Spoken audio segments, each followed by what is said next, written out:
Yo, yo, yo, what's good? What's good? It's your boy, the Ultimate Rage, coming back with yet another video, another live.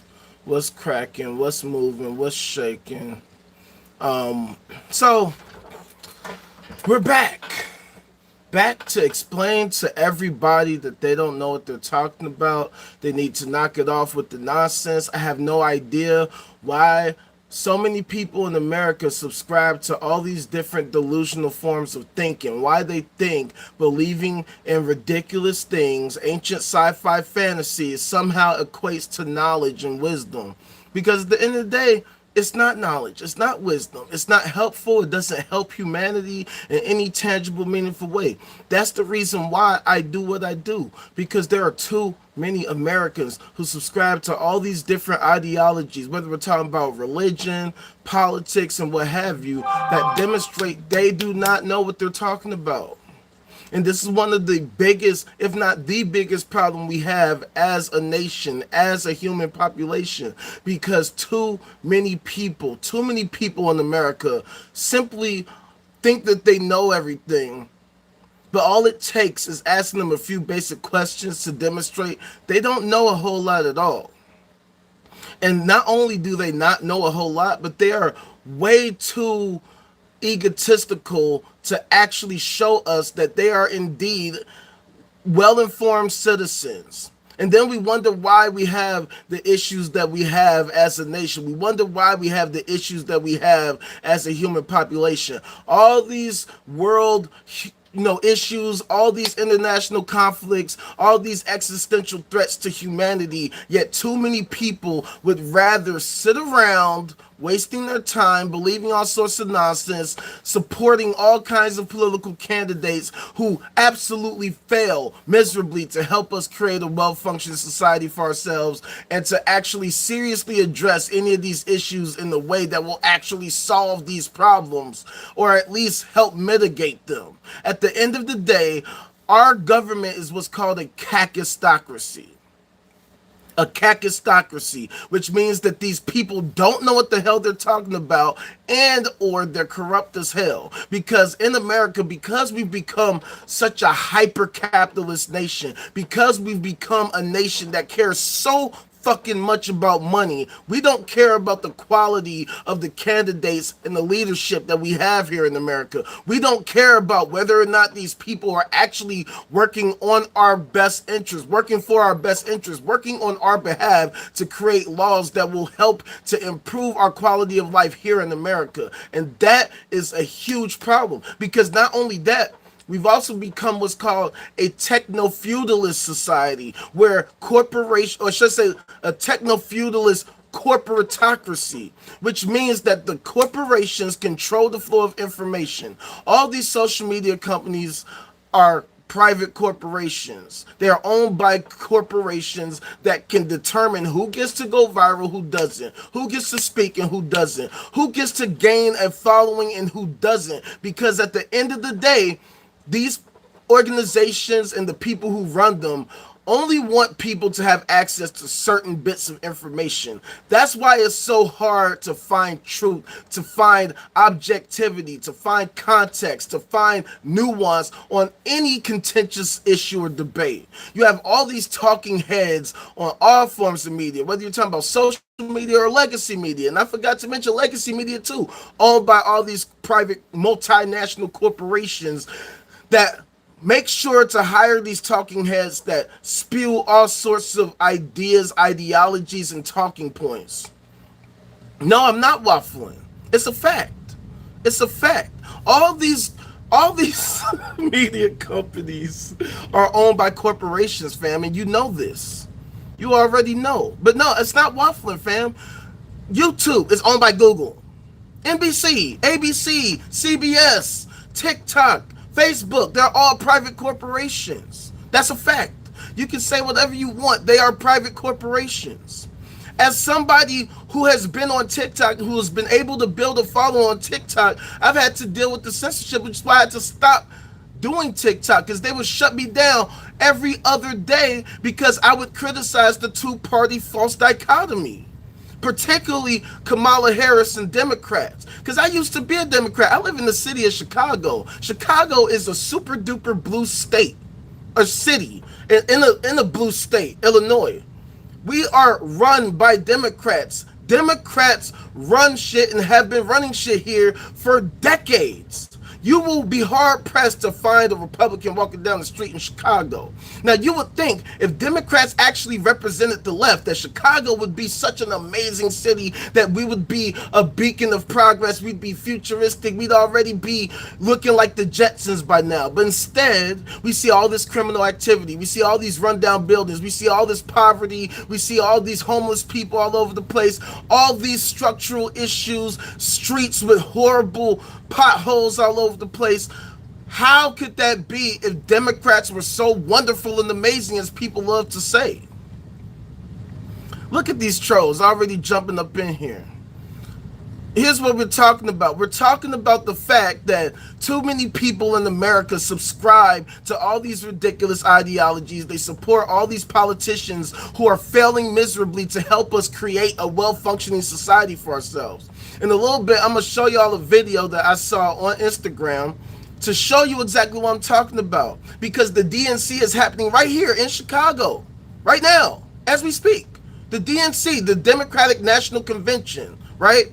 Now, if the Democrats actually were so amazing as people claim, how come every election is so close every time? If Democrats had the best ideas and actually worked for the working people like they claim, there is no reason they should ever lose an election to any Republican ever. I used to always wonder, when I was a Democrat, how is it even possible for Democrats to ever lose an election to a Republican for any reason? How? How is it possible? If Democrats were for the working class, if they worked for our benefit, if they wanted to push policies that helped us constantly, how could they even come close to losing? How could any election between Democrats and Republicans, particularly in the general, in the presidential elections, how could they ever be contentious? But at the end of the day, these people don't know what the hell they're talking about. Do I think that discounts the evangelical vote? I don't even know what that question means. I discount the evangelical vote because these fools don't know what the hell they're talking about. They believe in an ideology that's ridiculous, preposterous, senseless, nonsense, baseless, delusional. And that's on both sides. It's on both sides. They have their own fanfic version of their favorite sci-fi fantasy, their ancient sci-fi Harry Potter series that they are absolutely obsessed with. And because of that, we have these politicians who preach this nonsense on a constant basis. Kamala Harris, she's a freaking, Baptist, and on the right wing, they're evangelicals, and they're all sorts of different denominations, CRC, RC, Christian Reformed, the Reformed Christian, whatever the hell. At the end of the day, none of those fools know what they're talking about. For thousands of years, theists have been preaching and purporting their nonsense on a constant basis, and they have no basis for their claims at all. Yeah, they definitely vote Republican, but see, Democrats vote against their interests as well. And I'm going to show you an example of what I mean by that. People who are liberals, people who support the Democratic Party, they vote against their best interests too. We have a Democrat in office right now, and yet we have fallen. Okay, so there's what's called the Global Peace Index. I'm going to show y'all that in a little bit. It ranks every country in the world based on their level of peace. Number 1 is the most peaceful. Number 163 is the least peaceful. Out of 163 countries, the United States ranks 132. We are not even in the top 100. In fact, we're clearly closer to the bottom, which means that regardless of the parties in office, they have failed miserably. When Trump took office, we were 126. Now, after 4 years of Biden, we're 132. They have both failed. And for decades, they have demonstrated a propensity of failing and hitting us with all kinds of psyops to convince us that their bullshit is something that we should be supporting. And at the end of the day, we wonder why we experience so much dysfunction in America, regardless of which of the two major parties are in office. Because Republicans, they are openly in favor of the rich, the banks, and the corporations. We all know that. They love the rich. Anything that has to do with people with money, they love it. They want to give them the world. They want to give them all the money. They want to give them all the tax cuts. They want to give them all the subsidies. Anything they can do for the rich, they will do it, period. Republicans love them. But let's not pretend that Democrats are just totally wonderful and don't love the rich either. Right? I'm going to show y'all another video about that. Democrats love the rich. They get their donors who are the rich. These fools will have $10,000 a plate dinners where literally only rich people can afford that. Even if I was rich, I'm not paying $10,000 to eat some bullshit. You know what I'm saying? But see, these corporations, these rich people do it because they know that that gives them an in with these candidates. So these fools can get close to these politicians and say, look, I'm going to pay this $10,000, but when I do, if you win, you know you got to hook me up. You know you got to hook us up. We need them tax cuts. We need these subsidies. We need these benefits that you can provide us once you get into the office. What up? What's good, fam? What's good, Tato? What's cracking? You know what it is. It's what we do every day. The same old thing. You know what I'm saying? You know what I talk about. You know that I ain't never swaying or straying from these talking points. The bulk of the matter is that neither of the two major parties are helping us create a well-functioning society for ourselves. They have demonstrated a propensity for failing us on a constant basis. Doesn't matter which party you're talking about, Democrats or Republicans, they both suck. And so if you think that you're such an amazing person because you voted Democrat or because you voted Republican, you have literally no standards at all. And this is one of the issues that I have with the American populace. They don't know what the hell they're voting for. Matter of fact, let me show you this video right now. Check it out. Give me a second, because I gotta rewind it back. Gotta deal with Instagram. Alright, so check this out.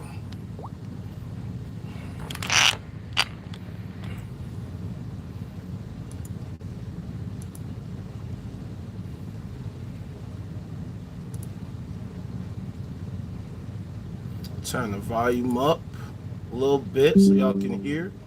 You? Yes. Yes. What's your favorite policy of Kamala's? That's a hard one. What's your favorite policy of Kamala's? Her being president. That's your favorite policy position? Oh, yeah. How so? Because it covers everything that she defends. I'm really excited for her to restore reproductive rights across America. How do you think she'll go about doing that? I don't know. What a fun question. I don't know. I'm picking and choosing. I mean, I really like most of them. So you have to look at it broadly, right? It's about what she stands for right now. What's your favorite of Kamala's policies? I'm trying to think. Well, actually, more of like, well, you know, what Waltz comes in. All of her policies, everything from I'm non-binary, and so all of the policies for basic human rights to have our own bodies and do with them as we please, you know. Her willingness to move forward on affordable health care. How do you think she'll do that as president? I think she'll work to motivate the legislature to vote in favor of it. As like her as a person, just like tops out any policy. I really admire her. Great, thank you both so much. Yeah, this was at the DNC. This is the other day here in Chicago. All these people coming, flocking into the DNC, acting like they're so amazing and so wonderful because they support wonderful Kamala. They can't even name one thing that she stands for. I've showed y'all. I've gotten all these texts from Kamala, from Waltz, even from Hillary. Not a single one of these texts mention a single policy position, mention any piece of legislature that she stands for, any political stance, nothing. All they say is, hey, we're going against Trump, so give us money. Yeah, so we're pushing for blah, blah, blah, blah, blah. So Trump, give us money. Not a single thing about what the heck she's gonna do for us, how she's gonna help us, how the Democrats are gonna help us. They think that just saying Trumpity Trump, the Trumpity Trump, give us money is sufficient for earning our vote. And the sad part is that so many liberals subscribe to this bullshit. So many people are so ridiculously goofy that that's sufficient for them. It pisses me off because this is across the country, particularly here in Chicago, right? I tell y'all all the time. A couple years ago, I worked the polls here in the midterms. Every single person that came in voted Democrat. Every single 100% of the people grabbed the Democrat ballot. The Republican ballot sat there. The Libertarian ballot stayed in plastic in the back, and there wasn't even a Green Party ballot. Everybody voted Democrat. Every single person. So I turned to one of my fellow poll workers, this older black lady, and I asked her, every single person came in here and voted Democrat. So if everybody votes Democrat and Democrats are so amazing, why is our city so fucked up? You know what her response was? There was no response. She didn't have an answer. She couldn't answer it because at the end of the day, Democrats are not working in our best interest. You mean to tell me the third biggest city in the nation, which has been run by Democrats for nearly a century, gets all these billions upon billions of dollars annually, and we have all this poverty, all this crime, all this homelessness, all these decrepit buildings all over the city? Yeah, sure, we got nice buildings downtown. We have nice little pockets of the city here and there. There's some places on the east side, some places on the north side, even some places on the south side that are nice, but that's not the whole city, right? My neighborhood, Auburn Gresham, is affectionately called Killer Ward. There's a reason for that. I was robbed down the street from my house at gunpoint in front of a church. And this is normal shit that happens here in Chicago all the time. All the stories that you hear all the time, they happen. I don't know if you're familiar with the story of Tyshawn Lee, the little boy that got killed by these gang members. Happened right over here. Right over here. Became a national news story. CNN, ABC, CBS, they all covered this story. Happened right here. And think, that story made the news. Think about all the stories that don't. And these things happen all the time. My sister is a teacher at a high school not too far from here. One of her students was murdered right over here in front of the freaking candy store, getting some candy. Just so happened to be at the wrong place at the wrong time. Drive-by happened, and unfortunately, the young little girl, the young 15-year-old girl lost her life. And we see these things happen all the time. I talk about the story of Hadia Pendleton. She was a girl that played in the band that played at Obama's inauguration up here in Grant Park. This young girl lost her life. Same demo. She was kicking it with her cousin who was a gang member. Shots rang out. They missed their target, got her. She lost her life. We see these things happen all the time here in this Democrat-run city all the time.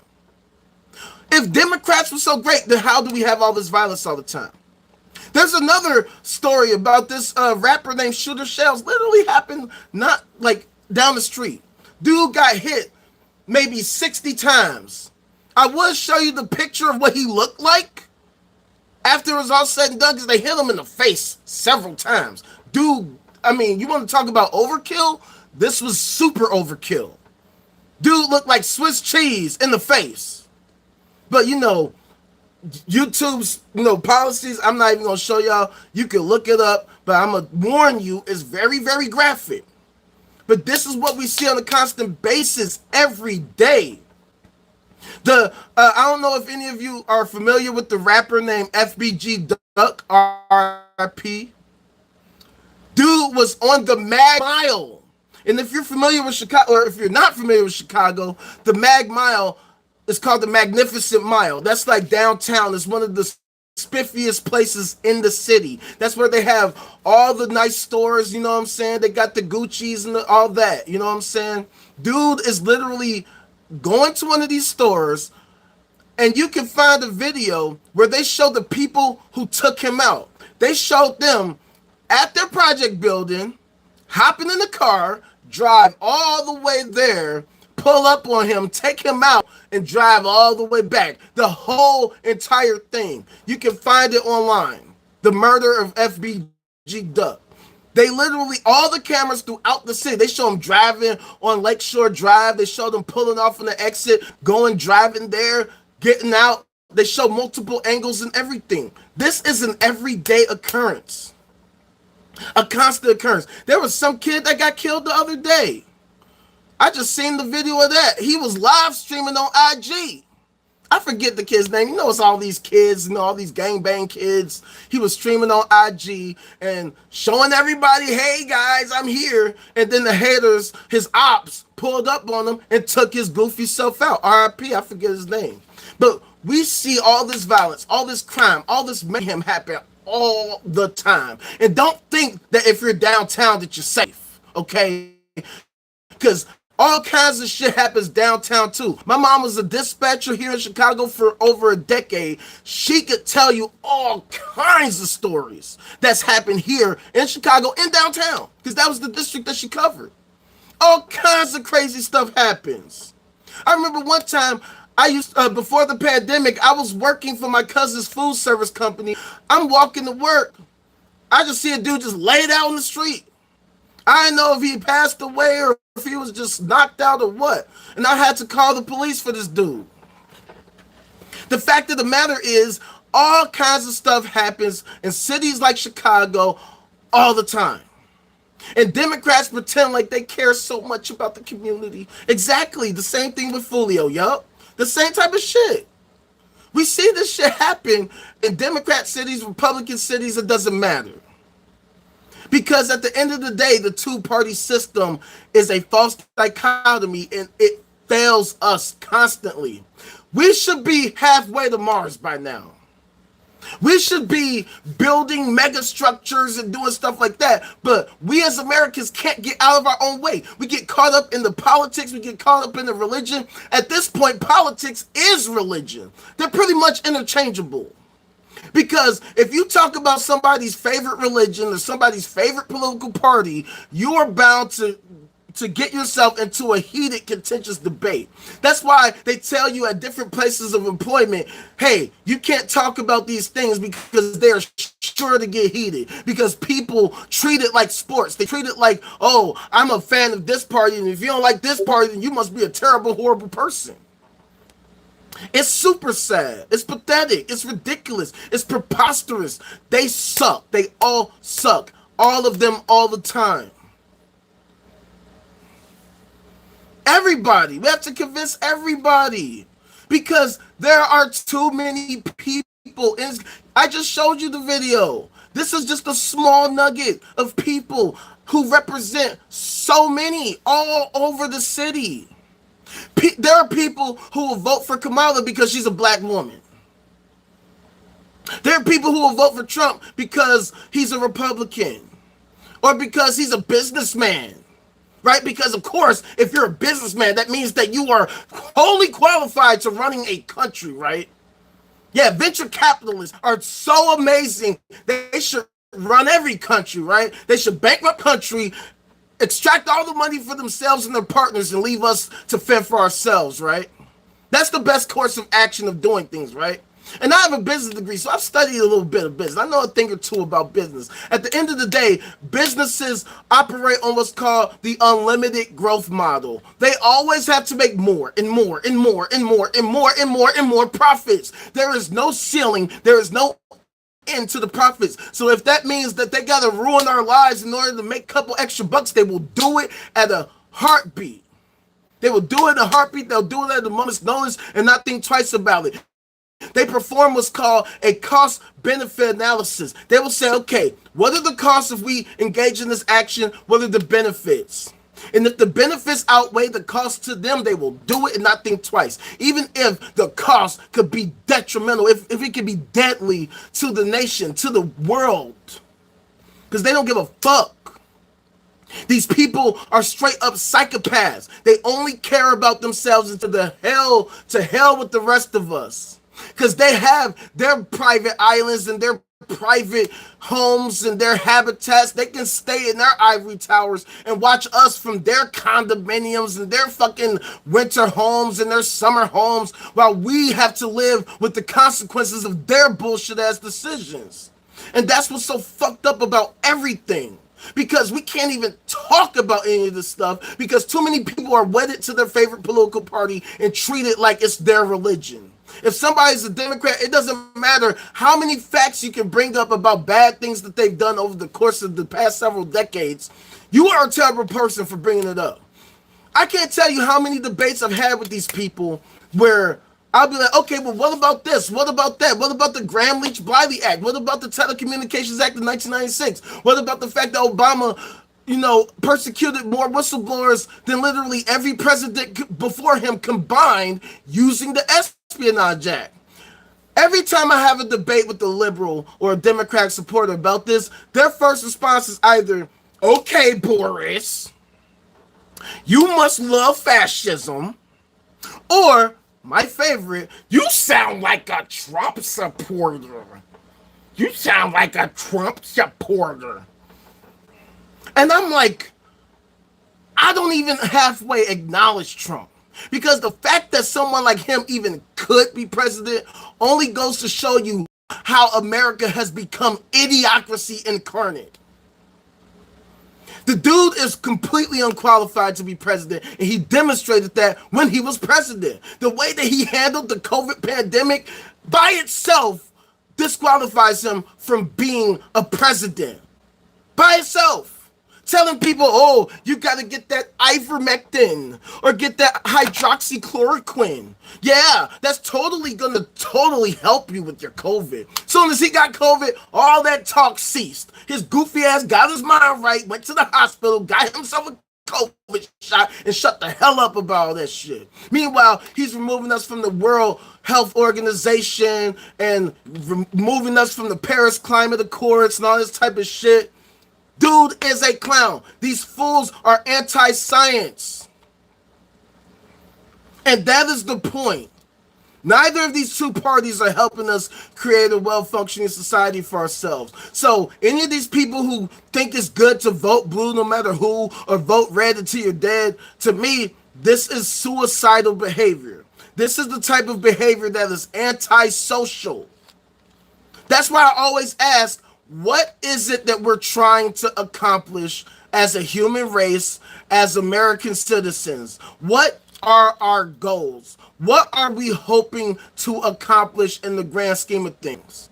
Because right now, it seems like we're running like a bunch of chickens with our heads cut off, like with no direction, with no purpose. We're just sitting here supporting two of the major parties, and we're just going to keep allowing these bullshit things to continue to persist while constantly enabling this bullshit.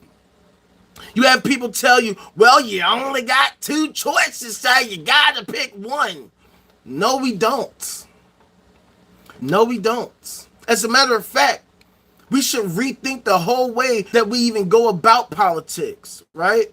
Because as long as we stay wedded to any political party, they're always going to use their leverage against us. They're always going to dictate to us what they will or won't do. See, that made sense back in 1812 when we didn't have the internet and cell phones and telecommunication and stuff like that.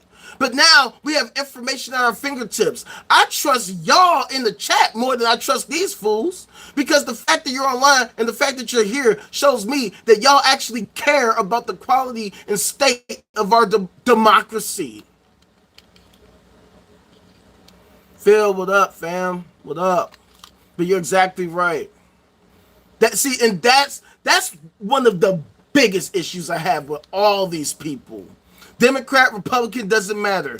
You can show them the facts, the data, the information. You can show them and explain to them the logic, the reason, the fact base. It doesn't matter. Once they become emotionally invested in their particular ideology, they don't care. The what's it called? The cognitive dissonance, right? The cognitive dissonance that people express, it's on both sides. That's why I talk about politics and religion are pretty much the same shit at this point. Well, your efforts are best spent here with your boy, the Ultimate Rage, because together we can make the change that we need to see happen. Because first, we got to determine what is it that we need to accomplish. What should our long-term goal be? What should our goals be? See, one of the issues, at least to me, the biggest issue that we have is that we can't even come to terms with what reality is. Different people have different ideas of what reality is, and all these different people that are in positions of power, that are in positions of authority, do everything they can to restrict our ability to even talk about these things. That's why these conversations are so contentious, because you have what I call the industrial complex, the religion industrial complex, the pharmaceutical industrial complex, the prison industrial complex, the military industrial complex, the industrial complex. All they care about is making money, even if it's to our detriment. So they're going to try to shape our behavior. They're going to try to condition our behavior to act in their best interests. That's why we have this state of techno-feudalism. Because how many people are having these kinds of conversations? How many people are actually actively engaging in these conversations genuinely? You have all these people that have their echo chambers that want to believe the nonsense that they believe. They don't care about logic at all. In fact, not only that, in our school system, we don't even teach logic. I didn't learn logic until I minored in philosophy in college. And as far as I'm concerned, we should be teaching logic and critical thinking skills as early as possible. Doesn't it make sense to help people make sense as much as possible? Wouldn't it be logical to learn logic so you can be a logical person? So you can understand how to think and how to avoid logical fallacies, avoid incorrect, unsound, invalid thinking? You can have ideas and premises that are sound but invalid, valid but unsound. Yeah, if we took your logic, it could make sense, but you're fundamentally flawed. But because people are stubborn as hell, they don't care. And the sad part is a lot of these people are highly intelligent, highly educated people. I remember there was this one chick in college who was in my Chinese class, right? She was a very nice white chick. Had a very nice booty, by the way, too. I'm like, man, that booty was nice. It's one of the saddest things when you see a chick like that who wants to tell you something ridiculous that forces you to have to be like, no, I gotta back away from you. This chick told me straight up, racism ended when Obama became president. She straight up told me that. After Obama became president, racism was over. I can't believe an actual adult could say something as inane as that in real life. Seriously. And that is exactly correct, Phil. They want people to obey without question. They don't want people to think about this stuff. And I say this all the time. They want us to be mindless bots who go to work, go to the store, and go home. They want us to be mindless consumers. They want us to consume, obey. Just like in the movie They Live. Consume and obey. Obey and consume. Don't think. Don't question authority. Don't question anything. If you subscribe to a religion, don't question the religion. Don't say, hey, how come this or that, or how come that or this? Nah. They want you to just go to church and just believe and worship, give them your money, give them your money, give them your money. And so that's why I said we got to go back to the drawing board. We got to actually try our best to establish a baseline for reality that we can all agree this is what reality is. 2 + 2 = 4. The irony of all this, the reason why I started doing what I do is because one of my dear friends who is also college educated, as a matter of fact, the dude, last time I talked to him, was working towards his master's. This is my boy from college. One of my co-workers. We worked in the cafeteria together. The last time I talked to him, we literally had a debate about 2 + 2 for an hour. I couldn't believe it. I literally could not believe it. because he comes to me and he's like, man, how do we properly record history? You know how history, the winners write the books, they write the laws, they write the whatever, they determine what history is. Well, now in the modern age, how do we properly record history? And me knowing him to be a theist, I'm like, well, I got the answer for you, but you're not gonna like it. He's like, what? I'm like, well, we gotta establish a baseline for reality, right? Because you know how 2 + 2 = 4, right? So basically, and he's like, are you sure about that?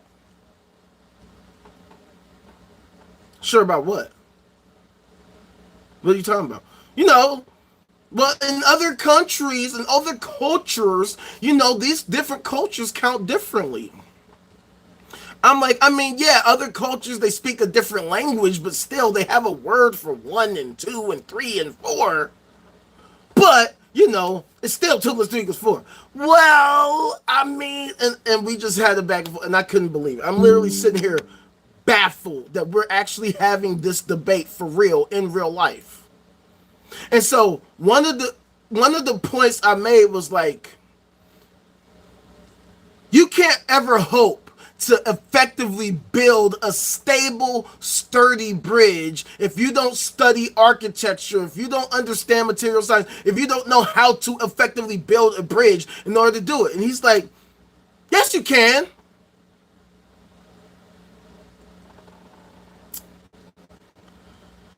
Okay, so we're not friends anymore. We're not friends anymore. And you're exactly right, Silk. I guess that's what I'm gonna call you here, Potato. But yeah, you're exactly right. If we all learn critical thinking, we can't be controlled as easily. They want people to think like this dude. Don't even think. Or if you do think goofy. Be a goofy. Be nonsensical. And at the end of the day, these kinds of contentious debates we end up having. What up, my guy? What up? Welcome. You know what it is. You know what time we on. Y'all know to make sure to hit that like and that subscribe. Penny. What up? What up? What up? My people. My people are here with me. See, this is why I fuck with y'all. Y'all the real ones, man. Y'all the ones that's been rocking with me this whole time. So y'all already know what time it is, man. Y'all know I had to knock it off with the fucking TikTok, man. Because the censorship was too crazy. I can't deal with it. I would have been banned by now at the rate I was going. Again. Shit, you know what the time it is. You know what I do. It's time to bring some sense to reality. It's time to establish a baseline for reality. Because there's too many goofies like this friend of mine. Former friend of mine, who are contributing to the nonsense that we see in our country on a constant basis. I can't deal with it. I can't stand it. I can't do it. You know what I'm saying? Like, it's too much nonsense all around me. And at this rate that we're going to destroy ourselves as a civilization. That's why I always talk about the Fermi paradox, the great filter hypothesis. Because, and I don't know if you were here, Penny, but you know what? I'm going to show you again. Check this out. This was at the DNC, like, the other day, here in Chicago. Check it out. Can you be up for a quick interview? Yes. Yes. What's your favorite policy of Kamala's?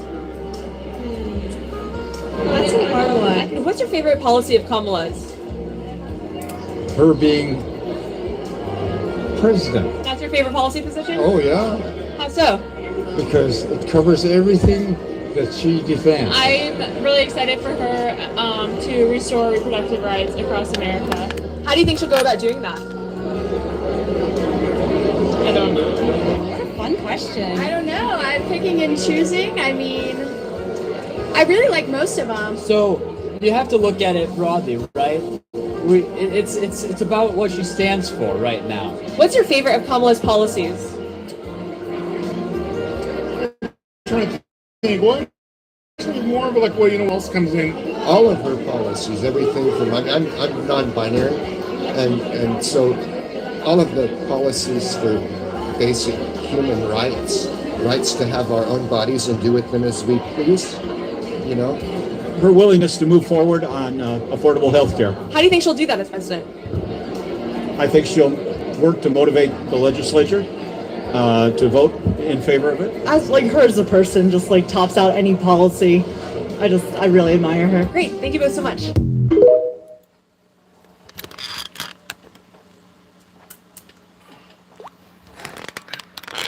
Now think, I live in a city full of fools like that, like these people. Even though I'm sure many of them are probably, from out of town or whatever. But mind you, this is Chicago. This is a blue city in a blue state. And these are the people that I live around every day that think like this. You ask them a basic question about anything, they don't know. We wonder why we have the dysfunction we have, because these people are disingenuous, they're ignorant, they don't care. They only care about their favorite party. And see, before I say what I'm about to say, I am pro LGBTQIA+. I've always been, even before it was cool. But this is one of my biggest issues with the LGBT community, right? Because Democrats will pay them lip service, these fools are devoted to the Democratic Party, despite the fact that these fools don't actually care about them. Okay, they gave them gay marriage. Cool. That was nice. That does not mean they care about you. Because the dude said, oh, I'm non-binary, so, I care about this and that. Or the lady said, I care about reproductive rights. And this is an issue I have with women. I am pro-women. But women will vote for Kamala because she's a woman. Just like how black people voted for Obama because he was black. And we have to have higher standards for our leaders than just their identity. I know a lot of black people who are pieces of garbage. They're all around me. Like I mentioned earlier, the whole thing with Tyshawn Lee. He was murdered by fellow black people.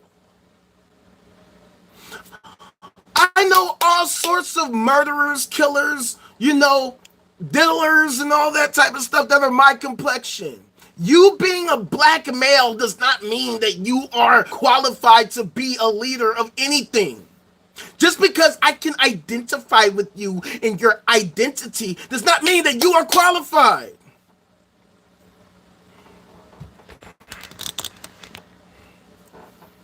Well, gay marriage happened with Obama after Biden prodded him on it. And see, that's one of my issues with Democrats too. They pick and choose when they want to push an issue and when they don't. Biden is so quick. Hey, Obama, you need to do this. We need to push for that. But when it comes to a lot of the other things we care about,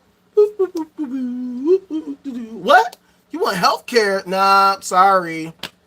Yeah, nah, the Republicans just twisted our arms so hard, we just couldn't do it. Or, my favorite, see, we need gradual progress. We can't just do it now. We need to gradually get there. So, in 50 years, maybe we'll think about it. And then we wonder why things don't change. Obama campaigned on change. The only thing he's changed was just giving the executive power more power. Working in secret. Claiming that, he's going to have the most transparent government ever and gaslit us by having the least transparent government ever. Most people have never even heard of the FISA courts. And most people don't know what they're doing behind the scenes because that's the point of the FISA court. They get to create all kinds of laws and we don't get to know about it. That's why even our democracy we got to rethink. Because at the end of the day, these fools don't know what they're talking about, and the things that they're doing end up hurting us in the long run. And it's to a point now where it becomes so difficult to even talk about all this stuff because different social media companies will regulate your speech. And if you say something they don't like, they will shut you down. As many of y'all know, because on TikTok, they shut me down all the time. That's why I have 4 different accounts now. And I might make some more. Because it becomes so difficult just to talk because there are certain people that they will allow to talk and that they won't allow to talk. See, if I was pro Kamala, if I was, yay, Kamala, so amazing, they will let me grow to 1 billion followers right now. It's worse than that, Philip. It's worse than following trends. It's a religion. Politics is religion. Religion is politics. They literally go hand in hand. If somebody believes some kind of religious bullshit, then they want to get into politics so they can legislate their bullshit on the rest of us. That's what it is. That's why we see all these Christian nationalists that want to gaslight us. It's exactly a cult. And what do we know about cults? You can't question nothing. You got to go with it, no matter what. And cults always want your money. They want you to give them your money and then hope that one day in the very, very far future, at some point in time, that you might get some money back. And that's the problem. Because at the end of the day, these fools do not have our best interests at heart. Too many people done already drank the Kool-Aid, unfortunately. Or the flavor aid. Unfortunately. That's why we can't talk. I remember I was talking to my cousin one time. Shout out my cousin. She was like, oh yeah, Obama, I love Obama. He was the best president ever. I'm like, okay, what about the fact that he did this, he did that, and he did this, he did that, he did this, and he did that? Oh, okay, well, I still love Obama. He was amazing.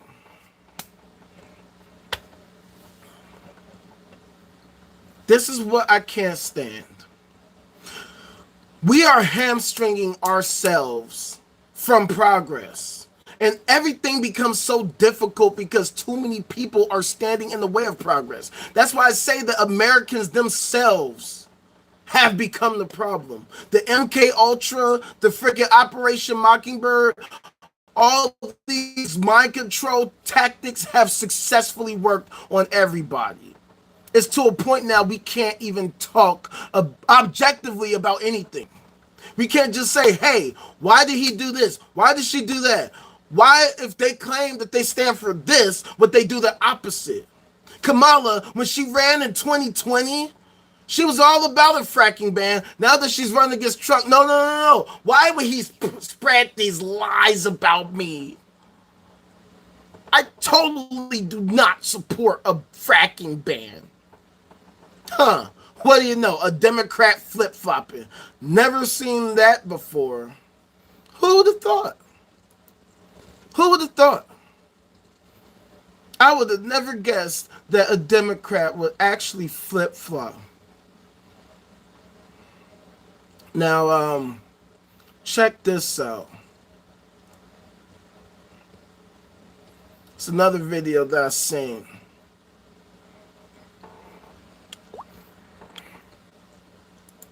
A big theme here at the DNC is that they're going to go after corporate gouging.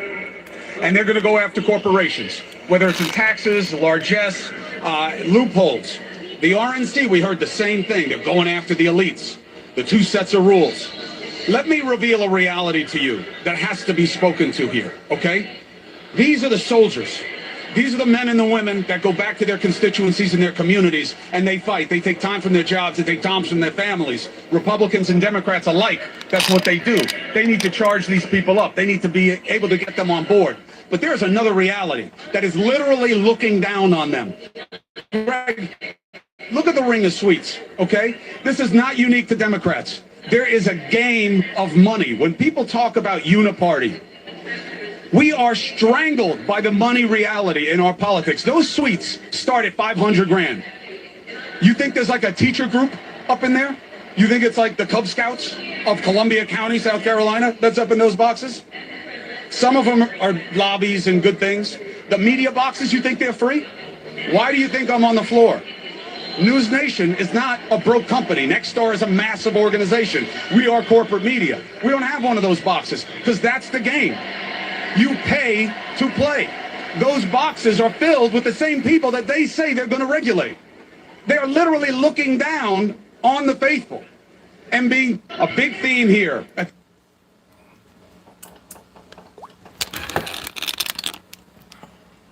Exactly, so that's what they do.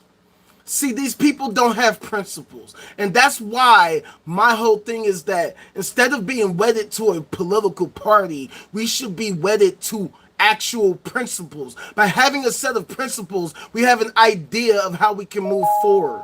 We could say, okay, I stand for this, and I will support those who stand for this. Politicians don't have principles. Matter of fact, they criticize people like us for having principles because they're like, oh, so you mean to tell me that you have to have a purity test? Purity tests are what's destroying us. But then they'll turn around and be like, look at those blue dog Democrats. They broke the ranks and sided with the Republicans. Why would they do such a thing? Well, maybe when you push the idea of vote blue no matter who, some of those blue motherfucking MAGA motherfucking are going to turn out to be blue dogs. Who would have thought? They have no integrity. Facts, fam. But yeah, Chris Cuomo was just telling the truth. Like, look, these are the issues that we see, the things that, of course, mainstream media ain't gonna talk about. You know what I'm saying? Like, even though he talked about it, even though he's part of the machine too, but at least he was willing to talk about, look, these fools that are here, they got the money. So even though Democrats love to campaign, they every now and then they'll say the things that people like to hear. That shit is cap. You wonder why Democrats never do the things or hardly ever do the things that we want them to do? That's why. Because you gotta pay to play. After Citizens United happened and the floodgates, well, Citizens United and McCutcheon versus FEC, Citizens United versus FEC. The floodgates open for unlimited spending in politics. So now everybody who runs for office has to cater to the rich, the banks, and the corporations. So that's why when they're running for office, they go to the moneyed interests for the money. And the people who are the moneyed interests, who have the money, they're not just going to give them the money because, oh, I believe in Kamala's freaking vision for their future. No. They're like, here, Kamala, look, I'm going to give you this whatever, however much money. And when you get in office, you're going to do the shit that we want you to do. Yeah, we're a fracking company. When you get into office, you're going to give us subsidies. You're going to hook us up. You're going to give us no bid contracts. You're going to give us all kinds of love and adoration. And then, you know, after your term is up, come holler at us. Might have a job for you. That's what they do. That's why I talk all the time. Representative Barney Frank, the first openly gay Democrat, the first openly gay congressperson. And this goes back to what I said about the LGBT. The LGBT can say, yay, Barney Frank, see, one of us, one of us, one of us. The namesake of the Dodd-Frank bill that was put in place after the Great Recession, after he retired from office, went to work for a bank, Signature Bank. And now Signature Bank is bankrupt. Huh. Funny how that works. Exactly. It's all a game. This is all a game. And it's a shitty ass game. And to me, this is not a fun game. It's not my type of game. See, I'm the type, one of the reasons why I call myself the ultimate rage, it's because I'm a sore fucking loser. I'm not gonna lie. I'm a sore loser. When it comes to playing games, if I play a game and I'm not having fun, I will smash the fuck out of the controller right there. Even if it costs $60, I'm terrible. I'm not even gonna stunt. I've broken so many controllers in my life. But that's how I feel when it comes to games where I feel like the controls are bad or it's not fun. The freaking the gameplay is terrible. Every time I press the jump button, it don't jump. It don't jump. How am I supposed to get over the freaking gap if when I press the jump button, the reaction is delayed? And it's the same with politics. It's a terrible, shitty game that's not fun, but yet we keep playing it the same way. We keep thinking we're going to do the same thing and that somehow it's going to lead to a different result. That if you keep voting for the same party, that at some point something different's going to happen. That they're going to get in the office and going to be like, oh, yay, we're so wonderful and amazing, and now we're going to push all these wonderful things all the time. And that never happens. Give me a second. I'm about to show y'all something else. Because this shit really grinds my gears all the time. I want to show y'all another video. One of my favorites that trips me out. Yeah, it definitely needs a patch upgrade. And we're the ones that need to upgrade it.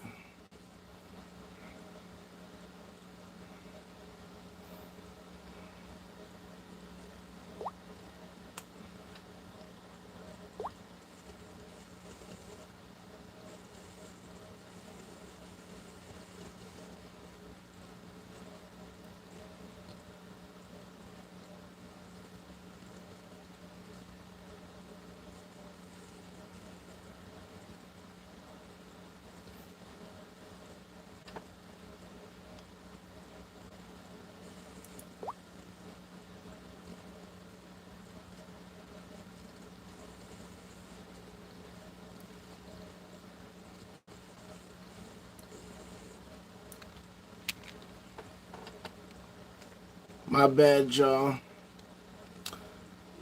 I have a link on my phone, and I'm about to show y'all this clip. And I want to show you how this is so subtle, but this is how Democrats act. Even some of people's favorite Democrats that they think are so wonderful and amazing. Snyder versus United States.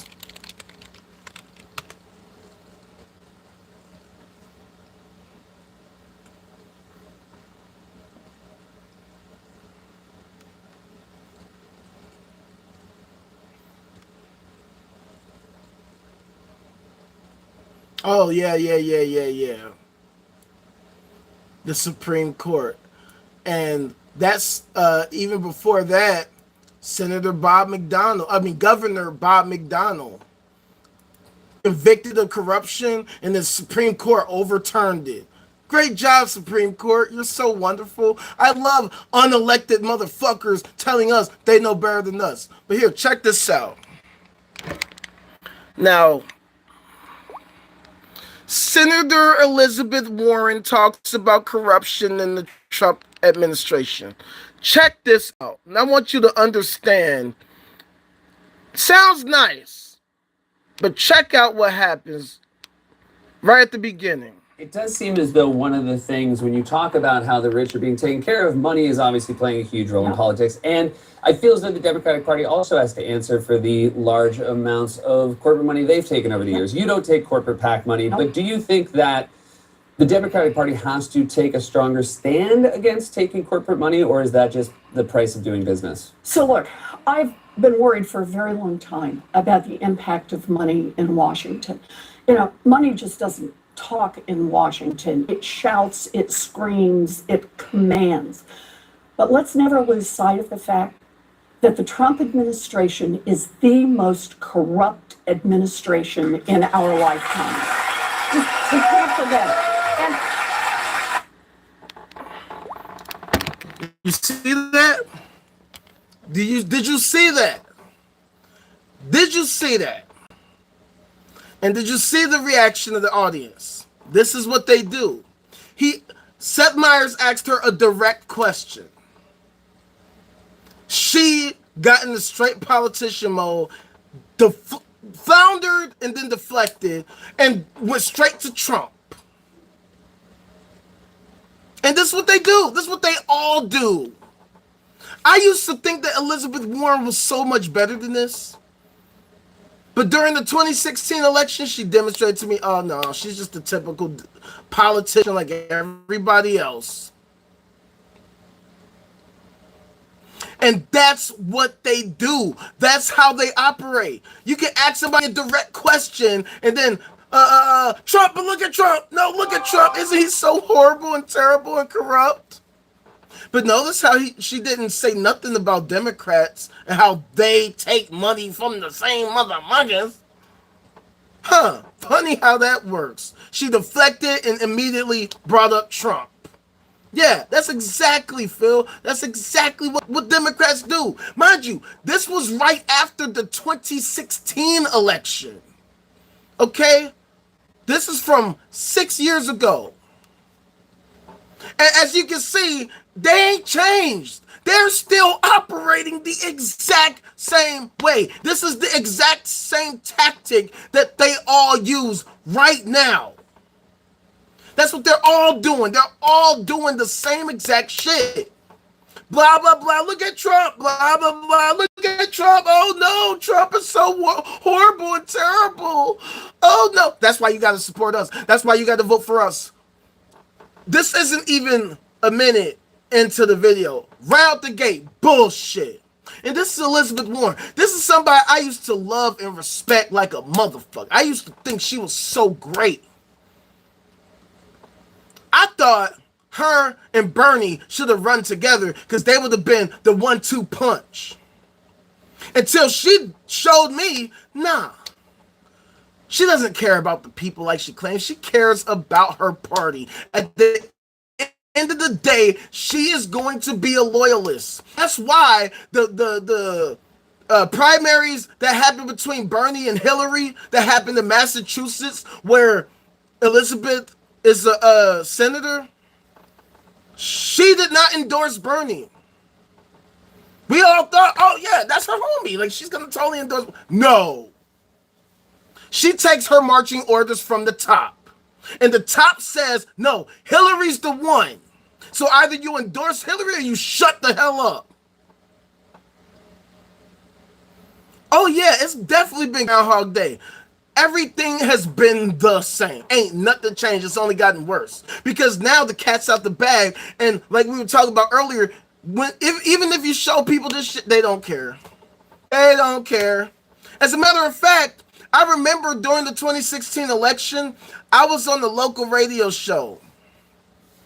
An AM radio show. And it was me, a couple of my homies, and there were these two gay white guys who were Hillary supporters, right? And so we're talking about the impending election, and of course they're Hillary supporters. So I mentioned, some of the things that they talked about, or should I say the things that Hillary did back in the day that were questionable. And you know what they said? They were like, you know what? I don't care. They straight said, I just don't care. I just don't care. Now check this. Check this. I'm going to show y'all this clip. This might be actually a longer one.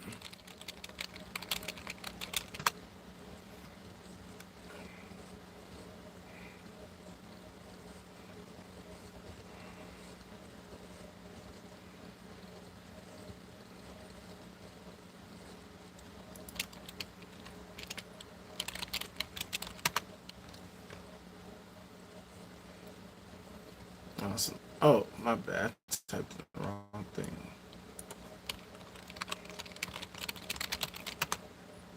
And this clip is from a long time ago. Now check this out.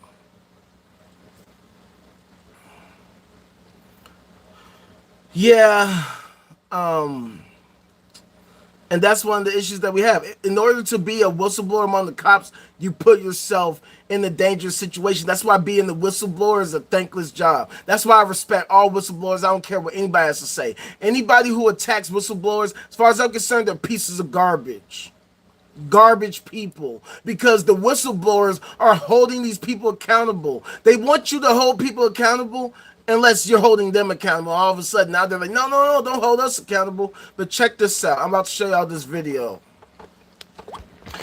This is a way younger Elizabeth Warren when she was on Bill Moyers.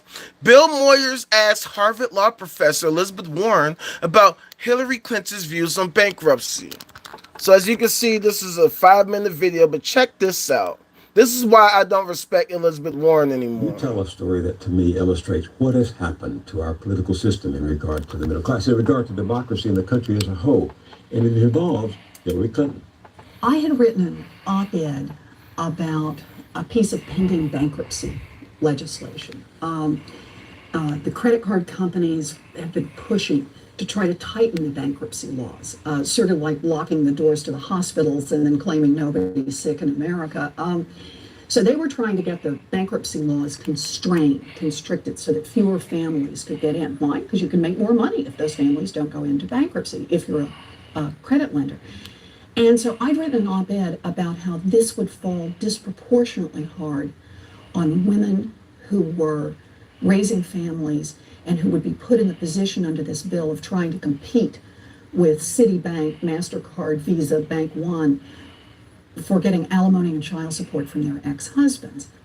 Mrs. Clinton evidently saw The First Lady. the First Lady. She was then First Lady. This is in the 1990s, late 1990s. Mrs. Clinton saw the piece, and I got a call from the White House. And they said Mrs. Clinton was going to be in town to give a speech in Boston, and would I come and meet with her? I said, sure. And so I put together all my files. I show up at the appointed place. After she's finished her speech, we're ushered into a tiny little room somewhere in the bowels of this hotel. And just the two of us. They close the door. Mrs. Clinton sits down. We have hamburgers and French fries. You tutor her. And she says, tell me about bankruptcy. And I got to tell you, I never had a smarter student. Quick, right to the heart of it. I go over the law. It's a complex law. Went over the economics, showed her the graphs, showed her the charts, and she got it. Within 20 minutes, she could play where the rest of it would come. Well, then that will mean this part's happened. That will mean this has happened. I said, yes, that's right. And at the end of the conversation, Mrs. Clinton stood up. She said, let's get our picture taken, which we did. And she said, Professor Warren, we've got to stop that awful bill, referring to this bankruptcy bill that's sponsored by the credit card companies. So I left. She went back to Washington, and I heard later from someone who was a White House staffer that there were skid marks in the hallways when Mrs. Clinton got back as people reversed direction on that bankruptcy bill. They were supporting the industry, and because of her... President Clinton had been showing that this was another way that he could be helpful to business. It wasn't a very high visibility bill. And when Mrs. Clinton came back with a little better understanding of how it all worked, they reversed course, and they reversed course fast. And indeed, the proof is in the pudding. The last bill that came before President Clinton was that bankruptcy bill that was passed by the House and the Senate in 2000, and he vetoed it. And in her autobiography, Mrs. Clinton took credit for that veto, and she rightly should. She turned around a whole administration on the subject of bankruptcy. She got it. And then? One of the first bills that came up after she was Senator Clinton was the bankruptcy bill. This is a bill that's like a vampire. It will not die, right? There's a lot of money behind it. And Bill her husband had vetoed. Her husband had vetoed it very much at her urging. And? She voted in favor of it. Why? As Senator Clinton, the pressures are very different. It's a well-financed industry. A lot of people don't realize that the industry that gave the most money to Washington over the past few years was not the oil industry, it was not pharmaceuticals, it was consumer credit products. Those are the people the credit card companies have been giving money, and they have influence. And Mrs. Clinton was one of them, a senator. Yes. She She has taken money from the groups, and more to the point, she worries about them as a constituency. So what does this mean, though, to these people, these millions of people out there whom the politicians cavort in front of as favoring the middle class and then are beholden to the powerful interests that undermine the middle class? What does it say about politics today? You know, this is the scary part about democracy today. We're talking again about the impact of money. The credit industry on this bankruptcy bill has spent tens of millions of dollars lobbying, and as their profits grow, they just throw more into lobbying for how they can get laws that will make it easier and easier and easier to drain money out of the pockets of middle-class families. Yeah.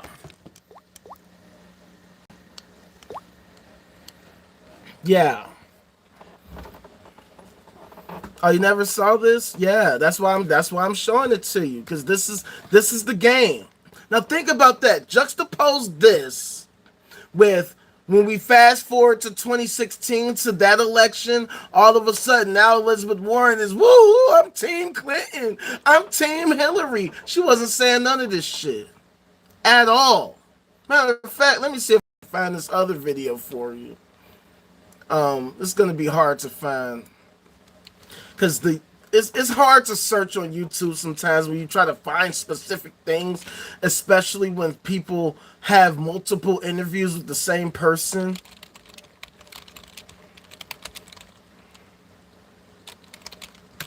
But check this. Let me see if I can get it.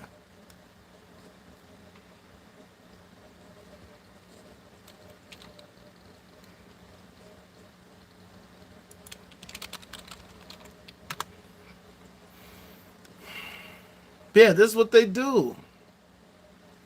They always flip the script all the time.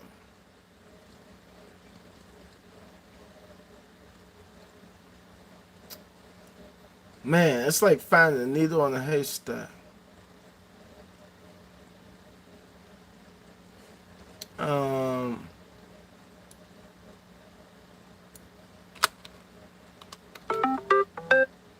Give me a second or a minute. Give me a minute.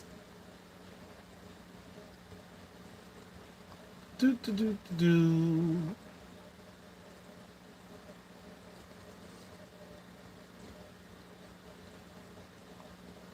All right, well,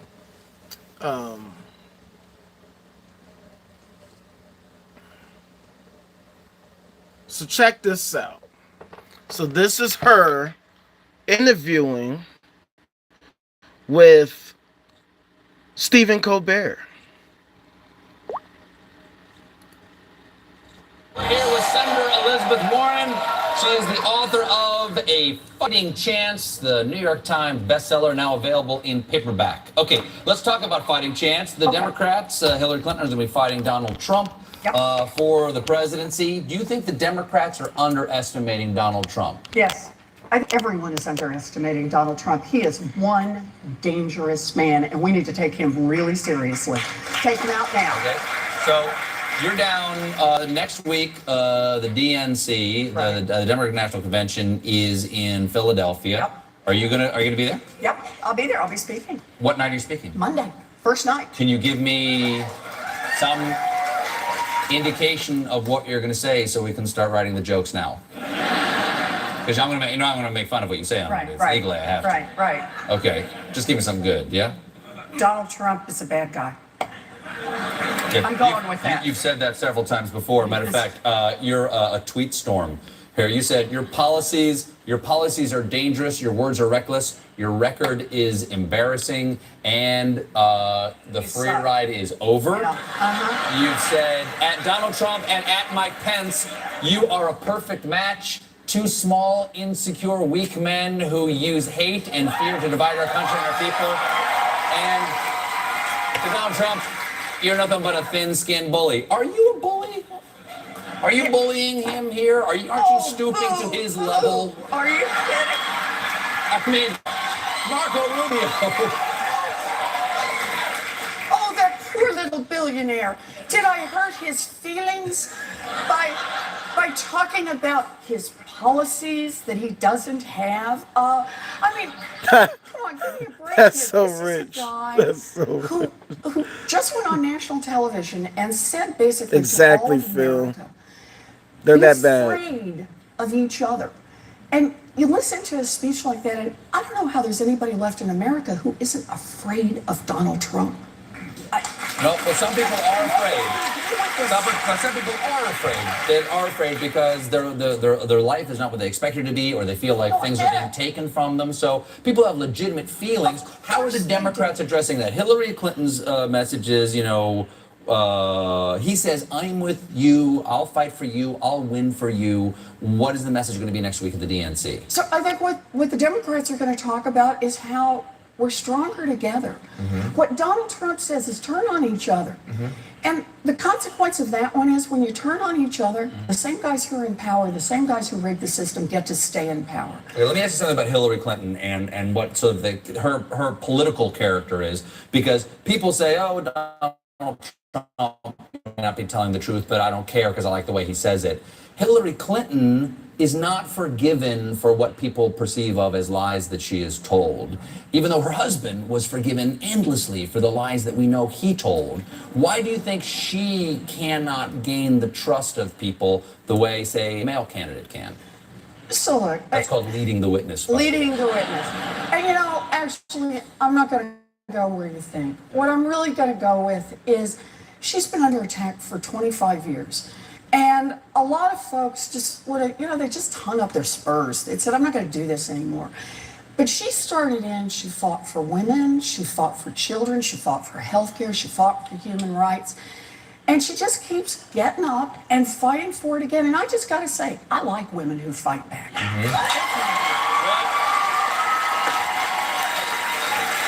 Could this be the ticket? Could this be the ticket? Is there a chance? You've already got matching outfits. Maybe next week.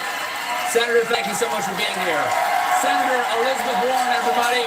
We'll be right back. You see the game? Do y'all see the fucking game? Now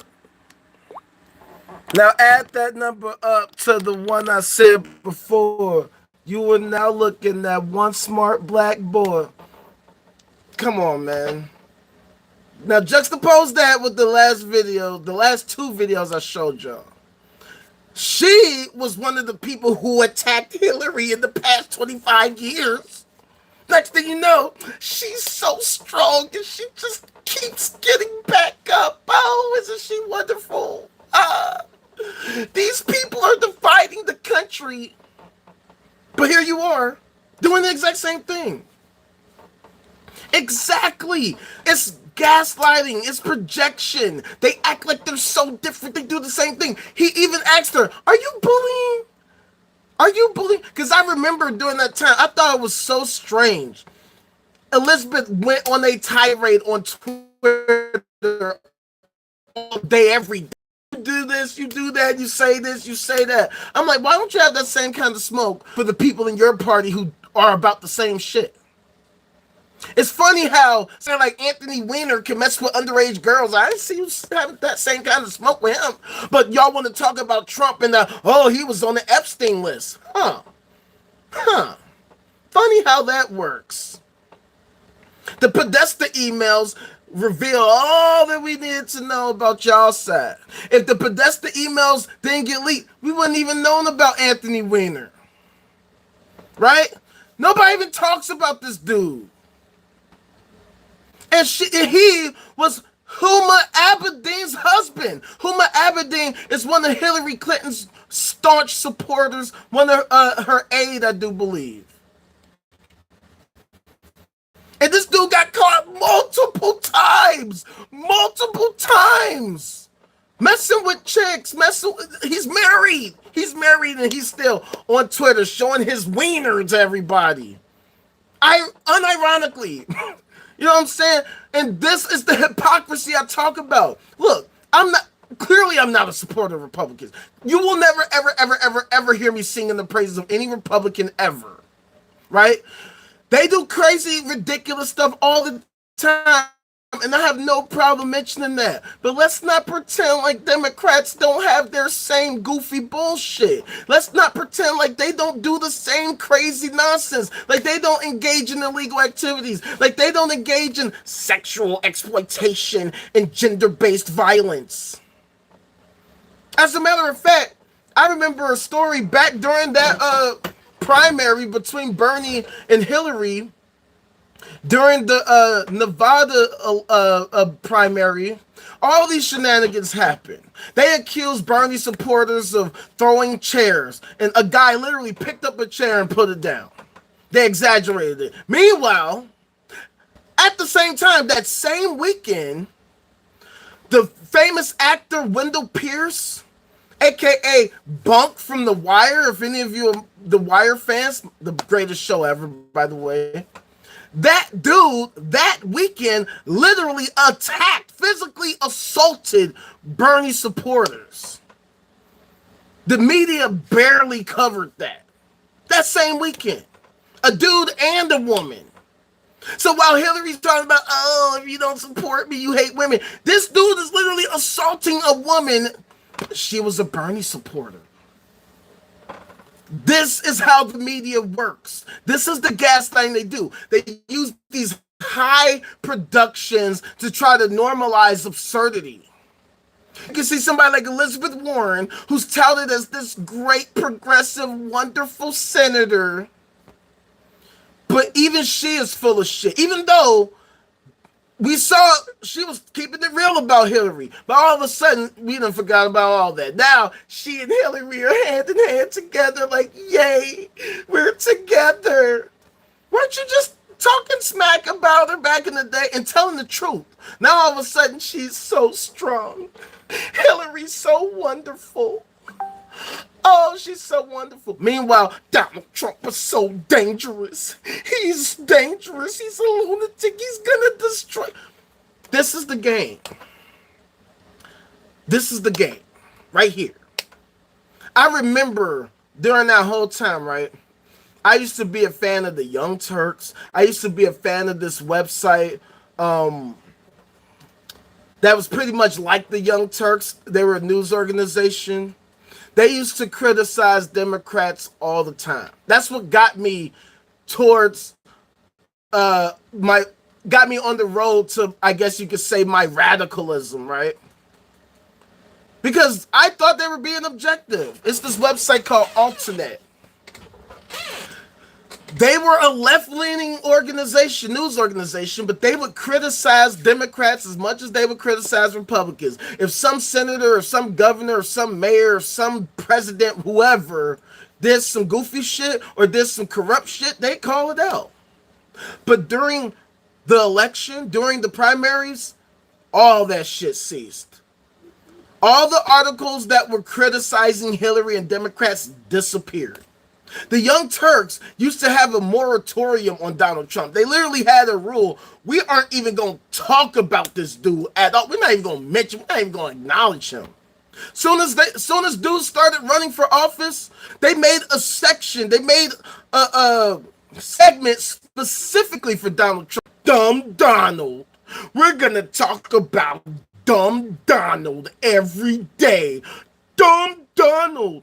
I'm like, it's crazy to see all these motherfuckers that I fucked with, that I supported, switch up immediately. Now, they can't keep Donald's dick out their mouth. Everything is about Donald, Trumpity, Trump. Donald Trump. Oh my God, Donald Trump. They talked about this dude like they were fans of him more than all the other actual Trump supporters out there. Every news media organization gave this dude billions upon billions upon billions of dollars of free publicity. I would love for every news organization to talk about me every day, all day. I don't care what they say about me. Long as they ain't calling me a diddler. Hey, you can say I'm a this, I'm a that, I'm dumb, I'm stupid. I don't care. You talking about me? Cool. Buy my album. Check out The Ultimate Rage Outrageous CP, available on all streaming platforms. Please promote that to everybody. They talk, and to this day,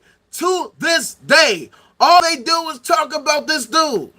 I can show you all the texts I've gotten from Kamala, from Tim Walz, from even Hillary herself. All of them, every single one of them mention Trump.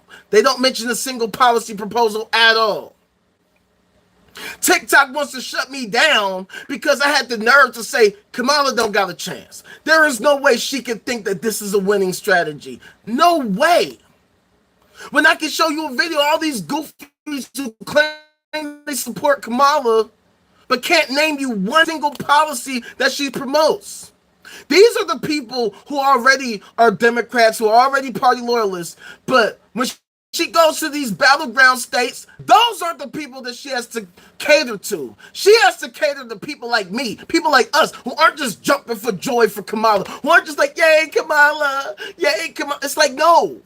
You have to combat Trump and win people over who aren't just loyal to you, who aren't just won over by you, who aren't just excited for you. And if you think you're going to go to them and say, I'm going to fight for the people because the people are wonderful and amazing, we're going to beat Donald Trump and we're going to win and we're going to do... Shut up. Thanks, my guy. Too bad all the critics hated my shit, man. Thank you. I appreciate it. I really, truly do. The critics hated it, though. They hated my shit. They said the intro was too long. They said that, oh, my lyrics were too simple. They didn't even finish the song. Whatever. Fuck them. But thank you. I'm glad you enjoyed it. You can check out my SoundCloud, too. SoundCloud.com/theultimaterage. I got some more shit there. And if you join my Discord, the link you can find on my page on here, you can check out the Ultimate Rage Furious Styles Volume 1 mixtape in my Discord. I got crazy shit on there. Oh, damn.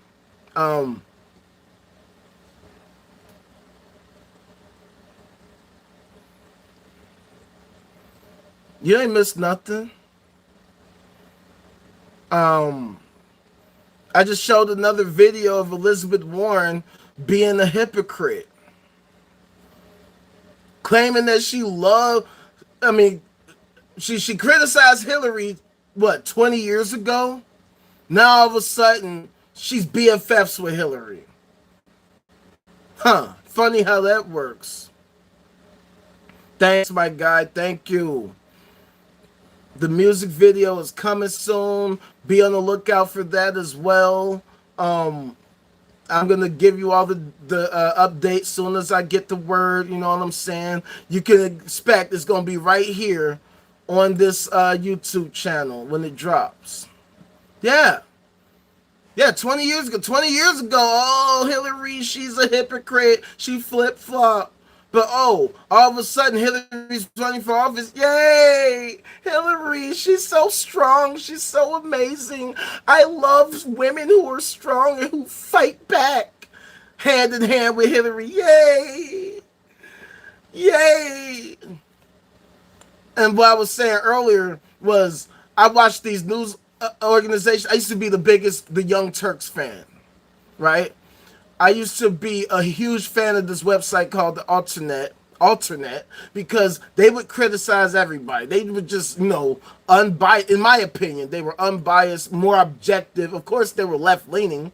Of course, you could say they have their biases, but I thought that they were pretty on point. But during the election in 2016, they completely switched up. It was like the greatest psyop I ever seen. There's this one YouTuber I used to watch. I don't know where she went, named Sane Progressive. I thought she was amazing. Because, no way. That can't be real. There's no way that's real. There's no way that that's real. That's gotta be. Anywho,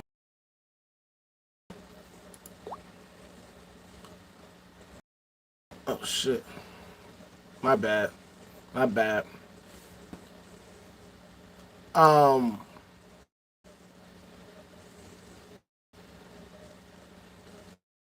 No, so hypocrites, man. It's easy to see these fools flip flop. And so same progressive, I remember during the what's it called? During the primaries, the election, everything. So this YouTuber named Same Progressive, she was like me. She was super fiery. She would talk about the goofiness of the Democrats and how they were hypocrites. Me and my team actually did an interview with her actually at the DNC in 2016. Very cool, humble. But yeah, she would call out all their bullshit, but they drove her literally crazy. And of course, they only care about themselves. They never cared about the people. That's why it's so hard to get them to support the things that would help us. And that's the issue we have. And now we have these media organizations that work in their favor. And it's crazy to see it happen. That when it wasn't an election year, oh yeah, Democrats, yeah, y'all the hypocrites. Y'all said y'all push for this, but in legislation, y'all pushing for that. Y'all get on the soapbox and y'all say all this stuff. You want this, but then you get in the office and you don't do that. In fact, you do the opposite. But then all of a sudden during the election, all of that ceases. And they're just like, no, Democrats are wonderful and amazing, and the Republicans are terrible and horrible. Trump, Trumpity Trump, Trump, Trump, Trump, Trump, Trump, Trump, Trump, Trump, Trump, Trump. By the way, did you know that Trump, Trumpity Trump, Trump, Trump, Trump, Trumpity Trump? Oh my God, I can't believe. Did you see what Trump said yesterday? Oh my God, Trump combed his hair today. I can't believe Mr. Orange Man did this. And I'm like, look, you're beating the dead horse, man. How about instead of talking about Trump all day, you sell us on why you're so great? I always make the analogy. If I'm trying to holler at a chick, I'm not going to be like, hey, you see that girl, that guy over there? Yeah, he sucks. You shouldn't fuck with him. Fuck with me. And she says, well, why? You must be a him supporter. You must be a fascist. You must be a... How could you? I'm pretty sure that's not gonna, make her, ooh, he's got that swag. No, she's gonna be like, what the hell is wrong with this dude? Yeah, I'm gonna be over here. You don't have to sell me on why I shouldn't support Trump. Trust me. I was already there. I was already on that train. But if I'm trying to holler at a chick, I gotta sell her on why I'm the dude. Why should she fuck with me? Okay, she doesn't fuck with that dude. She already wasn't fucking with dude. Dude stepped to her and she gave him the talk to the hand. Remember that? Penny, you probably too young for that. But it was a saying back in the day. It was like, talk to the hand, because the face don't want to listen. You know what I'm saying? But it's like, that's why I always talk about how these motherfuckers are the worst salespeople of all time. They are miserable failures at trying to sell us on our ideas. They don't even try. They don't even try. They don't even try to sell us on what is so great about them or why we should fuck with them, why we should vote for them, why we should donate to their campaigns, why we should support their party all the time. All they do is come at us, hey, Donald Trump, Donald Trump, Donald Trump, therefore vote for us. Donald Trump, Donald Trump, Donald Trump, therefore vote for us. Then they get in the office, and it's the same shit. While these fools are at the DNC having a great time talking about, oh, Kamala's so amazing. Outside, people are protesting this war in Israel because these supposedly wonderful Democrats, these wonderful progressives, don't have a problem with, the G word. You know what word I'm talking about. And it's so sad because Democrats act like they're so different from Republicans, but then they do the same shit as Republicans, if not worse at times. There are so many articles about how the Democrats work with social media companies to silence speech. And what do you know? I'm one of the people that they silence when I criticize them. Funny how that works. Funny how that works. Then you get these Republicans, you get these Elon Musk type goofies who love to pretend like they care about free speech. You can't even say the term gender neutral and stuff like that on X. That might shut you down for that. It's to a point now, that's why I talk about this is a techno-feudalist corporatocracy. All these corporations can control our speech, and they can determine whether we get views or not. They can determine whether or not we can say this or say that. If I say this word or that word, oops, that looks like a comment that is aligned with others that have been reported. You sure you want to post? Yeah, I want to post. That's why I'm posting. That's why I clicked the post button. I said he's a goofy. The fuck? So-and-so is a goofy. It's not my fault that he's a goofy. Some people are goofy. Some people need to be exposed to the fact that they are indeed goofy. Because if they weren't, they could demonstrate it to us, and then I can retract my statement just like my man Philip retracted his statement.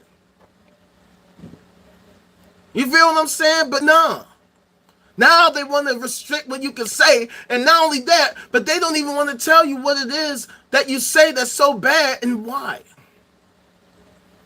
That's why we have these issues as a nation, because now everything's fake. That's why we're in the capital of the world, scam central of the world. That's why I had to create the no cap zone. We have a strict dress code here. You come in here, you gotta take that weak ass cap off. Knock it off with that capping ass bullshit. If you insist on that cap, you will be forcibly removed. Thank you. I love to run for the office. Only problem is I don't have $1 billion to run.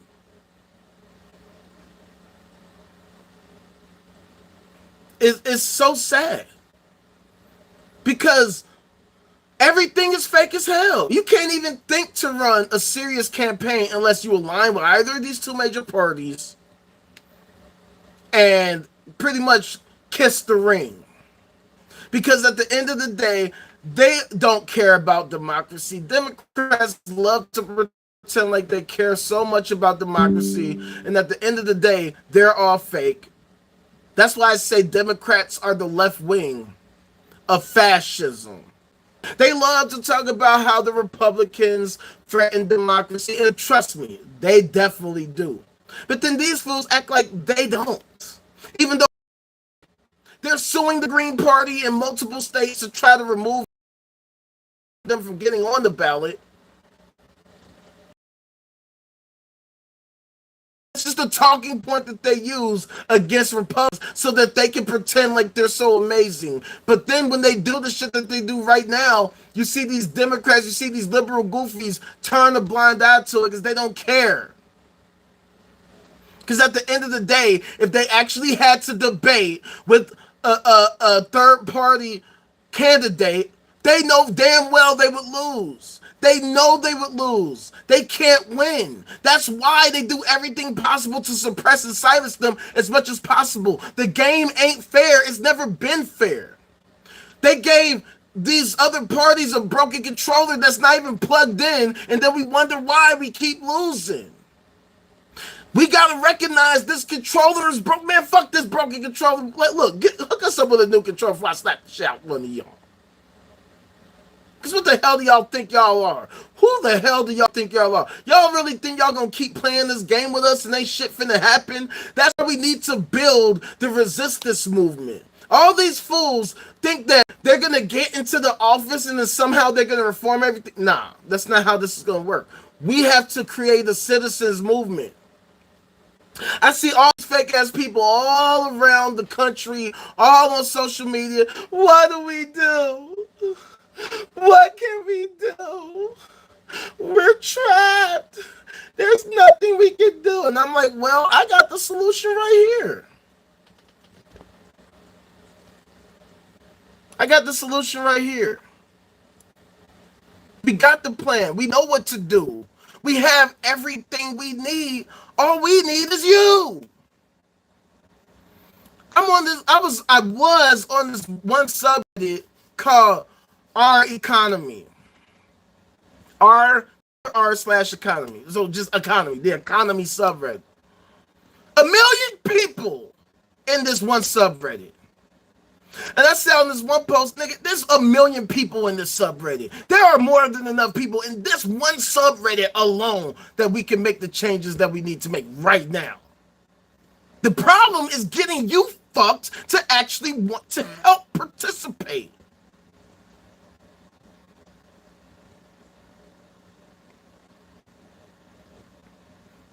I mean, he is a celebrity. He was a celebrity before he ran up for office. That's why he was able to build such a huge following. He had that reality show. But yeah, of course, they treat him not like a celebrity. They literally think he's the second coming of Jesus. That's how delusional these people are. At the end of the day, America has become idiocracy. I guess I should add that to my lexicon. A hyper-capitalist, plutocratic, oligarchical, conquistocratic, kleptocratic, gerontocratic, theocratic, idiocratic, techno-feudalist corporatocracy. These motherfuckers don't know what the hell they're talking about, and they take and transfer the wealth from us Americans to the rich, the banks, and the corporations, and then use technology, they use social media, they use legacy media to gaslight us and to constantly enabling this garbage behavior that's against our best interests. That's why I say neither the Democrats nor the Republicans are helping us. And trying to talk to people is like talking to a wall. I've literally canvassed in multiple states. I've phone banked, talked to people in multiple states. People are going to believe what they want to believe. They're going to do the things that they want to do. And trying to get them to change or actually seriously question their beliefs, rethink their thoughts, rethink their positions is a nightmare. Half the time, I can't even talk about it. I can't even talk to my family about this shit half the time. Because all of them are bought into the bullshit. They all go to church every Sunday. They all support Democrats without a doubt. That's in my family. That's not talking about the people all throughout this city and nationwide. They all these different, and then you have the right wing, they just love Trump. They love this dude. They think he's the greatest thing since sliced bread. And even though he's super duper boisterous, he's a typical Republican. Ain't nothing different about him than any other Republican. Other than he's loud and says crazy stuff. The only reason he was able to beat all these other dudes is A, because he was a celebrity, and B, he was able to say, yeah, I donated to all these dudes. They all took money from me. And it's true. And all of them were the same person. They're all the same person. Ted Cruz, Marco Rubio, Jeb Bush, all these goofies, they're the same person. What is fundamentally different about any of them? They're all corporate, typical Republicans. Trump is the same, except that he will say, I love tacos. I love tacos. Oh, and grab them, that whole thing. He's willing to say that on the mic. But he gets in the office, what did he do that any other Republican wouldn't have done? You know what I'm saying? I mean, like, he's a Republican. He did what we thought he would do. Outside of this crazy stuff he says, he does the same stuff. He says he does a lot of the same stuff that Republicans are known for. Cutting taxes for the rich, giving subsidies to corporations, being anti-science. That's about all Republicans, damn near. Not every single one, obviously, but large swaths of them. Fools that think that freaking ivermectin is a great treatment against COVID. It's ridiculous. And it's to a point now where even science has become politicized. We can't even talk about basic science without it somehow being a political issue. And that's what's sad about our country. We have a country that fails at math. I was talking to my sister the other day. She's a teacher at a high school, right? So for the past, I want to say decade or so, high school students were taking the SAT, the SATs, right? Now we're switching back to the ACT because the kids are so fucking bad at math and science that we got to switch back to the ACT now because it's easier for them. Because these kids are not getting a quality education.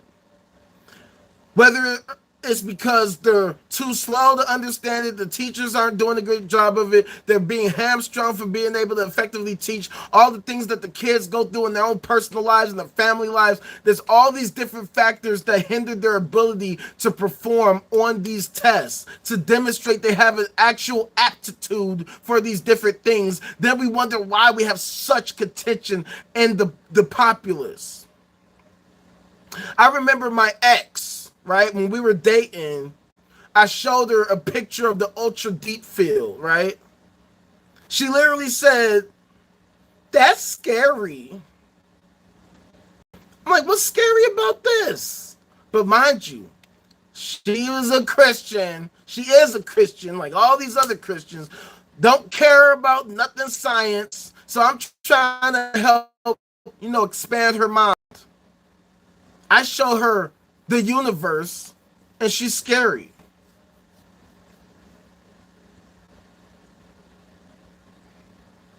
Hell no, I never got it. Never. I mean, I got the vaccine, but I never caught the germ. You know what I'm saying? I make sure to wrap it up. You know what I'm saying? I make sure to use protection. No, I ain't never caught the COVID. Even though I will say that before the pandemic happened, there was a time I got super crazy sick, one of the sickest I ever got in my life. And I hypothesized that maybe I had caught it back then and didn't know. I was down bad. I was on the couch literally all day. Just like, just had the chills and I'm feeling like fucking shit. So I might have caught it before the pandemic and didn't realize it. Or maybe I just got a really bad case of the flu. I don't know. I'm not a physician. I'm not a scientist of any kind, so I can't say. It's just my hypothesis, so I don't know. Maybe I had it that time. This was like months before the shutdown, so I don't know. But it was like I was sicker than I had ever been in a long time. So I don't know if I had caught it before the whole thing or what. But as far as I know, I never caught it. As far as I know. There was a time I thought I caught it. Let me tell y'all the story. I haven't told this story before. So me and Joey P, right? We got tight during the pandemic. You know what I'm saying? Make sure you check out Joey P on all social media platforms as well. I got some tracks with him. You know, I've helped produce some of his tracks. I feature on some of his tracks. So check out Joey P. Got some hot fire. So he hung out with one of his friends from high school. Long story short, me, him, and his friend would kick it all the time. They would come over, we work on some music, watch videos, shoot the shit, smoke up and all that. And so the last time he had come over, it was a normal day, same routine. I want to say 2 days later, my boy Joey hits me up. No, actually, no. The dude hit me up. We call him Seabass. So Seabass hits me up and was like, hey, damn it. Hey, Rage. So I got good news and I got bad news. He's like, yeah, so the good news is I just got the shot. I'm like, all right, cool. What's the bad news? He's like, yeah, the bad news is that me and my entire family caught the germ, and it's possible that I could have got you and Joey infected.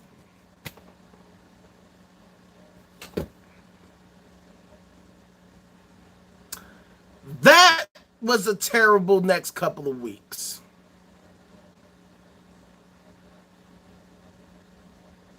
Yeah, so check this out. I'll be right back.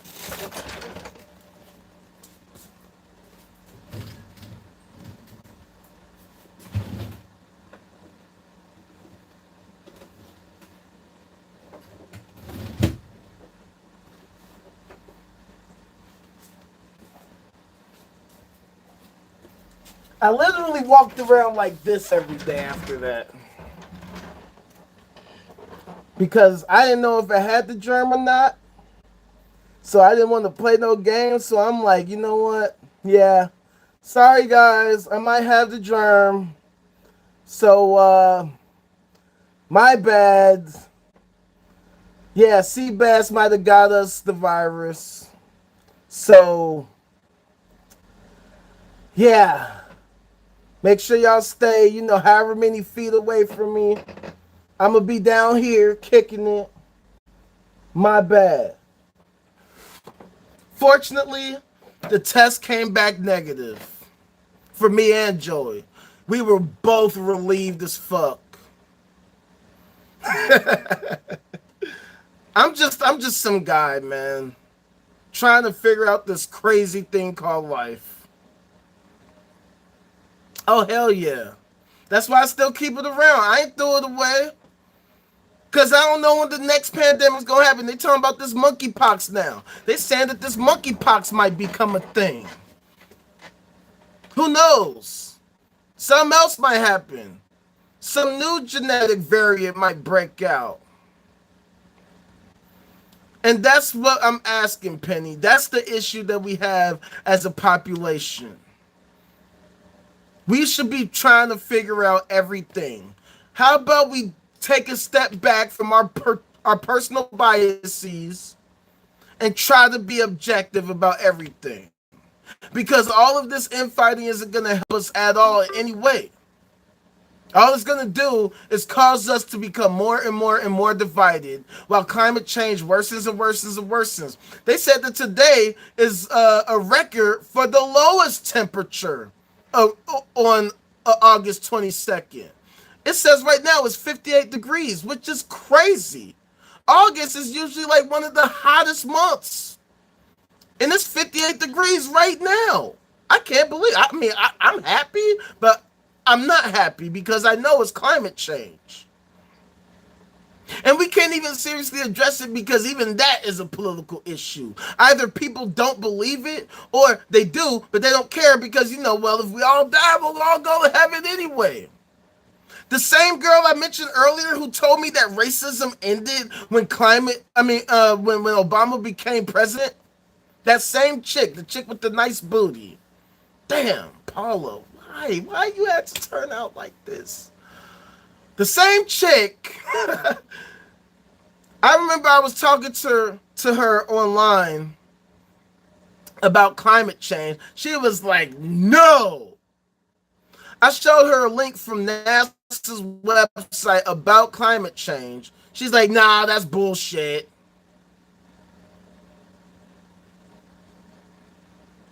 Yeah, no, it's crazy. August is usually like 80, 90 to 100. It's 58 degrees right now. That's crazy. Record low. And people want to pretend like this shit isn't real.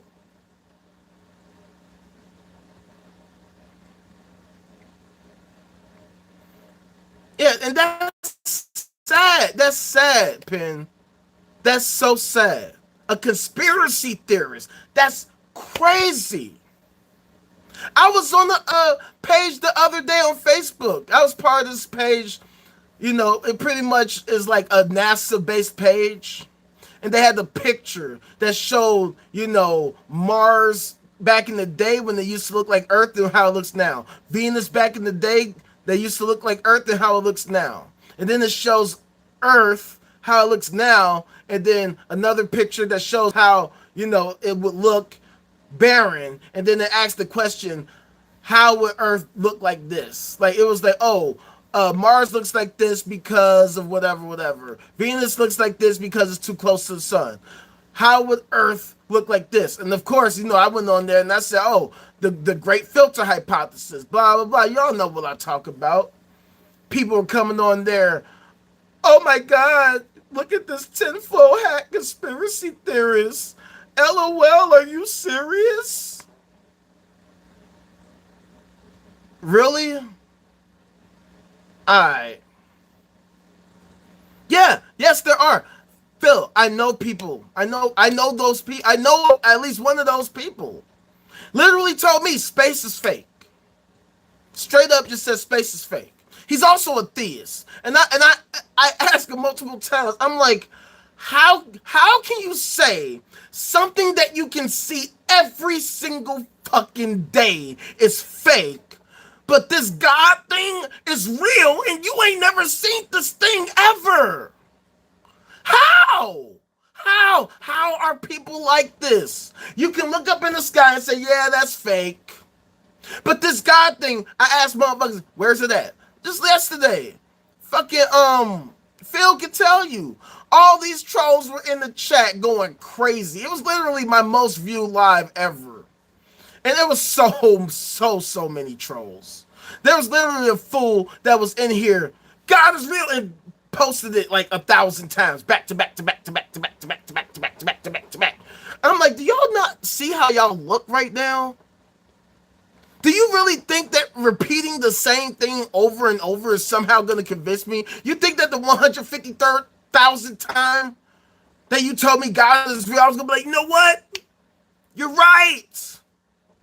You're right. God is real. He's totally real. You know, the 152,999 times you said it before, I ain't believe you. But now that you just said it 153,000 times, I see the light now. I see the light. It's crazy how these people are. This is how backwards everything is. That's why I'm like, everything is backwards. Everything is backwards. The thing you can see every single day. We can go outside right now and see the sun right now. It's not a cloudy day. It is bright. You can see the sun right now. I literally could take my phone right now and we can all look up at the sun together right now. But the thing that these people say is so real and so true, and we just need to believe it. We just need to believe it. Not one time can they demonstrate it to anyone ever. Never, ever, never, ever. And they think that we're the crazy ones because 100% of these fools fail miserably to demonstrate this God thing that they love to blabber on about every day. It's one of the reasons why I don't even be on Facebook like that anymore, because everybody in my circle, in my family, my friends, my classmates, former co-workers, all day, every single fucking day, something about Jesus, something about God. Thank God I woke up this morning. Oh my God, make sure you take time out your day to praise the Lord. Thank the Lord, this and that. And oh my God, Jesus. On my family reunion page, they had a post, oh, make sure you take time to thank the Lord today. We're able to break the generational curse and blah, blah. I'm like, this religious bullshit is the generational curse that we need to break. It's so funny how all these people believe this thing and they think that it's sane to talk about this thing that they cannot demonstrate, but the sun is totally fake. Totally and utterly fake. It's one of the greatest mind fucks of all time. We're the crazy ones because we don't just believe this nonsense that they want to talk about all the time.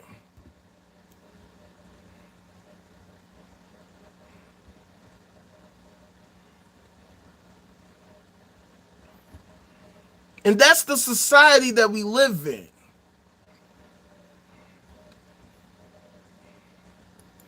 We're made to believe that we're the crazy ones because they fail miserably to demonstrate their claim, but they have no problem exclaiming this thing every day, telling us that this thing is so real every day. We're the crazy one. Like the friend I told you about who believes that space is fake, literally thinks I'm stupid as fuck. Literally told me, you're stupid as fuck if you don't believe in God. Every time he says that, I'm like, okay, what is this God thing? Where is it at? If I'm so stupid, then why can't you show me? And his response is always, I ain't got nothing to prove. I ain't got nothing to prove to you. It's what I believe. This is what I believe. And I'm like, that's the problem. That's the problem. How can you be so vociferous in your assertion that this thing is so real and so true and so wonderful and amazing? You can't demonstrate it, but the moment I question you about it, you ain't got nothing to prove to me. But then you can turn around and tell me I'm stupid as fuck because I don't believe you. How does that work? That is backwards.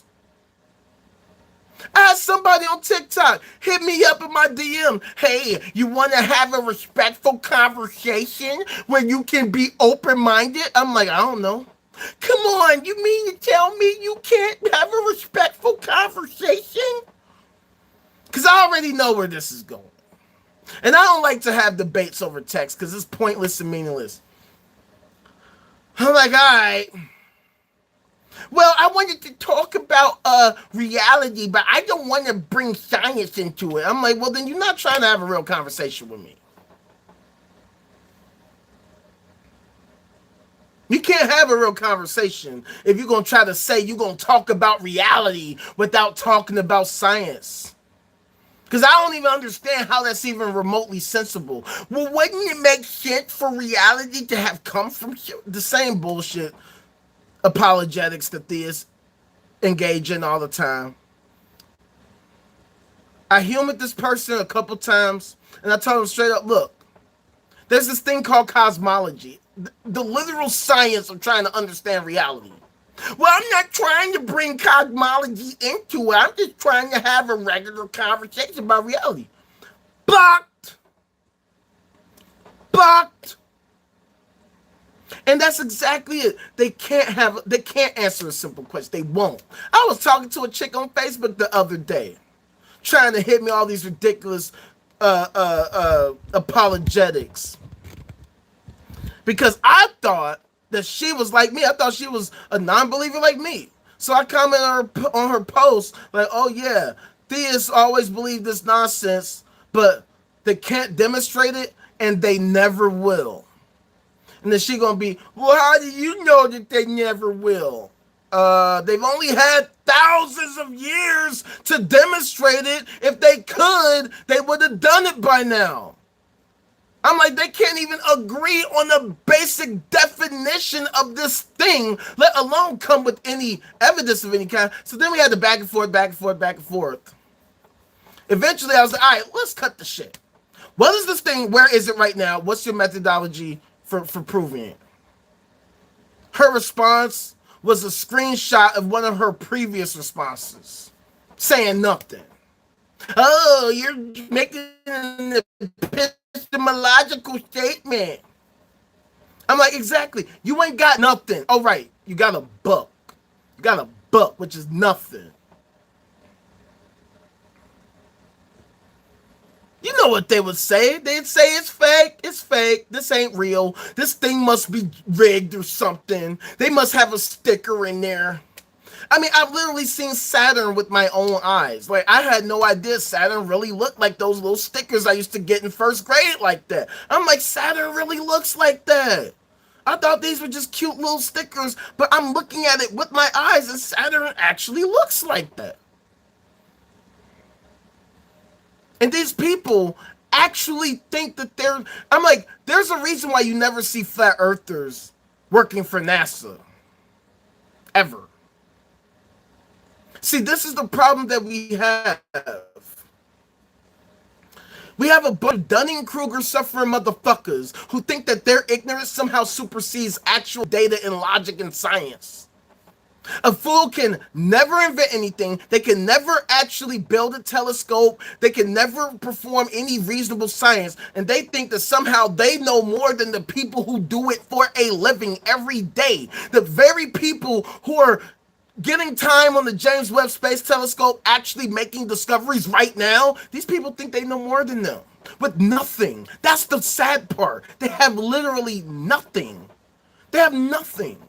That's why I say politics, religion, conspiracy theories, they all go hand in hand, because these people who believe nonsense get into positions of power and legislate their nonsense over all of us. They're so disingenuous, they know that they can't engage in the conversation with us because that's how full of shit they are.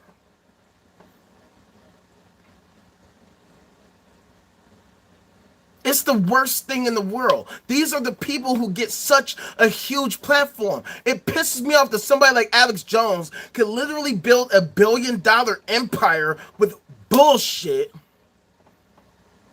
lose it all because he wants to tell Sandy Hook victims and their families, it ain't happened. That didn't really happen.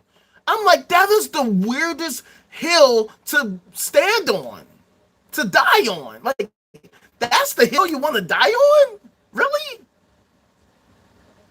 But he was able to build such a huge following to begin with, raging about gay frogs and shit. People think, yeah, that's where I'm gonna throw my money at. Meanwhile, I can't get more than 3,000 followers on TikTok because, heaven forbid, I criticize the two-party system. That's bullying and harassment and hate speech.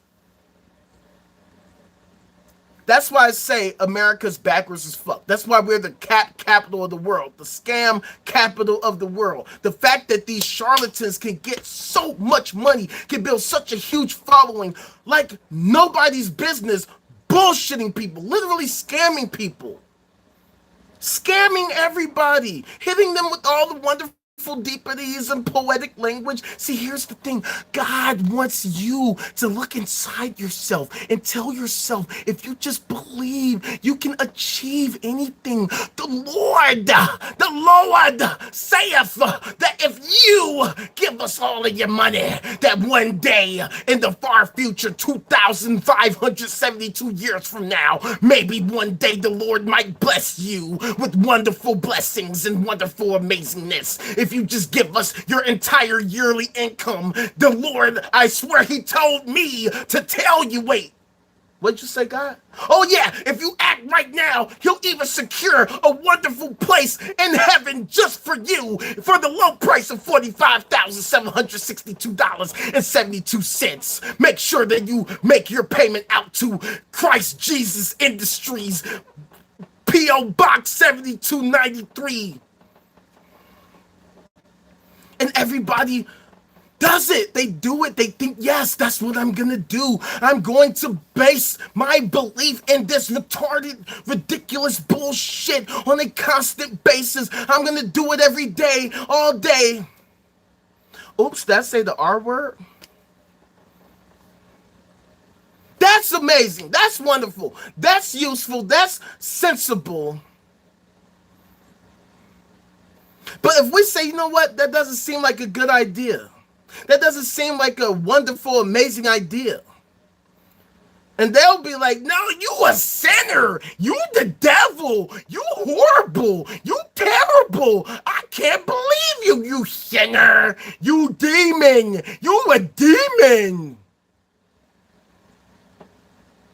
And we're the crazy ones. We're the crazy ones. So I ask people, like in fact, the dude I talked about earlier, the space is fake person. He put me on the phone with his girl one day, and we ended up having a debate. She was talking about spirits. I'm like, okay, what is a spirit? Oh, you know, it's like something you can't see, but like you can feel it, you know what I'm saying? It's something you can't really, but you know it's there. And I'm like, how do you know that this isn't just a delusion? Oh, no, it's totally real. It's my personal belief. It's my personal experience. In fact, actually, you can see spirits. I remember I actually saw a spirit the other day. I'm like, wait, you just said you can't see it. Now you turn around saying that you can see it. You see it all the time. So once again, how do you know this isn't just a delusion? See, this is why I don't hang with non-believers. This is why I don't talk to non-believers. Because non-believers don't be blah, blah, blah, blah, blah. Uh-huh. Uh-huh. Yeah. No, the problem ain't the non-belief. The problem is that theists are full of shit. All of them. Every single one. 100% of them. They can't answer basic, simple questions. Like, where is this thing, this God thing right now? It's 4:10 p.m. Central Standard Time, August 22nd, 2024 AD. Where are its current whereabouts? And show your work. Show me, show us where this thing is at this very moment. Of course they're impossible. Because at the end of the day, this is their sci-fi fantasy lore. And now they want to try using ridiculous logic tricks to try to put forth their bullshit, to purport their bullshit. Well, you can't prove it's not real. You can't prove it's not. I'm like, do you know how sad it is that with these fantastical claims you make, this is what you've been reduced to? You can't prove that it's not real. You can't prove it's not. I'm like, you know what? I can. I can by the fact that this is how you act. Theists have only had literally thousands upon thousands of years, billions upon billions upon billions of theists all over the world making these claims. Now, if a single one of them could demonstrate any of this bullshit, it's safe to say you're all full of shit. Sorry, theists. Gotta break it to you. You don't know what you're talking about, because if you did, you have had plenty of time to demonstrate it. The girl I was talking about yesterday, she gonna say, oh, well, how do you know? How long has science been around?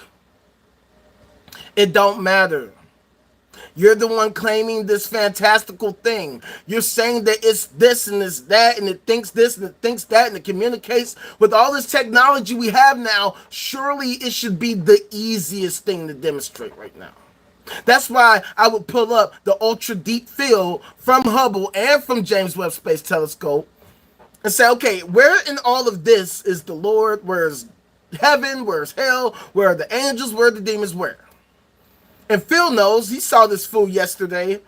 Dude gonna keep moving the goalposts. Oh, how do you know that this is a real photo? How do you know this really from NASA? I'm like, okay, let's go to NASA's actual website. Let's literally go to their website. Look, it says jameswebb.nasa.gov. How you know this ain't Photoshop? You probably Photoshop. Okay, get the fuck off my shit, dude. Get off my shit, because now you just trolling. I'm like, dude, I showed my work. I showed you me typing it in right now. You can watch me literally type it in. You can pull it up right now if you want to. This is the difficulty we have to deal with. This is how people actually are in real life. This is how they are right now in real life. And there's not just a small group of, this is literally the majority of the population. It is insane, Penny. It's absolutely absurd and insane, because this is how they are regularly. And there are so many of these people. Just like this video I showed you about the people who can't name one single policy that Kamala is pushing for. They're the same people who believe in the Lord Jesus Christ and can't tell you his current whereabouts. They want to tell you, well, I hope you can find him one day. Well, if you claim to know where he's at, then why can't you direct me to him? You should be able to give me his exact address. You should be able to give me his Twitter handle, his phone number, his email, something, some form of communication, some form of address where it can be located. And at the end of the day, It's obvious these people don't know what they're talking about. This is beyond over. This is a dead conversation. The fact that we are still having this conversation just goes to show why it's so difficult for us to progress. And that's why I'm antisocial too. I'm antisocial too. I don't like hanging with people because most people don't know what the hell they're talking about. They might be good people. They might be decent people on the basic level. But when it comes to actually being sensible, most people are not. And the sad part is I know that these people understand what the hell I'm talking about. This is elementary shit. This is not rocket science. I've taken rocket science, astronomy. I took astronomy in college. It is hard. It's very tedious work. It's very tedious math. It just so happens I have a math background, so I could do it. That's why I got a B+ in the class. But at the end of the day, these people do not have a math background. These people failed math. These people hate math. They hate science. They can't stand science. That's the reason why they don't know shit about science. That's why they subscribe to the religious bullshit, because it's easy to believe something nonsensical, especially when you don't have to dive too deep into it. You can just read a whole bunch of Bible quotes. You can listen to the pastor give you his sermon, and you can think you know everything. But then you come across people like us, and oh my God, why are these atheists and non-believers? Why do they say and why do they? Knock it off. That's what's up, Penn. Well, I think we could say it proves there is not one, since everything that we know through science shows that the God they are talking about doesn't exist and can't possibly exist in our reality. Well, see, that's the thing. First of all, there's so many different ideas about what this God thing even is. They can't even agree on what it is. Even amongst the religions, even within the religions, they don't agree on what it is. That was one of the things I learned when I was studying Christianity, when I was studying theology. There's all these different views. There's views that Jesus is only God. There's views that Jesus is both God and man at the same time. There's some that believe, oh, he's only a man. This is within Christianity. They can't even agree on the nature of the Lord Jesus Christ himself. There's the triune Trinity, triumvirate, Father, Son, the Holy Spirit. It's like one, but then there's like three in one. So basically, the Lord has multiple personality disorder, or whatever you call it, the new modern term for it. In the DSM-5, they got a new term. Borderline, I think, borderline person, whatever. The Lord needs psychological help if it actually was real. But in reality, there is no such thing. The fact that they can't even agree on what this thing is, the fact that the Protestants and the Catholics had to go to war because they don't know what the hell they're talking about.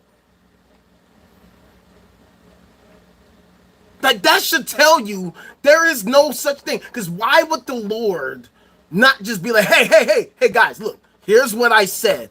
Look, put down the book. I'm going to just tell you directly. I'm going to get on here and tell you, look, I think you all need to do X, Y, Z, A, B, C. That way you don't misinterpret. Look, I'm speaking in clear language directly to you all. Why would the Lord tell Samuel to tell Saul to tell Jacob to tell Michael that you should do? Why? If you're so omniscient, you should know that's inefficient as fuck. You should know that direct communication is the most efficient form of communication there is. Instead of writing something down in the book, you talk directly. Why would I write something down and be like, hey, I'm going to mail this and then hope that, like, the freaking, when I could just talk to you directly? Dissociative, yeah, that's what it's called. Dissociative. I get my disorders mixed up. See, I'm not a psychologist. I don't claim to be a psychologist. So I'm just going off of the things that I read and that I learn, but there's still more to learn. And the DSM-5 is not the end-all be-all. I'm sure there's going to be a DSM-6, 7, 8, 9, 12,000. Yeah, it is the longest game of telephone, and it's a ridiculous game. The fact that people are still playing this game and thinking that they seem sensible is absurd. I don't even know how many different versions there are. Like, even, and here's the thing, right? And this is what a lot of people don't talk about. Even within the denominations, you can go to a Baptist church and All the different Baptists have different personal beliefs. You can talk about any subject. No, the Lord does see. It says here in 1 Galatians 17:4, some dumb shit. Well, actually, no, it says over here in 1 Timothy 2:17, some other dumb shit. They pick and choose. They cherry pick what they like and what they don't like, and they run with that, and they think that that's wisdom. And they think that reading the same book over and over and over and over and over somehow makes them intelligent.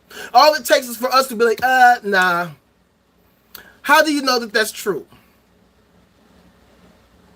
Are you literally questioning the Lord? Where do you get your morals from? Somebody was in the chat yesterday. Well, I guess there's no such thing as good or evil. What? It's like, look, first of all, you can miss me with that virtue signaling bullshit, because I can show you all these passages in your book that shows you all of these things that are clearly immoral. I don't care what you have to say. You can't give me a good reason to harm children, period. I don't care. Like, it would have to be like the most extreme situation. Oh, we're in Africa and there are these child rebel soldiers walking around with guns. Okay, yeah, in a situation like that, yeah, smack this mother up the thing on the mother. But we're talking about extreme situations where this child poses a literal direct threat. Otherwise, you can't give me a good reason to harm children who do not pose a direct threat to you. Children who are just being kids, living their lives. That's why I said on my one song, Evil Ways, what did I say? I said, but if I hear a voice in the black of night that commands I strike and hurt a child, I would ask it why. And I would never do it, so me and this voice, we would have to fight. It ain't even the question for me. It's really black and white.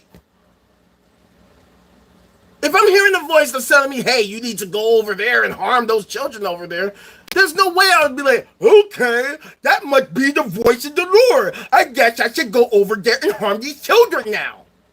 A normal person says no. If the thought even crosses my mind, hell no. Why would I do that? What could I ever hope to accomplish by doing something so despicable and disgusting as that? How? And then the irony, right? When somebody actually does something horrible and then they say, well, God told me I had to do it. Theists will be the first one. Nah, that's not the Lord. That's the devil. There's no way the Lord to tell you to do that. And I can find you passages in the Bible of the Lord doing exactly that. Exactly that. So these fools are hypocrites like a mother. And then the irony, I remember one time I was working at this one spot. This is actually about a decade ago. I was working at this call center, and I mentioned this topic to these people who are obviously devout Christians. And I mentioned the story of 1 Samuel where the Lord literally says, go over there and harm these children. I'm like, how can you act like this is even remotely good? And you know what these people said? Well, it really wasn't harming them. It was just the Lord calling them home.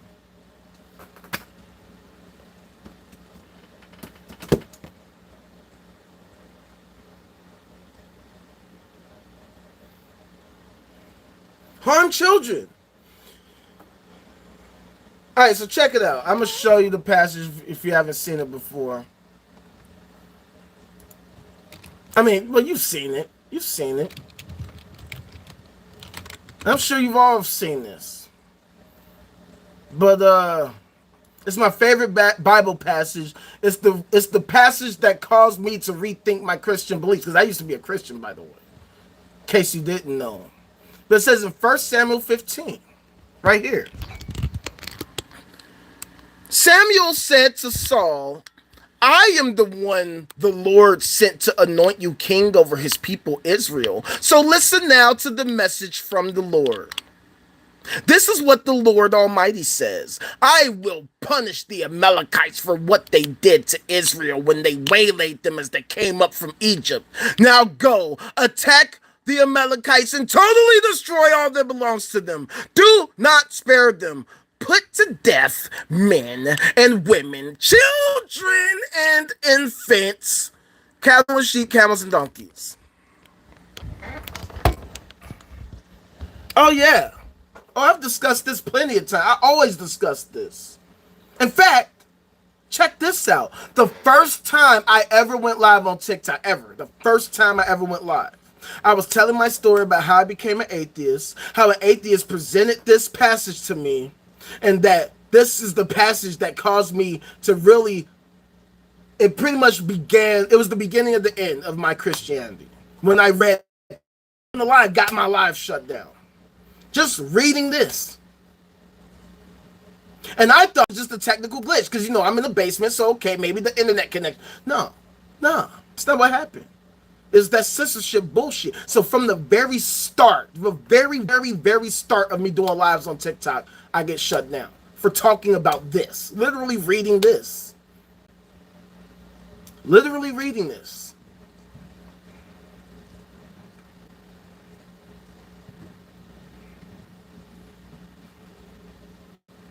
Yeah.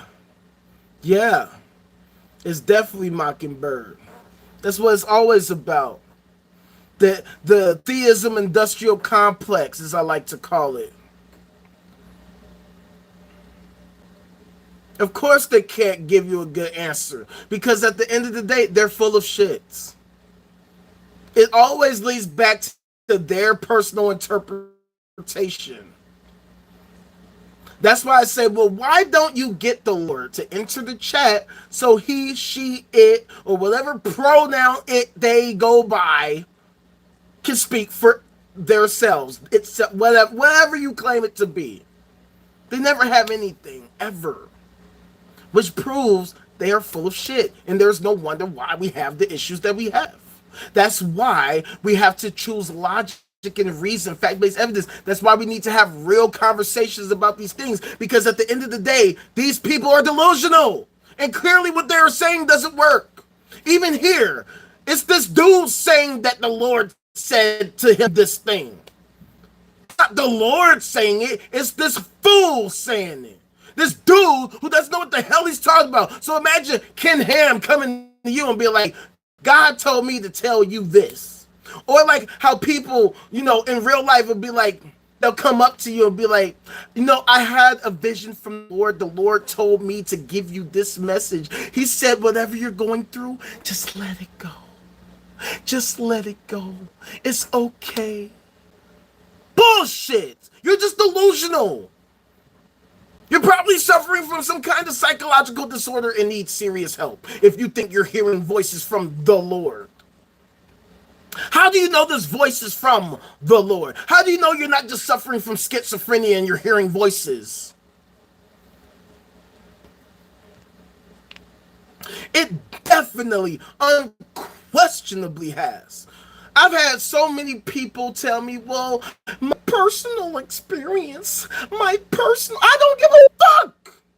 I don't give a fuck about your personal experience. I'm talking about real life. Okay, show me your personal experience right now. Since it's your personal experience, you should be able to replicate it personally to me. And then we can both have the same personal experience. And then I would come on here and tell you guys, look, I personally experienced the Lord because so-and-so and such was able to show me the Lord personally. So now I believe it because they personally showed me. And now I can tell you, I can personally share with you the Lord. Look, hey God, look, check it out. Look, check. Tell these fools what you told me yesterday. Tell Penny what you told me yesterday. Uh-huh. You hear that, Penny? Uh-huh. The Lord, he's talking that talk. You can hear him, right? Can't you all hear him? Look, I don't think they hear you though. Maybe I need to turn up the volume on my phone.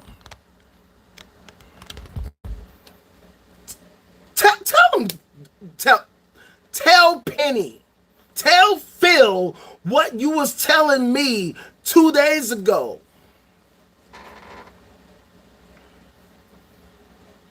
See? Told you Jesus real. Exactly, Mike. Isn't the Lord so wonderful? Isn't he so wonderful? Isn't he wonderful?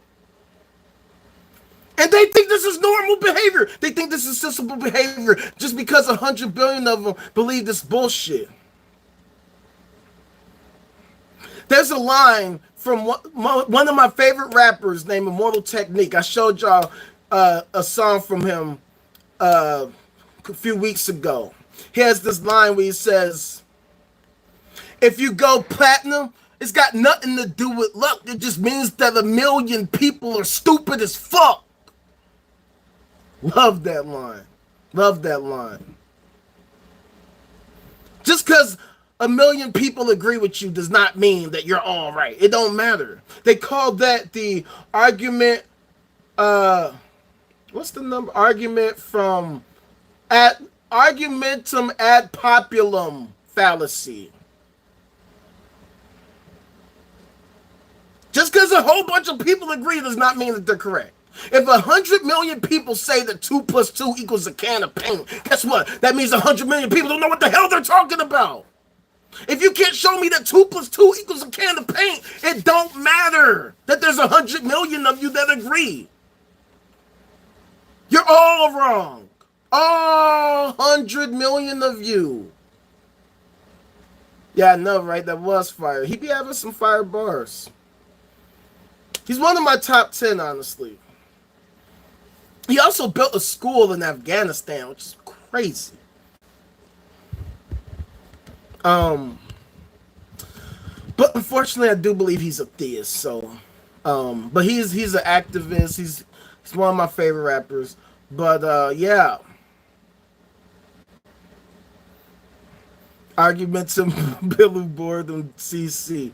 Exactly. Like, these people don't be knowing what they're talking about, and it really sickens me. They really think that their delusional nonsense is somehow the equivalent of knowledge and education, and it pisses me off so hard because it is abundantly clear none of these people know what they're talking about. They demonstrate on a constant basis. We can't even talk about science stuff. I can't tell you how many people have come to me. Oh, you mean to tell me you believe in the Big Bang? You believe in the Big Bang?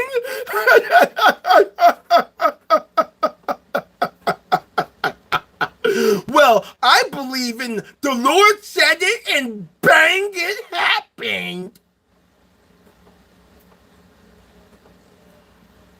And I'm just like, okay. Where is this thing? Where is this Lord thing that you're talking about? And show me that it said bang and it happened. I've even had people come at me and say, well, the Lord only comes to his own people, and you're not one of his people.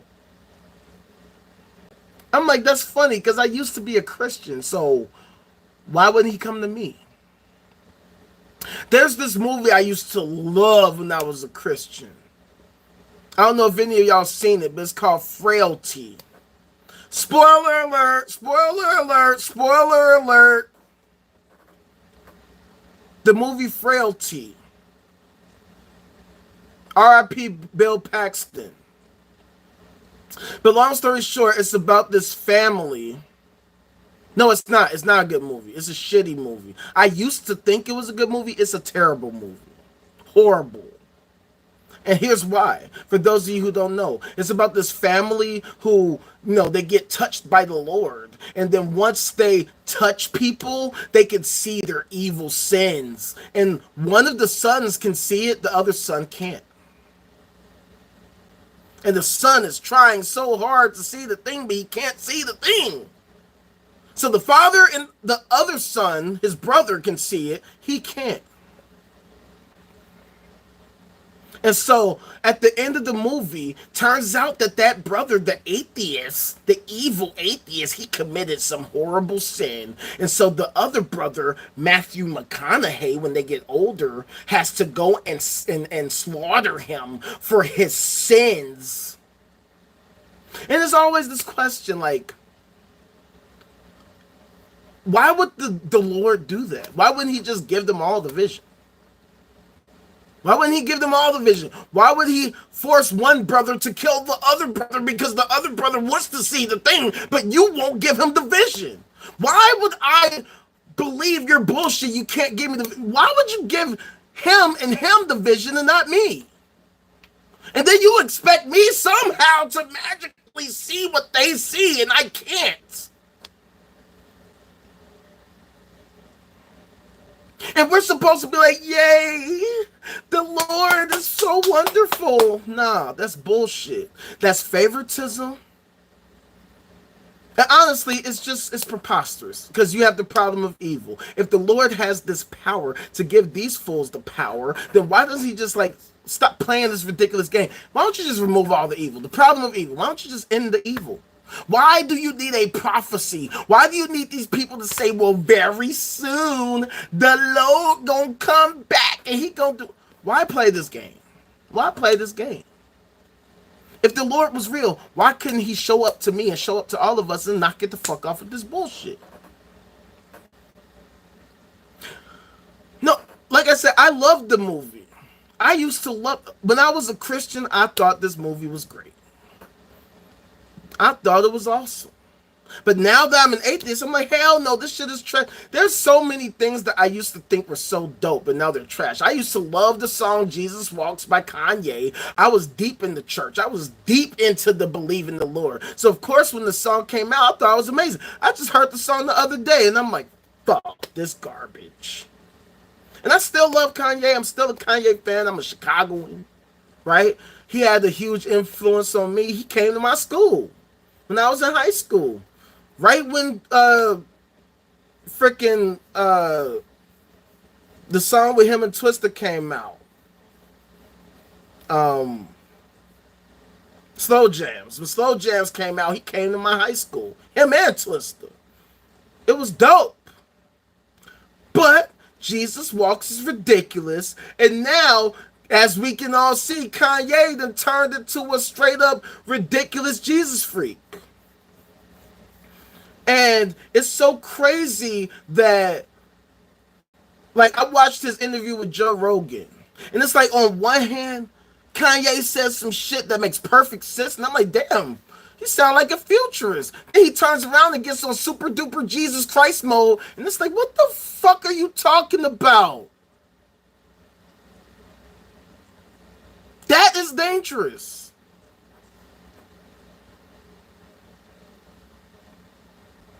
Yahweh is in charge of a halftime show for super aliens, and we're the show. It's a shit show. It's a shitty show. I don't know how aliens would even be even remotely entertained by this garbage. But, you know, that's considered the zoo hypothesis, that the aliens are watching us and waiting for us to reach a point where we can fucking get our heads out of our ass before they decide to finally reveal themselves. Which is possible, you never know. But see, the problem I have with that is that we have the Fermi paradox, and in my belief, they have the Fermi paradox too. So if they were able to find us, I'm sure they would be excited to find us, to find that there's other life in the universe. Because I think about if we ventured out into the universe and we were able to find life on some other planet, how we would react. And honestly, I want to see a movie about that, like a real movie about that. Because honestly, now that I have the knowledge that I have, alien movies don't impress me like they used to. They don't impress me like they used to. They look goofy as hell to me because they act like aliens are so intelligent and stupid as hell at the same time. So, but the whole point is we should be having these kinds of conversations. We should be having higher level conversations where we're actually talking about all these different things and getting in depth into the real high level discussions about it, instead of, well, it said in the Lord Jesus Christ book, it said in the Quran that some dumb shit. that doesn't make any sense and doesn't matter. Because at the end of the day, how does this shit help us cure cancer? How does it help us fight climate change? How does it help us become a Kardashev type 1 civilization and beyond? Oh, right, it doesn't. So why are we wasting our time on it? If people put as much energy into science as they put into this bullshit, we would be halfway to Andromeda by now. We would be living like the Jetsons right now. We would probably be way past the Jetsons by now. We'd be probably have built 20 fucking O'Neill cylinders by now. Instead, most people don't even know what the hell an O'Neill cylinder is. And it's pathetic, and it pisses me off because we pretend like this shit is sensible, reasonable, logical. We pretend like the conversation that these people have is sensible, like it makes sense, like it's just the most obvious knowledge of all time. Yet when we actually challenge them directly, they start waffling. They start saying all this bullshit. They start trolling. They start playing games. They start talking in code, talking in woo, engaging in the most ridiculous apologetics, doing everything they possibly can to avoid the fact that they simply just don't know what the fuck they are talking about. They don't know what they're talking about. They're goofy as hell. I'm sorry to break it to you, Theas. You don't know what you're talking about. Then you get into politics and then try to legislate your goofy ass theism on all of us, and then you break the code, you break the Constitution, you claim that you care about the Constitution, and then you violate it countless times. Democrats and Republicans don't give a shit. They trample all over the Constitution every day, all the time. You know what I'm saying? They go to churches and they fucking lobby for their bullshit. They campaign for their bullshit. And at the end of the day, none of these people know what the hell they're talking about. And we can't even talk about any of this stuff in an actual, literal, objective fashion without people getting offended, people getting mad, people starting to troll and play games. It's preposterous. That's why we have to combat the nonsense as much as we possibly can. That's why I'm so mad. I'm so mad about TikTok. I'm so fucking mad. Like, I can't, like, they sent me a survey today for lives. Every chance I got, I selected the option for other and said, fuck you. Fuck TikTok. Fuck TikTok. Fuck TikTok. Your censorship is garbage. Talking about, oh, did you know about this thing about teams? Fuck you. They keep sending me all these notifications, all these updates. Hey, it's not too late to join our live session. It's not too late to reach the leaderboards and do it. I would love to do that. I would absolutely actually love to do that if y'all didn't keep suspending me every other fucking live. So that's why I had to transfer over to over to YouTube again. Because I couldn't do it, y'all. I couldn't do it. How to start is simple. We got to get the numbers up. We got to get the numbers up. We got to get the numbers up. Hopefully, when this music video gets done, that could be a significant boost. Right? But as for now, just keep rocking with your boy. Just keep rocking with your boy. Right? And don't get it twisted. I'm not sitting here saying I know everything, because I don't. Because if I did, wouldn't be here like this right now. But what I do know is that if we could get shit popping, we can make shit happen. Like I said, that's why I'm mad about TikTok. That's why I'm so mad about TikTok. Because by now, we could already be 100,000 followers. And I did the math. Right? Because I'm like, not last time, but the time before I got suspended, I was able to grow at a rate 60 followers an hour. So doing the math, if I was able to do that for a year, by now I would at least have 100,000 followers. And we'd already be on our road to making this shit happen. Yeah, that's what we need to do. Facts, Silk. We got to get the numbers up. We got to start getting the attention of. And this is another thing. Check this out. On my first account, shortly before I got banned, I had I Show Speed on my live. I saw my numbers jump crazy. I had one of my other friends. We were talking. Shout out to Sarah Grace. Check her out on TikTok. I'm just talking, listening to her talk. She's just talking. I might have had like 100 people watching at the time. Right? I was doing decent numbers. And then I saw my numbers just jump to like 300 people watching. And I saw all these comments flooded. Ad speed, ad speed, ad speed, ad speed. And I was just like, what the fuck is happening? I'm like, what is happening right now? Like, my numbers jump crazy. And all the comments just start flying. Ad speed, ad speed, ad speed, ad speed, ad speed. I didn't even know what was happening. By the time I tried to add him, he was already going. I'm like, damn. Because I had like a long queue of people who were calling in already. My numbers were already doing decent.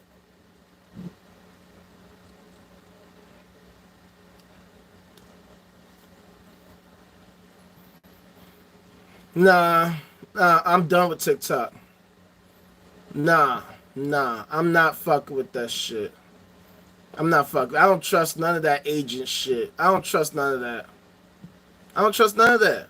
I shouldn't need an agent. And I don't believe in none of that shit. I don't believe in none of that shit. I should be able to do what I do and just do it. You know what I'm saying? I shouldn't have to worry about getting shut down because I said the wrong word. Yeah, like it's too much. It's too much bullshit, man. It's too much. Like, the whole point is I should not have to worry about censorship. That's why I'm here. I would rather struggle here. I'd rather have 2 people watching me here than have 1,000 people watching me there and I keep getting shut down and keep getting suspended and then get banned and then I gotta start all over again.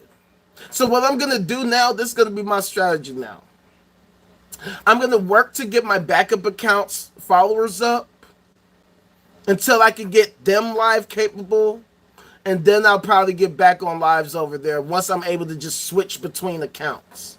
Because at this rate, I will get banned. I would have probably gotten banned already by yesterday. And it's not worth it. It's not worth it. I'm not trying to worry about getting shut down. So if I can at least spread out the fucking censorship, I mean, spread out the violations across different accounts, that will slow their ability to shut me down. Because then I can just switch over and be like, okay, they shut me down for a week over here. I guess we're back on the other account.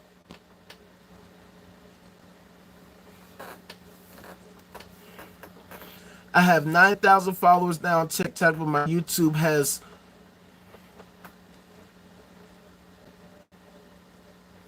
two factorial 2 followers. Is this a math equation, bro? Like, what is it? But right now, I'm like, yo, I'm not finna go through all this shit. Oh, 2 followers. Yeah, so I've been on YouTube since 06. I'm actually mad at myself because I honestly could be popping by now, and I blame myself. It's myself. It's my fault. Well, dude, I got videos right now that still only got 2 views right now. And I got 428 subscribers. And I still got videos with 2 views. Like, right now. Like, 2. Like, I had to beg some of y'all to check out my Smart Carter video. By the way, check out Philip. But I know, dude, the fact that I haven't been shut down right now means YouTube is far better than TikTok. By far. Yes, YouTube has gotten worse over the years. The censorship has gotten pretty bad these days. The fact that I have not gotten shut down and I actually said a literal slur on here makes it 1,000 times better than TikTok. Because I don't even say any kind of slur on there, and I've been shut down so many times. So many times. It's so bad. It's laughably bad. It's preposterously bad. It's disgusting. I'm disgusted at how bad TikTok is with the censorship.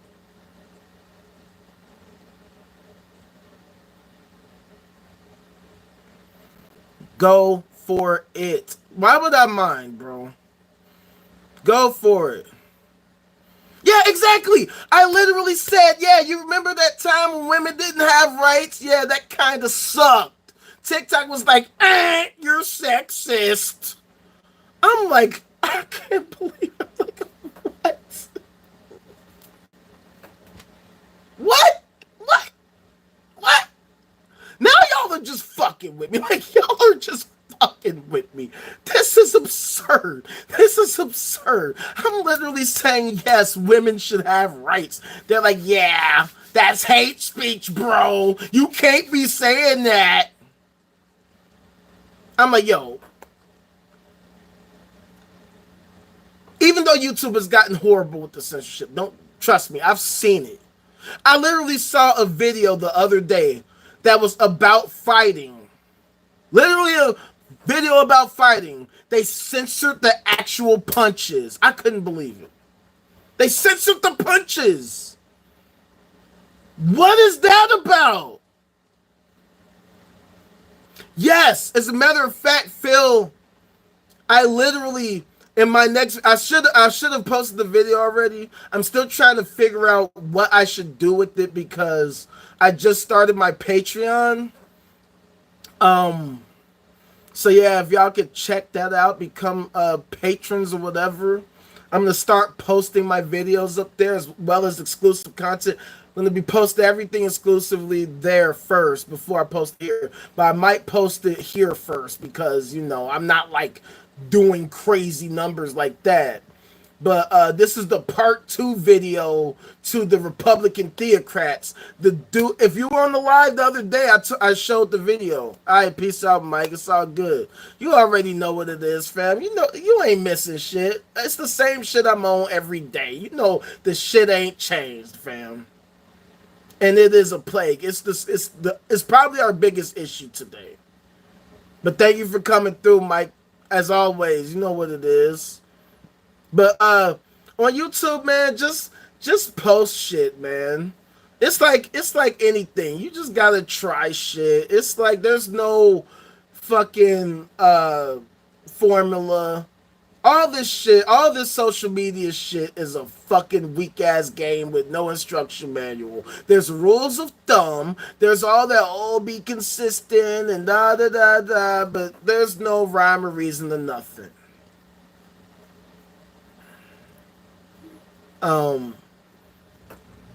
But what I was saying earlier was I was actually one of the first people. I'm not gonna say I was the first, but I was one of the first people to do reaction videos, and I got numbers for doing that. If I would have kept up with that shit, I would probably be Mr. Beast right now.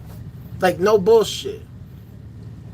Like my first earliest videos. The very first video I made, I do believe, I was trying to do a series called A Damn Shame. Maybe I need to bring it back.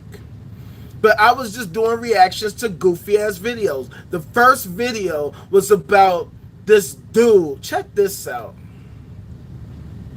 There was this dude that was at a fucking grocery store. He was in the checkout line, the checkout aisle. There was this lady in front of him. And I guess she had that fat ass. He was like, oh my God, look at that booty. It is so wonderful and fucking my shit. Couldn't help himself, couldn't keep his hands to himself, ended up grabbing her butt. But guess what? Turns out that the woman was a police officer in full uniform. So guess what happened? I would love for you to venture a guess as to what happened. Please guess at what happened. I'll give you some time to venture a guess. Anybody? Anybody? Yeah, exactly. The dude got arrested. Idiots! Idiots! What the hell is wrong with you, dude? The hell is the matter with you? That's why I called it a damn shame. Because how could you be such a fool? So, if I would have kept that up, I probably would be super popping right now. But, you know, this is early in YouTube, and this is like right after I graduated college. I didn't believe I could be popping on social media. And I wasn't doing it like really trying to do it, but I did get views. These are my most viewed videos, no bullshit. My most viewed videos on YouTube, my first ever videos. And so I'm mad I didn't keep up with it, because I would probably be Mr. Beast right now. I'd be fucking any of these other famous fucking reaction videos. I was one of the first people doing it before anybody. Right here. Literally right here, sitting right here. So when people try to tell me, like, you know, I don't know what the hell I'm talking about, or I got lucky on social media, like when I got that 1 million view post, what, a month or so ago, a couple months ago, people was hating so hard. They were hating so hard. Oh, you're a content thief. You're a I'm like, I can't believe that shit. I'm like, social media is literally about sharing content. Now you're gonna say I'm a content thief. I didn't say I created the post. I didn't say, hey, I made this meme. I just shared it. Like, I share everything. And I make my own content too. But people be on that hating shit. I'm trying to tell people, look, there is no formula. People would love to lie and cap and tell you, oh, all you gotta do is post at 7 p.m. on Thursdays. Make sure you make a video that's 3 minutes and make sure blah, blah, blah. I'm like, look, that might work for you, but this is real life. Everybody doesn't have the same experience. Me and you can post literally the same exact thing at the same exact time and get completely different results from it. The same thing, the same video, the same meme, whatever. There is no guarantee as to who goes viral and who doesn't. If there was a formula that you could emulate, everybody would do it and everybody would be viral. There is no telling who's gonna go viral and who doesn't, right? But what I knew was that on TikTok, I don't know, it's just like I had a sixth sense for it. I knew I could pop off on TikTok. It was nothing. That's why when my numbers started to pop, I'm like, yeah, I know. I know, because I have the shit. But the censorship was just too much. It's gotten out of control. Exactly, it's all an algorithm. There's no like, oh, if you just post this or you do that, you make this type of video. Like, as an example, right? I'm a cisgender straight man. Exactly, the algorithm's always changed, and this is one of the things that trips me out. To your point, Phil, these same people who were hating on me, they'd get in the chat and be like, oh, your conversion rate is bad. Look at my numbers. I got higher conversions without not even 1 million views. I'm like, okay, this ain't a pissing match. These same people who think that they're the shit and are so used to getting millions upon millions of views will be the first motherfuckers going into the fucking group or subreddit or whatever complaining about what's wrong with TikTok. What happened? I was getting millions and millions of views and now I'm only getting hundreds of thousands. What did I do wrong? What happened to TikTok? It's like, oh, so you really thought you were the shit like that? No, you got blessed by the algorithm. Even if you do have objectively good content, there is no telling that your good content is gonna pop off. I hate it when I see people say things like, oh, maybe you should just make better content. How do you know what's good content? You really think the algorithm knows what good content is? You could have the greatest fucking piano playing fucking skills in the world. That doesn't mean you're gonna go viral. There are a lot of people who are good at playing piano. There are a lot of people who are good at playing the guitar. There's a lot of people that are great vocalists. That does not mean you're going to get 100 million views. There are people who suck and get 100 million views because they suck. People are fickle. Who would have ever thought that? Catch me outside, how about that? Who would have ever thought that that would go viral? Who would have ever thought that the internet would reward bad behavior like that? You know how many people have been on Maury, badass kids who attack and belittle their parents, who got exposed for it? What made Bad Baby go viral? Who the fuck knows? People are random. Human behavior is unpredictable. If it was predictable, corporations wouldn't be spending billions upon billions upon billions of dollars in marketing. There is no guarantee that this marketing strategy, that this sales strategy is going to work. Different people react to different things differently. And just because you use this cartoon character doesn't mean that everybody's going to be like, ooh, this cartoon character. Exactly. Then there's the issue with shadow banning, which is what happened to me after I got banned on TikTok Lives the first time. My videos got shadow banned like crazy. Because I would make videos, most people would never see them. My numbers dropped. My growth completely stopped. People didn't even know I was still making videos. People like, damn, where you been? I'm like, I've been making videos this whole time. Yeah, I know. It is an awesome rabbit hole. And on some real shit, even to this day, I be having thoughts like this has to be a simulation. The shit that be happening is too absurd for this to be real. This has to be a simulation. There has to be the fucking agents or whoever that are controlling this shit. Because I'm like, how is it that the worst things happen at the worst possible times all the time? There's no way that this shit is just really this bad. Even though, ironically, crazy things happen all the time. Rare things happen all the time. It's just baffling to see all this crazy shit happening all the time. All this craziness around me, all these NPCs. It's like talking to people is like talking to NPCs in the game. They say the same things over and over and over. You go to this character, you press the A button. I like raspberries. Okay.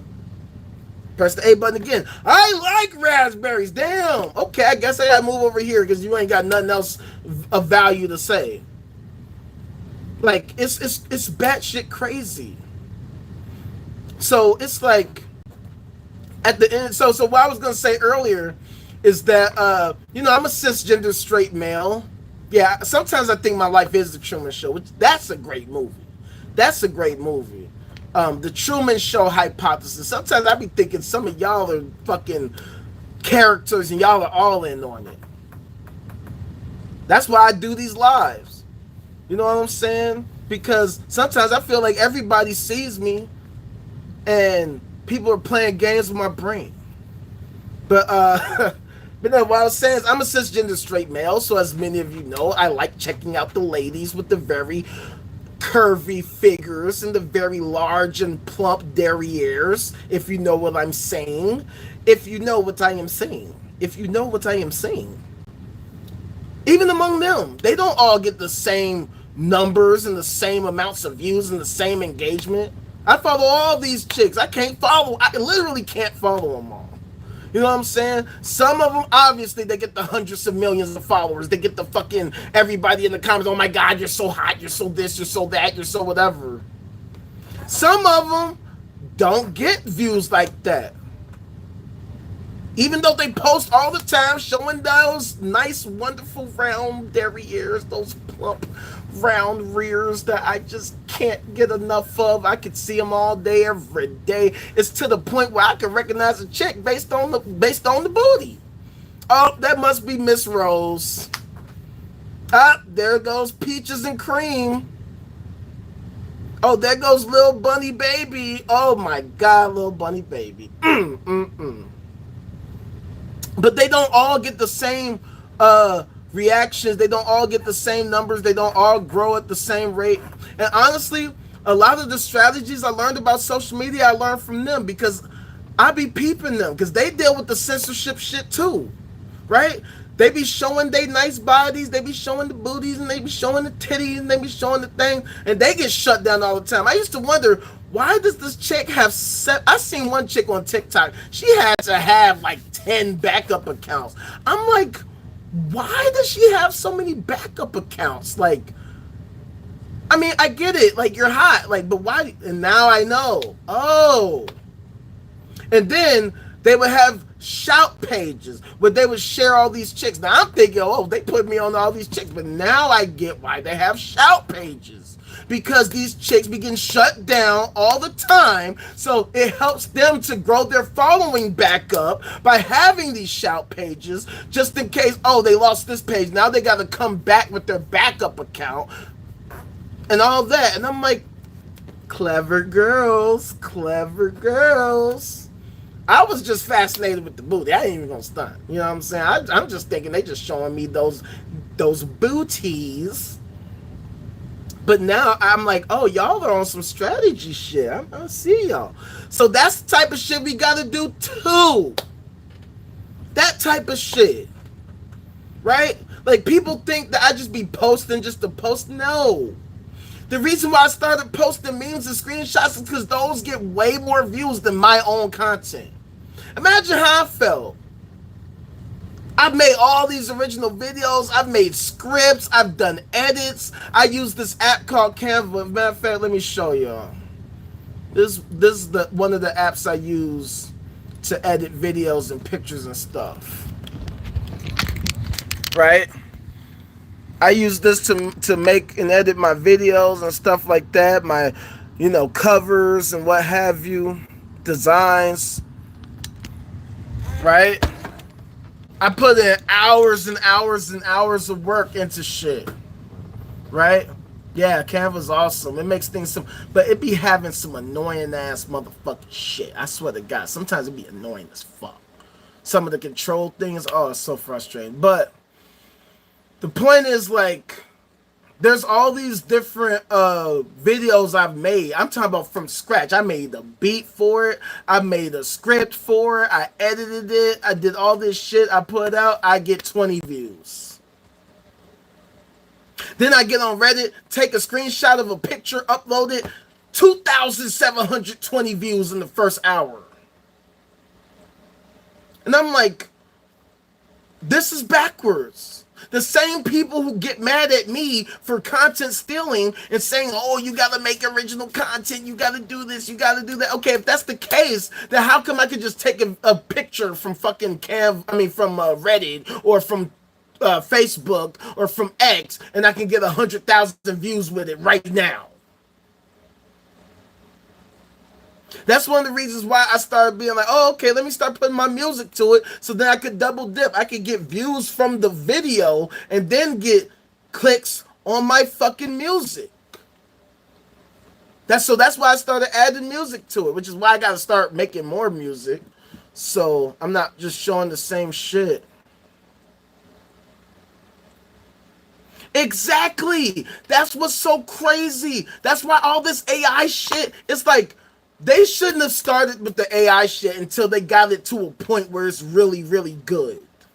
Even though I think Mike told me that, or somebody told me that they have like a freaking office or something in Brazil or South America somewhere where they actively monitor people and stuff like that.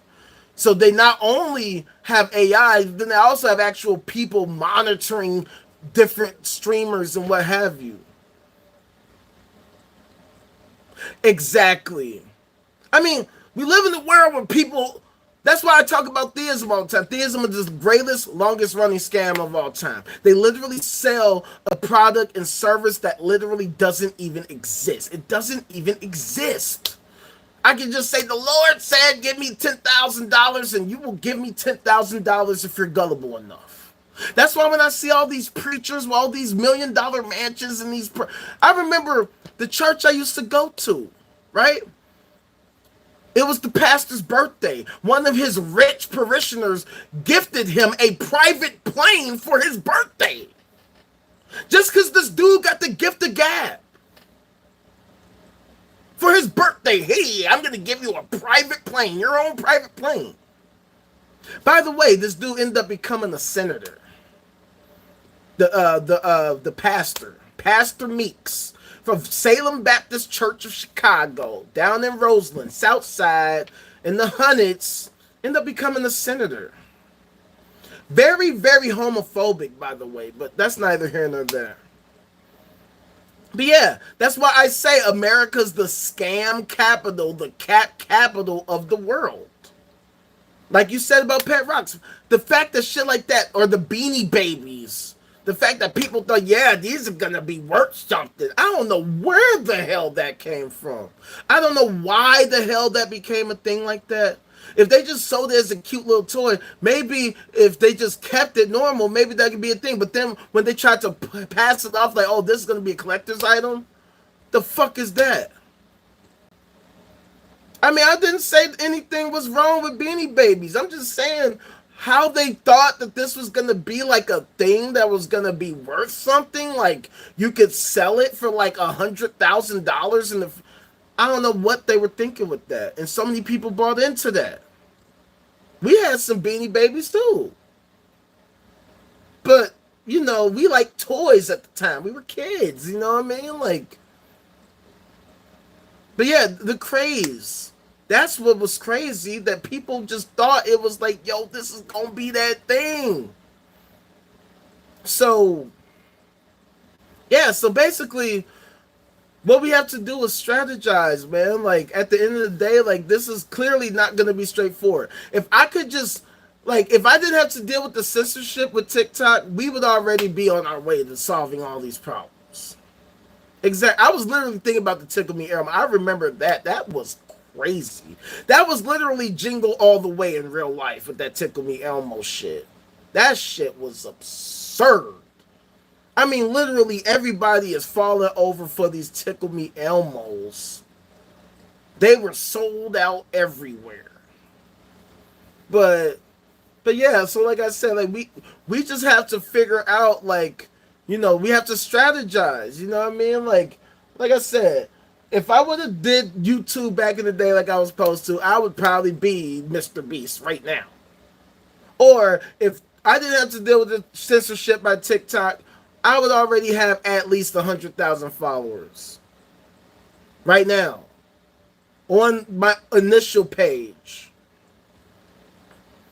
But because of all this techno-feudalist bullshit, we have to really, really seriously strategize. The same technologies that can help us grow super fast is the same technology they use to censor and silence and suppress us, shadow ban us, actually ban us. I've survived a permanent ban. I actually had my initial page totally banned. Completely. Somehow I was able to bounce back from that. But once I got banned on live, they said, nah. And get this. They banned me because I was arguing with some goofy theist who said, oh, because I did some psychedelic and I saw the Lord. And I'm like, dude, I could get you all the drugs you want in the world. That does not mean anything. TikTok said, yoink, you were trying to sell drugs. I'm like, there's no way. There's no way you're censoring me for that. I'm like, come on. It should not be this difficult to talk. I'm like, how stupid do you think I would have to be to really get on here and think I'm going to actually try to perform illegal activities live? Like, come on, I'm talking. I'm literally making an analogy to make a point. Nope. Illegal, unregulated goods. That's how I got banned for the last time on my initial page. For that. I couldn't believe it. I'm like, this is the most ridiculous shit. So when I was going through all this shit recently on the 079 page, I'm seeing the same patterns happening, except it's even worse. It's even worse. They shutting me down for 7 days at a time. Okay, the time where I said, oh, APAC, and I said the Z word, I'm like, even though that's bullshit, but at least I could kinda understand that. But women deserve to have rights. I could not believe they shut me down for that. That was crazy. Y'all have no idea. I've been hating TikTok for a long time. The year it took for me to get 079 up to 500 followers so that I could go live again, that was a brutal period. A brutal period. That million view post really helped me a lot. I wish I could replicate that more, because then it would be so much easier. But most importantly, I wish that I could get views for my actual content, my original content. But it's hard as hell. It's hard. I get more views on these memes and screenshots than I do when I write a script, make an original video talking about real shit.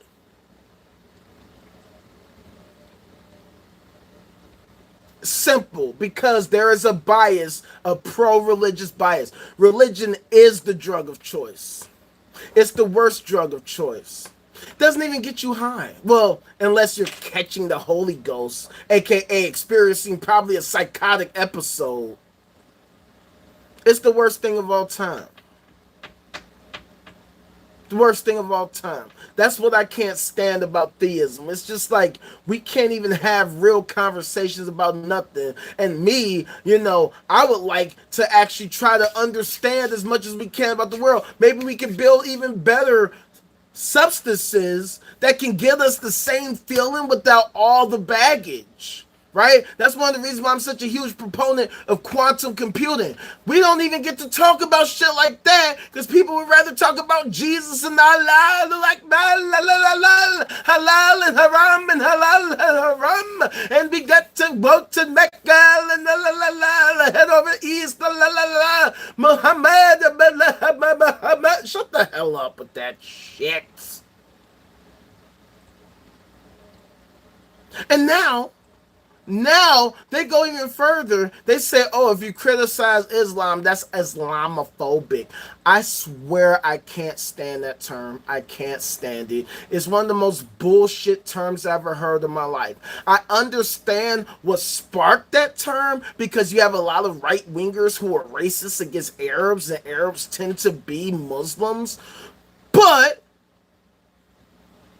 Islamophobic is a poisonous term that muddies the waters all the time.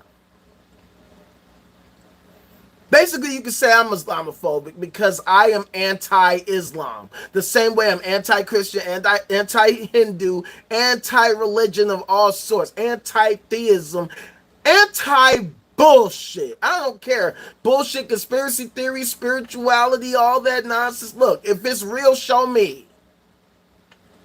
Oh, yeah, you're a Capricorn? I don't give a damn. So what? Hey, I'm a Libra. That means that I can't hang out with Scorpios. What is that shit? What are people talking about? Is it true? And if it is, show me. And show me what exactly is useful about this. I'll be hating when I see that shit. I'm a Sagittarius. I'm a Cancer. So that means that this, that bullshit. How do we cure cancer with that? How do we stop climate change with that? How do we solve homelessness with that? How do we end spousal abuse with that? How do we solve any problem with that? Well, if we perform the magic spell and if we wave the sage around it, that doesn't do nothing. An abusive husband is going to abuse his wife regardless of whether or not you sat and you prayed or you waved the sage or you performed the ritual. It didn't stop nothing. It doesn't stop anything. So knock it the hell off, people.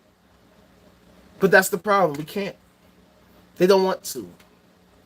We got the DNC, we got the RNC, we have their loyal followers, people who want to purport all these ridiculous things, and we're the buttholes, we're the assholes for daring to challenge the nonsense and say, hey, I don't think that shit is true at all. I don't think that shit makes sense at all. I don't think that what you're saying is represented by reality. I don't think that it actually comports with the reality that we all share together. So let's actually try to understand objectively how we can assess reality so we can build upon it. And why don't we recognize that the scientific method is literally the best and only tool we have to understand the nature of reality? Yeah, that's why I say, Phil, like, it's like they start talking in deepity, they start talking in woo, they start talking poetically. I'm gonna put y'all onto another rapper that I like. It's a rapper named Aesop Rock, if you've never heard of him. He's like, this is how Aesop Rock is, right? You can tell he's speaking English. He is speaking English words. But the shit that he's saying, it's like, unless you have Rap Genius in front of you so you can really read the words, it is very, very extraordinarily difficult to understand what he is talking about. And the shit he's talking about is actually deep. It's like, damn, this is serious. Like, it's really an acquired taste of rap. Like, he is, first of all, he has been crowned as having the best vocabulary in hip-hop. Like, and I don't blame him, because, like,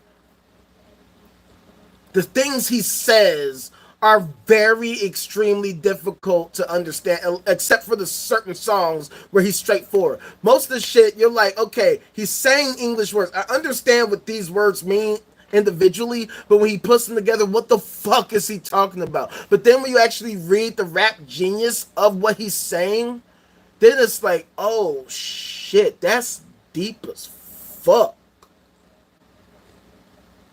But when these people talk, they're just bullshitting all day. See, what you don't understand is, see, the Lord wants you to understand when you look inside of your heart and your mind and your soul, and you can truly understand the Lord Jesus Christ is trying to tell you that if you really truly believe in him, if you dedicate to yourself to him with your heart and your mind and your soul, you can really something bullshit.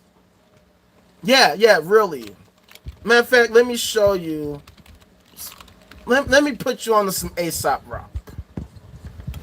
It's a New Yorker, mixed rapper, very deep,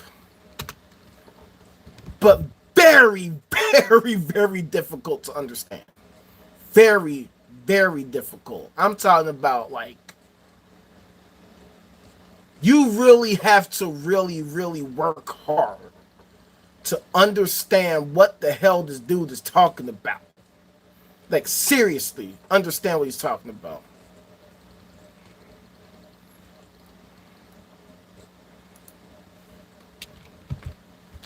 So, I'm going to play out two songs. They're like A and B. There's Daylight, then there's Nightlight. Oh, this one has them both together. Cool. Check it out.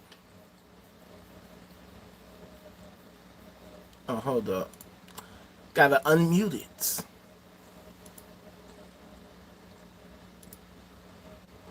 this is how he looks. This is him. Looks like my boy Joey P, actually. My boy Joey P does not fuck with him at all. Like I said, it's a learning curve listening to this dude.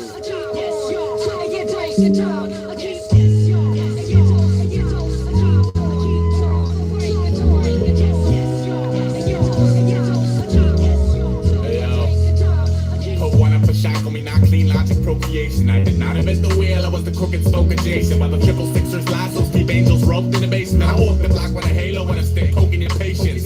Y'all catch a 30-second flash visual. Dirty cooperative men platoon. Bloom head trip split ridiculous. Bad on the slicing of first generation. Fuck up would trickle down any hero smack. Rockin'. Piece me game for 0 hour completion. Great splash. Through early with Iron Man, pick a dream. American nightmare hog in the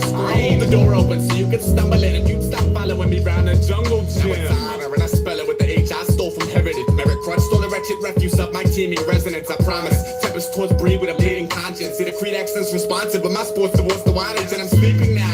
Yeah, the settlers laugh. You won't be laughing when your covered wagons crash. You won't be laughing when the buses drag your brother's flags to rags. You won't be laughing when your front lawn spangled with epitaphs. Don't be laughing. Hang my boots to rest when I'm impressed, so I triple knot them and forgot them. This origami dream is beautiful, but man, those wings will never leave the ground without a feather and a lottery ticket. Now settle down. All I ever wanted was to pick up on the day, put the pieces back together my way. All I ever wanted was to pick up on the day, put the pieces back together my way. All I ever wanted was to pick up on the day, put the pieces back together my way. All I ever wanted was to pick up on the day, put the pieces back together my way.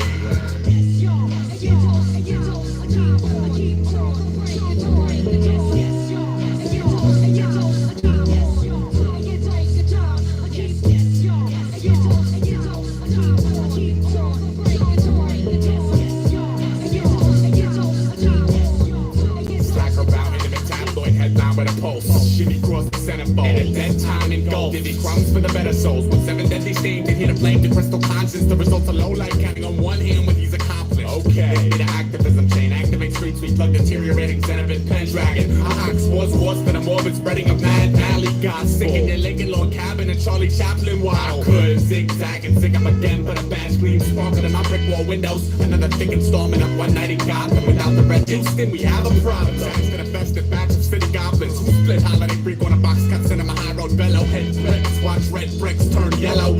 Sort of similar to most back homes at Camp Icarus. Raw Democrats congregating and pampered for bickering. Life's not a bitch, it's a beautiful woman. You only call her a bitch cause she won't let you get that pussy. Maybe she didn't feel y'all shared any similar interests. Or maybe you're just an asshole who couldn't sweet talk the princess.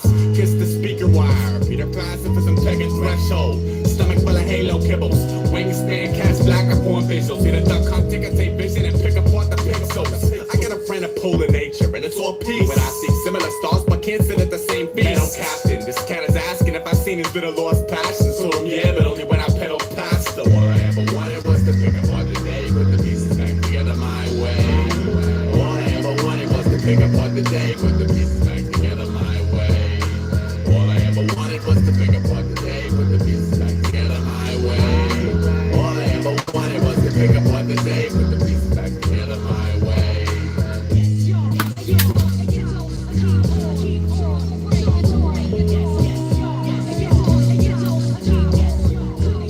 So that's Daylight. Now, if you look at the lyrics to the song, like, he said a lot of deep shit right there. But, like, just listening to it like that, it's very, very hard to catch what the hell he's talking about half the time. Like, on some real shit. But what I like about this is, like, the way he does parallels in Nightlight. And you'll see that, like, right now.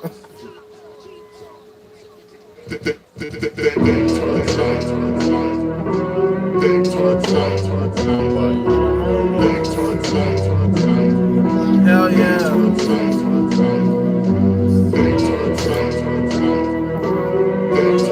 I would recommend you opening Rap Genius because they actually explain some of the lyrics. Nightlight sucker. Wanna for shackle me, not clean logic procreation. I did invent the wheel in a previous generation. When the triple sixers lassos keep angels roped in the basement. I locate my halos and pass them out to the pavement. Y'all catch a 30-second flash frame. Dirty cooperative med platoon, boom, head trip split fantastic. Fathom the splicing of major league low life with any hero earthworm mentality. Godzilla, pace my game for 0-hour completions. Get Creighton, still a Creighton, even speaking altered moniker. American nightmare lost in the monitor. I hope the door opens so you can stagger through. Then set berserker bread cookies, then after you.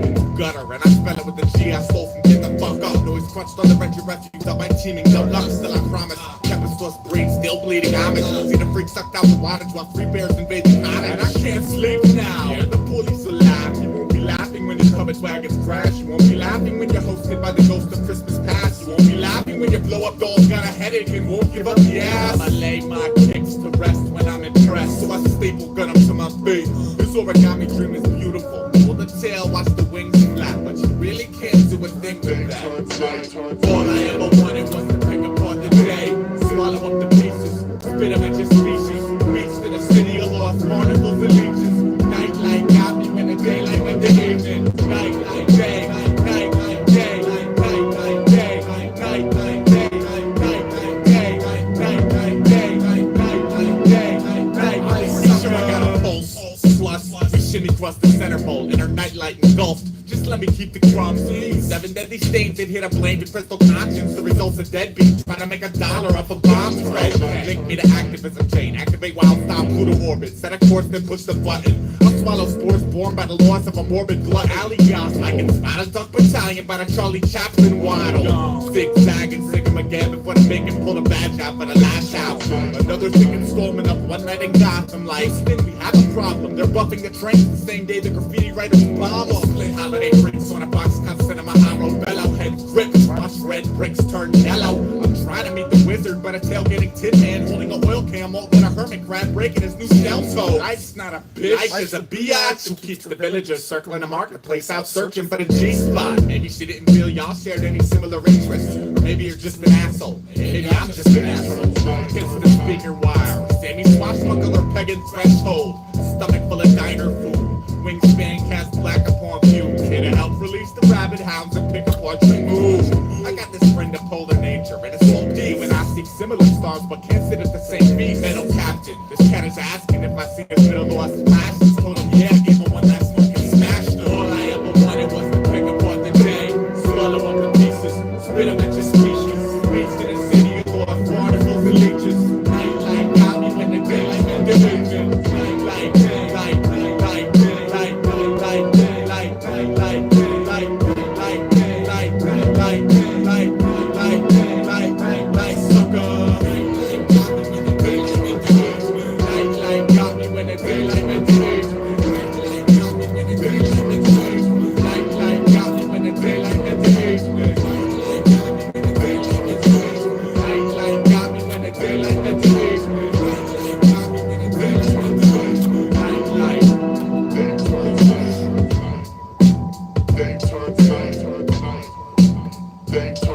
Yeah. So that's the type of shit I listen to, you know what I'm saying? Like, very, very highly cerebral. Highly cerebral shit. Now, like I said, when you watch the lyric video, read the Rap Genius, when you listen to it again, you'll be like, damn, that's pretty fucking deep shit. My favorite part is he's like, life's not a bitch. Life is a beautiful woman. You only call her a bitch because she won't let you get that pussy. Maybe she didn't feel ya, shared any similar interests, or maybe you're just an asshole who couldn't sweet talk the princess. That was in Daylight. And then in Nightlight, he's like, life's not a bitch. Life is a biatch who keeps the villagers circling the marketplace out searching for the G-spot. Maybe she didn't feel ya, shared any similar interests, or maybe you're just an asshole. Maybe I'm just an asshole. I love that. I love the juxtaposition of those lines because on the first one, it's like, it's kind of like, you know, as a guy, right? Like when the guy steps to a chick and she rejects him, he's like, well, you a bitch, you a this, you a that, you a this, you a that. That's why you fat anyway. And it's like, it's kind of like saying like,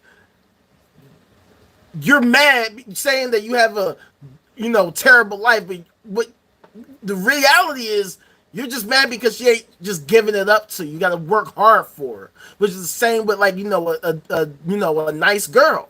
That's why you calling her a bitch. So it's kind of like, you know, you're saying life is a bitch, but it's really not. It's really actually great.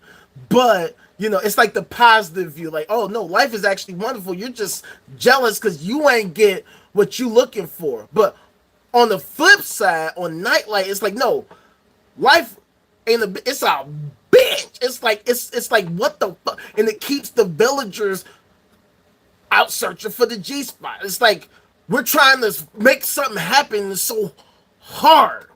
And so then when he says, you know, maybe you're just an asshole. Maybe I'm just an asshole. Like, it's like he's saying like, you know, maybe, you know, you just suck. But then again, maybe I'm just an asshole because I'm just making fun of your plight. I'm making fun of your plight. You're having a rough go at it, and I'm sitting here blaming you for your issues, even though they're not your fault. And that's like literally what we're dealing with as a society. On one hand, you know, you try to be positive, even though things aren't working out your way. And you try to maintain a sense of perspective. You know, life ain't a bitch. It's actually beautiful. You just saying she a bitch because you ain't get what you want out of life. But then again, when you see the ugliness of society, when you see the worst of the worst, when you see horrible things happen to good people and wonderful things happen for terrible people, you see what happens, right? It reminds me of my ex. All right, and I'm gonna be transparent. I shouldn't even call her my ex. She's the last chick I dated, right? Because we weren't together. And that's one of the things that tripped me out in a relationship with her, because now I'm not gonna lie, this doesn't provide me with any pleasure to say, but it's literally like in a song, right? I think she's a bitch. Fuck her. Because she didn't let me hit. Right? She didn't let me hit. I took her to dates. In fact, she told me when we were on our first date, she said she never had a date before. So I'm like, wow. So then I had to ask her, so are you a virgin? She's like, no. And the thing about it that's crazy, she was literally the quietest person I ever known in my life. Like, when I stepped to her, she was literally just sitting there staring at the wall, right? So, I'm like, well, then how the heck, if this is the first date you've ever been on, then how are you not a virgin?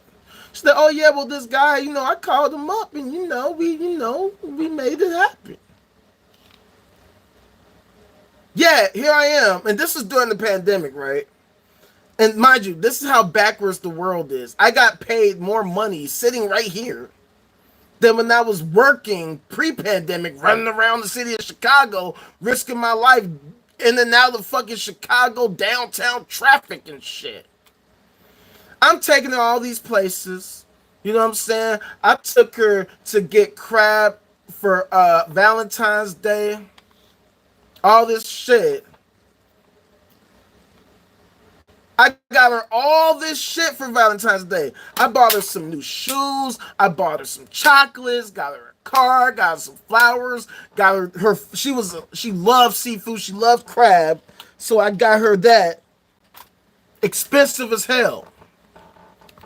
You know what she gave me? You know what she gave me? Not a goddamn thing. She gave me a ride home. That's what she gave me. A ride home. Wow. I'm not gonna lie. I felt disrespected as fuck. Wait, so I do all this shit for you. And I'm not saying like you gotta buy me like amazing things. If she would have bought me a Snickers, I would have been happy with that. She didn't give me nothing. Nothing. Nothing. Nothing. Like I said, a ride home.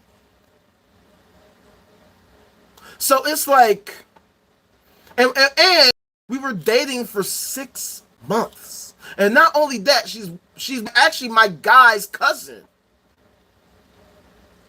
My guy's cousin. One of the guys in the video, one of the guys in my crew, his cousin. So that's why I was willing to put up all this shit. Because she was super quiet. She was super, she was a nice girl. But, nah, we didn't do nothing. Nothing. The whole time for 6 months, nothing. In fact, what made me break it off with her, I went to go give her a kiss and she moved away from me. I'm like, I felt so disrespected. I felt disrespected as hell. And so for my own sanity, for my own sake, I had to break it off with her. I had to. Because I'm not on no simp ass shit. I'm not with none of that. Well, it would be nice to have more, but unfortunately, I live a very sad and lonely life, which is why I am perpetually online all the time. Look, I could live stream all day, every day. I could be like that guy on YouTube that streamed for like 72 hours straight, staying awake, and then YouTube had to shut him down for self-harm. I could do that all day, every day. That's why I do lives all the time. That's why I'm so fucking mad about this TikTok shit. Because, see, the thing about old girl, and look, from her perspective, I get it, you know? Because I'm in this position, right? Like, I didn't have a job. Couldn't get a job. I had just completed my Google IT certification program, thinking stupidly that, yes, I was investing in myself and that will help me totally get me some kind of job. It did not. It did not at all. So she didn't have any respect for me. She didn't even want to hang out with me other than if we were going to a restaurant or we were going to one of her family functions. Outside of that, she didn't even want to kick it with me. Not even just to hang out right here. So that's why I'm like, you know what?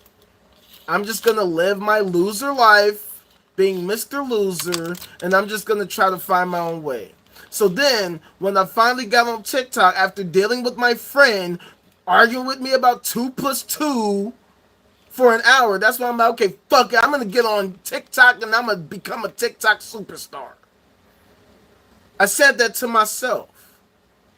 And in a way, I accomplished that. Because I showed that I literally can do numbers that rival those of these hot, thick thotties with hundreds of fucking thousands of followers. My live numbers rival theirs. Some of them, like I said, they got hundreds of thousands of followers and they don't even do the numbers that I could do. Well, see, the thing is, she's just a quiet person. Like, she literally doesn't talk. Like, it's like pulling teeth trying to get her to talk. And y'all know me, I could talk all day, every day. My last TikTok live was 10 hours straight. I got up one time to get some water. I ain't go use the bathroom. I ain't take a smoke break. I ain't take a lunch break. I was 10 hours straight.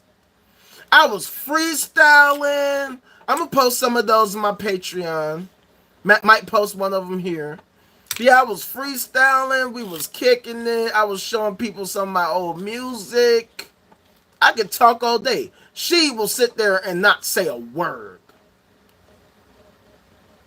So, what do you think about the food we ate? It was good. And that's what she was saying. That'd be it. So, what do you think about that shooting that happened last week? It was bad.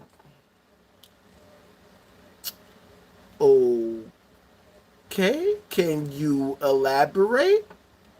It was really bad.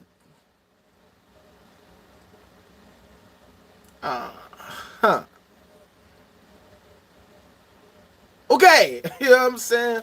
But look, at the end of the day, it's the fact that, like, whatever the dude she gave it up to, he didn't have to wine and dine her. He didn't have to do all this. She didn't have to spend no money to hit. She called him to do that. Meanwhile, we going on dates, we going here, we're going there, blah, blah, blah. Nothing. She ain't respect me. And that's the problem with this hyper-capitalist society we have. If you don't have any money, you ain't shit. If you are broke, if you a broke boy, you are worthless. That's why I hate it. All these, like, you know, celebrities, talking heads, they'll make jokes that, oh, he's just the loser in his mom's basement. Why should you listen to them? Why would you even respond to some loser in his mom's basement? I'm like, well, I wouldn't be a loser if one place that I applied to decided to hire me. You know how it feels when you apply to literally thousands upon thousands of jobs and not one of them wants to give you the time of day? Not one? Not one. Thousands upon thousands, and not one of them. And like every time people be like, well, you know, such and such and so is hiring. And it feels like they're gaslighting you because they're not talking about, oh, I can get you in. I can look, all you gotta do is apply, I'll put your no, none of that. Just, oh, did you know the CTA? Yeah, I know the CTA is hiring. Yeah, I know so and so is hiring. But you ain't saying about how or why they would hire me. It's one of the craziest shits in the world. But that's neither here nor there. I'm not even trying to talk about that. But it's just the mere fact that if you don't have money, you're a piece of shit. Then women hook up with dudes with money, and all of a sudden they get surprised when these dudes beat their ass and do all types of horrible shit.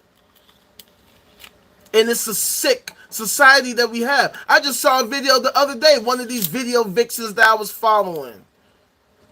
She posted a video where she was outing this NBA player who beat her.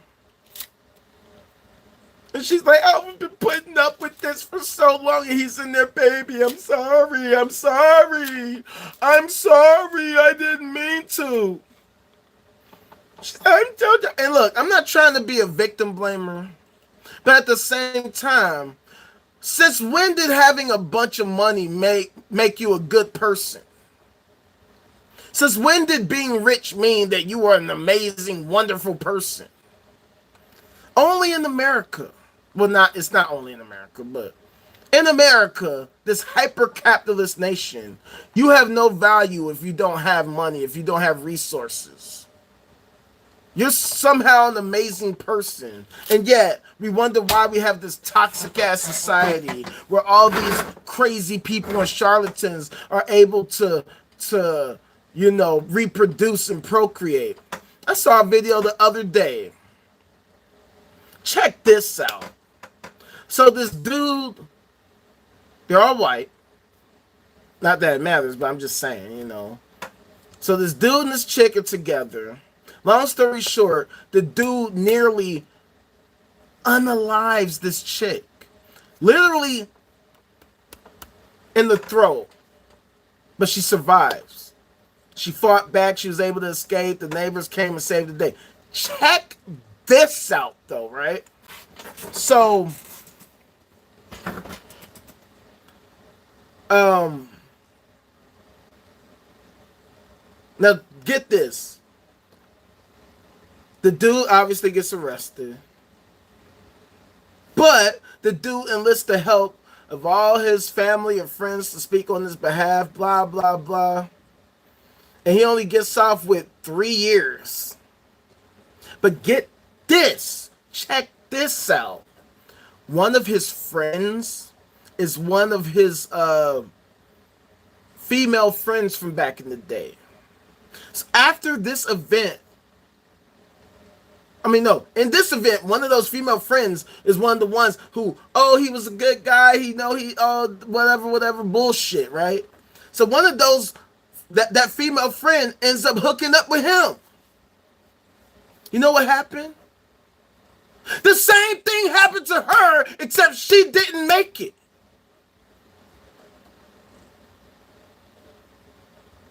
The same exact thing. The same chick who was advocating for this dude when he attacked the other girl, he did it to her. And this is what happened. So I guess him and her were at a bar. So the dude went to the bathroom.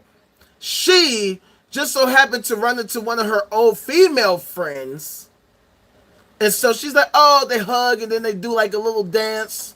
It just so happens that at that moment, there's this other guy doesn't know any of them. Just a random guy walking through them. And while they're doing their little dance, he walks by, he does his little dance too.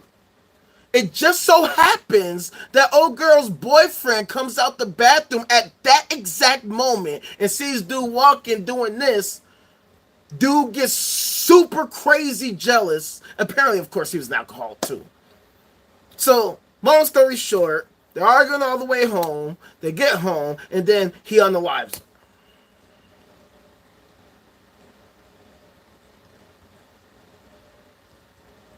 Exactly, Phil. It's always we have a toxic society. We celebrate toxic behavior and then wonder why we have a toxic society. We reward failure. We reward horrible behavior and good behavior. We pretend to like it, but that shit is not cool. That shit is lame. Shit is lame. The shit is unbelievable. So, at the end of the day, it's an unfortunate part of reality that if society deems that you are a loser, that's what you are. That's why I get so furious. That's why I have a personal vendetta against TikTok. Because to me, at this point, it seems like this is a whole concerted effort from the powers that be specifically to ensure that I can't succeed. Because, I've gone through so many years of unemployment and struggling and poverty, you know what I'm saying? And it's embarrassing. It's embarrassing. It's beyond embarrassing.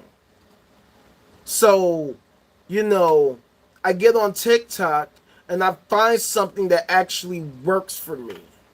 Something that I can do it every time and it works every time. Like one of the very few things that I can just get on there, do my thing, and I'm doing numbers and I'm building. I'm actually seeing growth and I'm seeing rapid growth. So I'm thinking, oh, this is it. All you gotta do is this, and we can build a following. We can build a community. This is how we can build the resistance. This is how we can build a well-functioning society by, building a community of people who get it, who see what I see, who see all the nonsense. But then the same thing that's been happening to me this year was happening to me last year. And I was depressed for a long time. I've been beyond depressed. So, when I got back on TikTok this year, it took a lot. You have no idea how hard it was for me to say, I'm not going to do this anymore. You don't understand the mindfuck of doing a live knowing at any time I will get shut down. I will.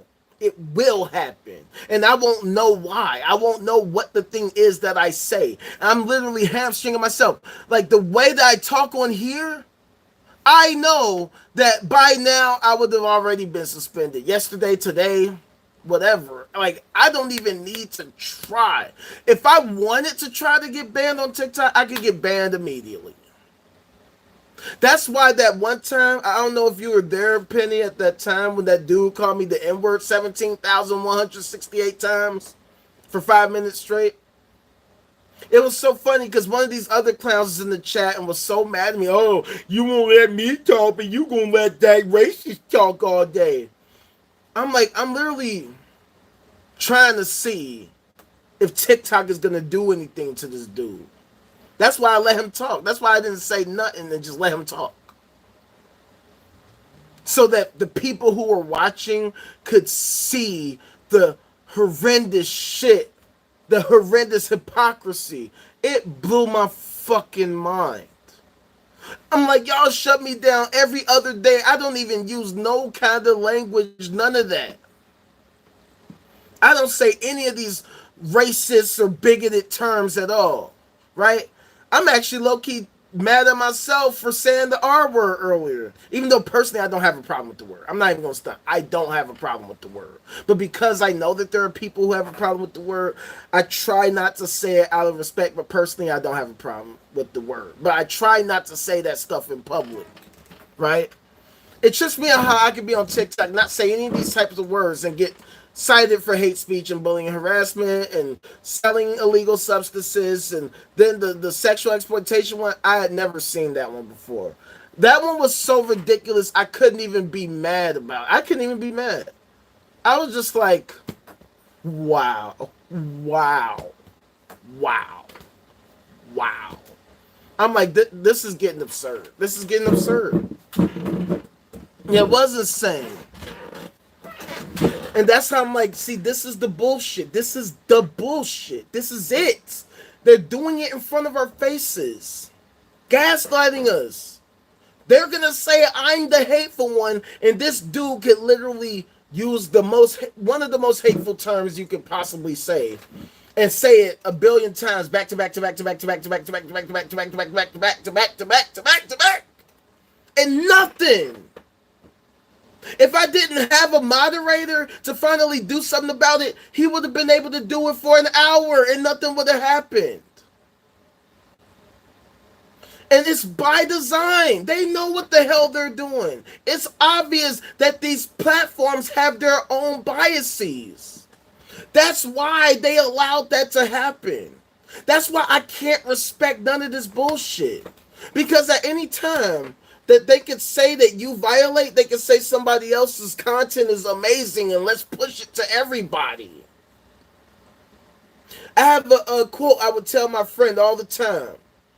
I'm pretty sure if whatever platform show my shit to 200,000 people, that 200,000 people would see it. You know what I'm saying?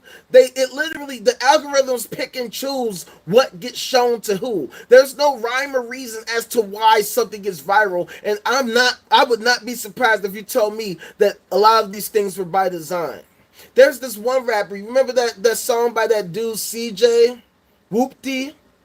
Blue cheese, something to blue cheese, humming the blue cheese, Look, I'm not saying it's a bad song. I'm not saying that he's a bad rapper.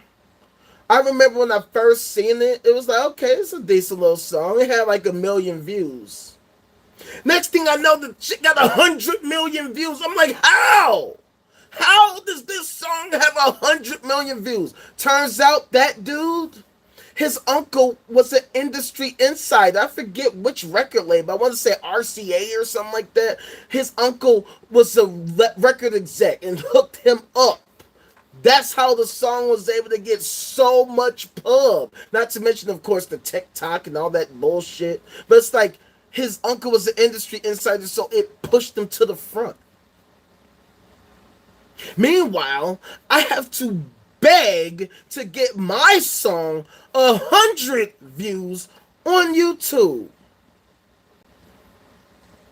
So it's like when people talk like, oh, this and that, these people, those people have just such amazing music. It's like, I'm not trying to knock anybody's hustle because I am a capitalist. I do support people being able to earn a living from their content, but at the same time, like, you can't convince me that all these motherfuckers shit is really that much better than mine, or better than mine at all. Like, I'm not gonna knock anybody else's hustle, but at the same time, I'm mad as fuck that they can get so much pub, yet I have to struggle so hard. Even with this music video that I got for Supreme, right? There is no guarantee that this music video is gonna do any kind of numbers. I literally have no expectation for how it's gonna perform. I have no idea how it's gonna perform. I know that I'm gonna be on here trying to promote it. When it gets done and it comes out, maybe I'll get back on TikTok and promote it there a little bit.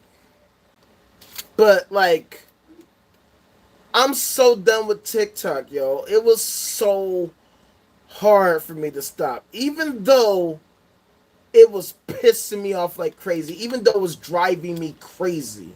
That last week I got suspended, that was the longest week ever. And I'm like, I just came off a suspension. But after that, I had it. Like, even though I loved the adrenaline rush I got from seeing the numbers, seeing all of y'all coming through and fucking with me, the censorship was driving me crazy. I couldn't do it. I couldn't do it no more. And then having people gaslight me, trying to tell me why I'm in social media jail, even though they don't even have the app. I'm like, how? Yeah, exactly. You were there. See, that's why I fuck with you. Because you've seen it. You know what I'm saying? And I'm not somebody who feels like, oh, I'm entitled to get all the best of success. I should have 100 bajillion views and I should have this. All I want is recognition. That's it. All I want is to not be treated like I'm a piece of trash. Like my views and my opinions don't matter. Like my feelings don't matter. It shouldn't be. But for some reason, for some people, it is a nightmare. I talk all the time about how Galileo didn't get to experience his wonderful success. The dude lived out in fucking exile and relative obscurity for the rest of his life. He didn't get his flowers until after he died. And sometimes, as cruel as life can be, that's just how it be sometimes. Sometimes you don't ever get recognition. And that's just how it be. Because the powers that be can say, nah, we don't fuck with you at all. And that's just how the cookie crumbles. There's nothing you can do about it. The people that are in charge get to have the last say. And if they say fuck you, well then that's just what it is. And that's what I hate about this world, because now we have this technology that allows us to be able to understand everything better, more efficiently, better than ever before. And at the end of the day, they are demonstrating that they are willing to go out of their way specifically to muddy the waters, to obscure the truth, to shut down those that they don't like, because they know at this point they don't have an argument. They don't have shit. All these fucks talking about, we're gonna do all these things for the American people. If you support us, we will defeat the opponent and we're going to win and we're going to make America amazing. We're gonna make America better. And they're all full of shit. And the people who support them are like, yay! Yay! We love nothing. We love these people doing nothing for us. And as much as I hate to accept it, I hate to accept it. But what else can I do? You know what I'm saying? I had a couple people on TikTok tell me, well, don't give up, don't give up. I'm like, y'all really don't understand what I'm dealing with, do you? If I don't give up, I'm going to get banned. I have to give up. If I could find some other way, I would do it. I would do it right now. I am not, however, going to waste my time trying to get an agent on the hopes that they could get me unbanned. Fuck that. I'm gonna fucking get some middleman that might not be able to help me anyway, so that they could get a cut of my fucking hard-earned money and earnings. Fuck that. Fuck that. No, it's all good. So I'm probably gonna get off here soon. I've been streaming for what, 4 hours? So, you know, so I hate to be a Debbie Downer, but it's hard for me not to get personal with this shit. But it's like, I get on here to, you know, express my woes and express my, you know, thoughts and beliefs. And sometimes I express my anger and frustration because I'm a very, very, very, very, very, very angry and frustrated person. I can't believe this is my life. I really can't believe that this is my life right now. Like, it really, like, boggles my mind. Especially, I see my peers out there enjoying life, doing all these wonderful things, and I'm just right here. We got our 20-year high school reunion in like a couple weeks. I'm not going. Not because I don't want to go, just in general, but because my life did not change at all since the 10-year anniversary. As a matter of fact, at my 10-year anniversary 10 years ago, I had just gotten fired from that job I was telling y'all about, working in the customer service, just before that anniversary, I literally debated whether or not I should go.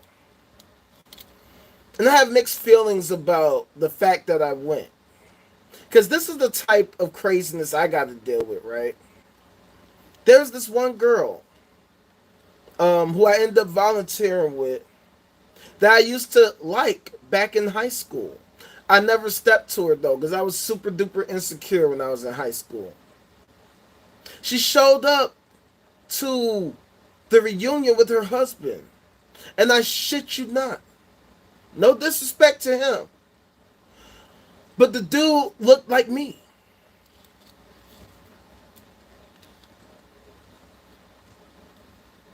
I did not know that she liked me until after she got married.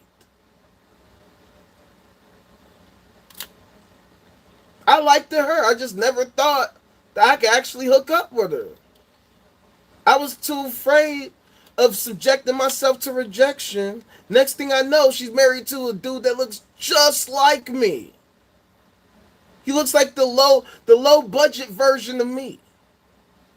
No offense, my guy, but I'm just saying. And it's just like, that's the kind of world that I live in. I ain't got nothing but heartache, hate, and regret. Knowing that things could have been a lot different had I done this or had I done that. That's why I take this TikTok shit extra personal. Because my whole thing is, I can handle all of that. All the years of struggling, frustration, anger, wondering why the fuck I went to college only to find out nobody gives a fuck about my degree at all. If I could have just popped out on TikTok, I'd have been cool. That would have made up for everything. The fact that they banned me really pisses me off. I'm so angry about it. I can't even explain to you how deep the anger is from the depths of my fucking non-existent soul. Like, on some real shit. I want to fucking do something really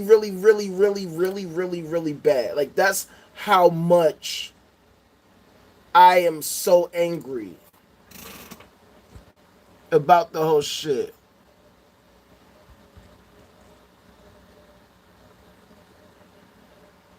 I don't know why they held up your message. But yeah,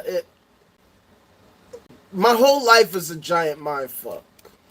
My whole life. My entire life.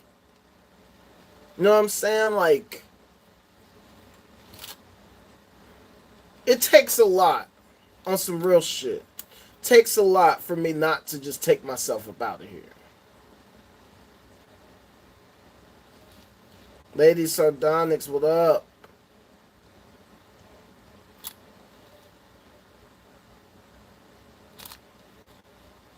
Yeah, it fucks with me. It always fucks. All this shit fucks with me. Because I can't understand how I got here. You know what I'm saying? It's not like I was sitting in class studying for fucking exams and writing papers thinking I can't wait to graduate so I can be broke as fuck living in my mom's crib, getting calls from my student loan office wondering why I'm not paying them. Of course I remember you. Thank you for coming through. Thank you.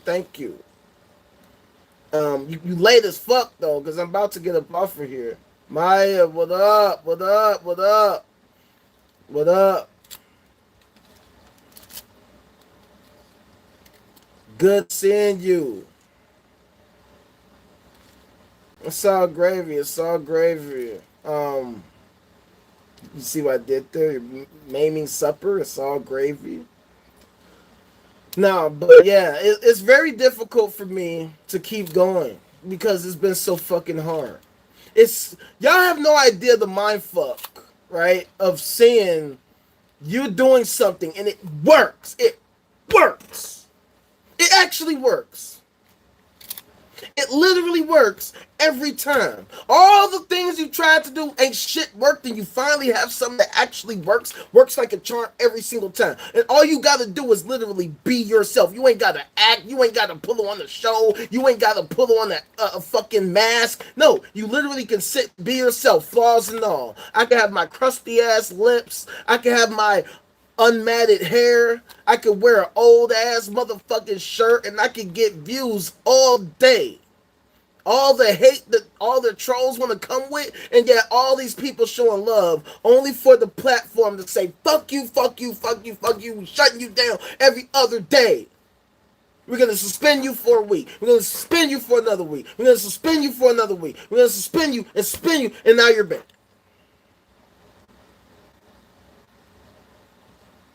And I'm like, I barely even got to tap into what I was even capable of. It's fucking hard as hell. You know what I'm saying?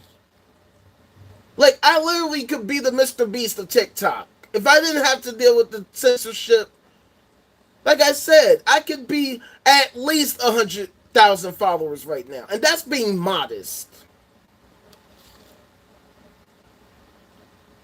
Yeah, they capped the no-cap zone. It's disgusting. I'm pissed off. Lots of love to you, too.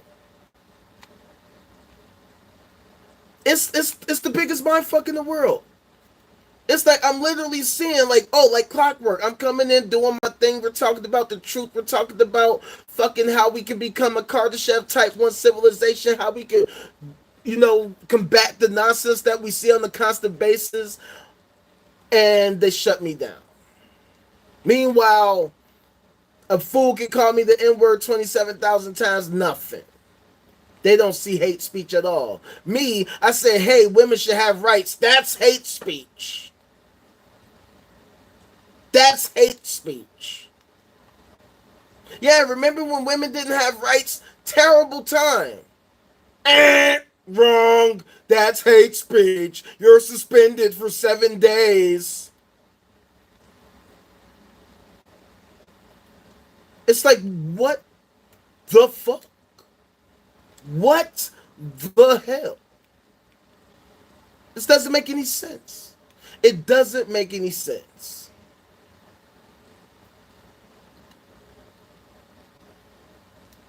I know.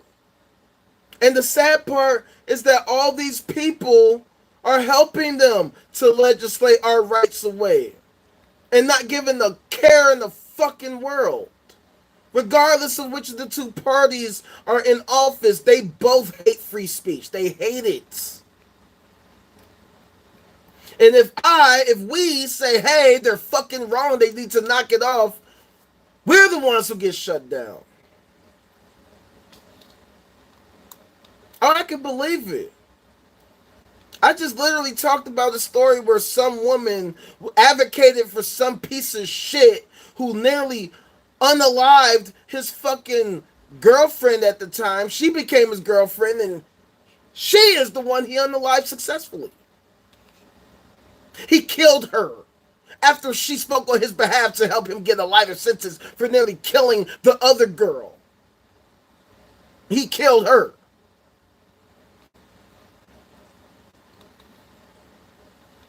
And honestly, part of me doesn't feel bad at all for her. Because how, if you're a woman and you see what this, I mean, this dude, like, really, like the police literally said this is like the closest you could get to a homicide without it being a homicide. Not as close as you could get. And this chick don't advocate for him and then hook up with the dude after and then wants to fucking be surprised. Now he's beating on her and now he killed her. When we see these serial killers like Richard Ramirez, the Night Stalker, get caught being a rapist and a murderer, And all of a sudden, he gets fandom. He gets all kinds of fucking, love from all kinds of people. Dude got married after getting caught being an evil piece of garbage. And this is our society. Ava, what up?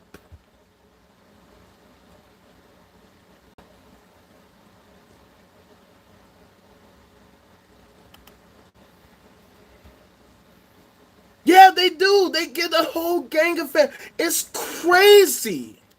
Now, me, I watch a lot of crime stuff, serial killer stuff, all that, but not because I'm a fan of them, but because I want to know how these fools get down. So if I ever come across these fools, I'll know what I'm looking at. Because, I stay on the south side of Chicago. Trust me, we got our own serial killers out here.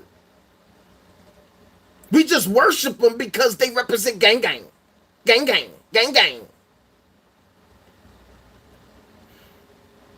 We have a sick and twisted society where if you're a psychopathic murderer, you can get all kinds of love and praise and fandom and followers, even make money. Yet, if you're a decent, normal person like me, who just so happens to be on hard times, you are a piece of garbage and the world don't give a fuck about you or your plight at all. They'll blame you. They'll laugh at you. Ha ha. That's why I am the ultimate rage. I am beyond angry. I am disgusted with this society. It's the worst. One of my dear friends, Amber, she's Canadian. She always tells me all the time, well, you can come here if you ever want to escape from that terrible place. But I'm like, to me, that's running away. That's cowardice. We have to solve this problem, especially considering that America is the great superpower in the world. Somebody has to do something to rein in this disgusting terror that we have become.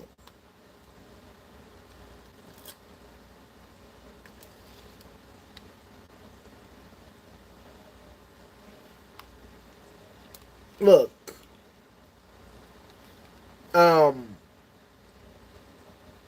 that would be nice. I would like for you to cook for me. Hook me up, because I'm starving. I literally haven't eaten all day, other than I had some onion rings before I came on here. But, yeah, I'm starving. But, see, the thing is, I live in a world that does not value me. That doesn't value my position. That doesn't want to allow me to succeed. The moment I start to succeed, it takes it away. That's why I'm on here. But I would rather be on here struggling than to be on TikTok getting followers and then getting suspended and then getting banned, and now that completely defeats the purpose. So, yeah. It's a fucking fucked up life. It's a sad life. It's a very lonely life.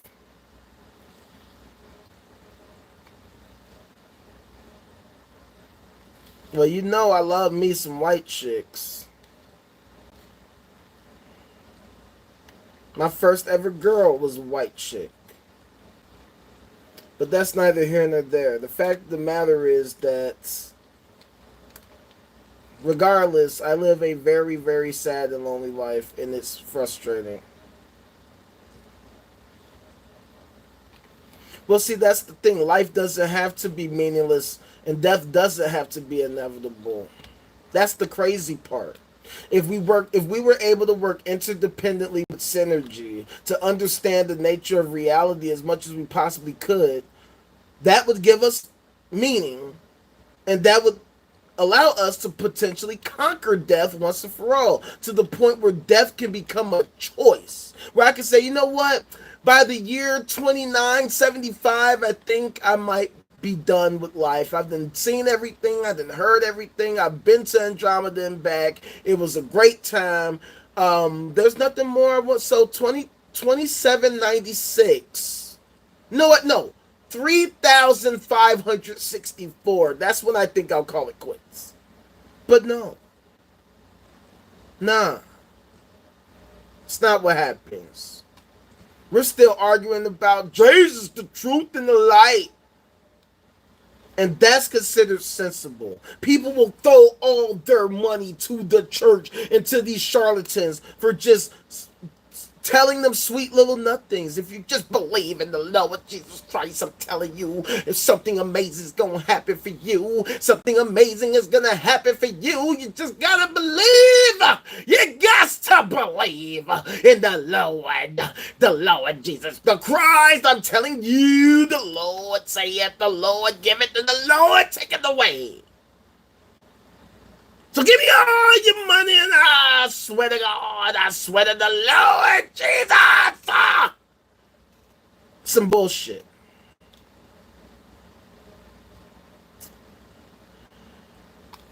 Yeah. It's crazy. Well, I wish I was like you, because I became a Christian at 16. That's when I became a Christian. And I went deep. Deep. I'm talking about I was the guy. First of all, I was a Christian rapper. Believe it or not. The ultimate rage used to stand for something. It stood for the ultimate rebellion against God's enemies. I know. Cringe as fuck, right? But one of the things I noticed was that even in the church, I've always been an outcast my whole life. Right? When I was in elementary school, I was a nerd. I was the fat kid, all that. Well, I spent many years in gospel churches. Many, many, many years. I'm a pretty effective communicator, if I must say so myself. But even in the church, I was an outcast. Even in the church. Even in the church, I was not accepted like that. So I had to realize, it took a long time for me to realize, I just got to do my own thing. Because I don't fit in, and I never will. So fuck everybody. They don't fuck with me, then fuck them. They're fake as hell anyway. That's why I created the no cap zone. Because everything around me is cap. Other than when I'm with the real ones like y'all, or just y'all, all I deal with is cap all day, every day, 24/7. Social media, legacy media, TV shows, movies, everywhere. Bullshit. Politics, religion, bullshit, everywhere.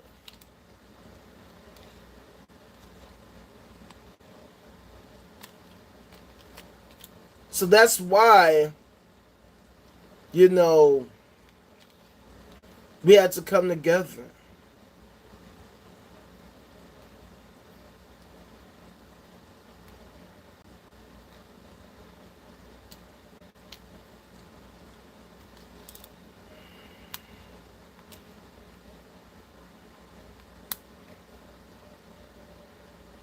Of course. Who are you?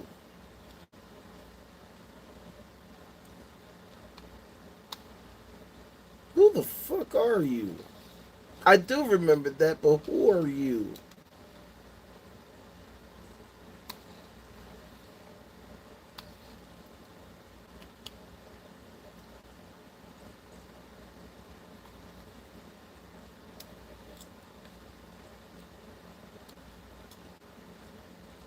Because this is somebody I clearly know in real life. But yes, we used to play Tekken all the time. But who are you? Who are you?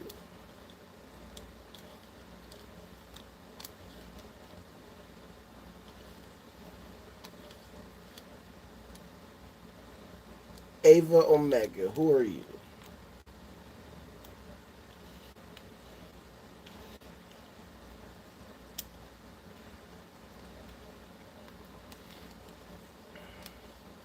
Yes, we do. Clearly. Only somebody who really knows me knows that. And we definitely did that. Who would have been beatboxing? I can't even think.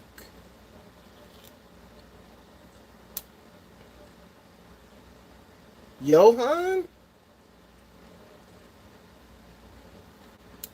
Is that you, Johan?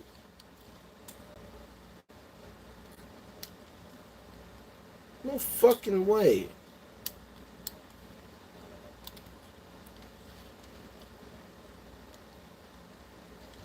Of course I do. It's gotta be Johan.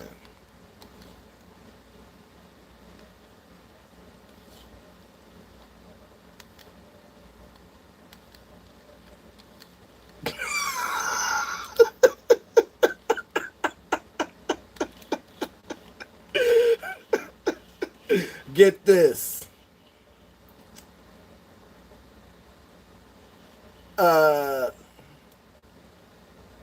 If I'm not mistaken, you're Korean, but you're from Japan.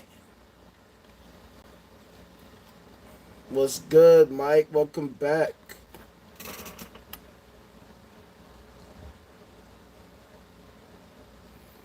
Yo, my dude. It's been a long ass time, my guy. Yo, I've been trying to fucking hit you up. You never responded, fam. What the hell? It's all good, Mike. I'm still here.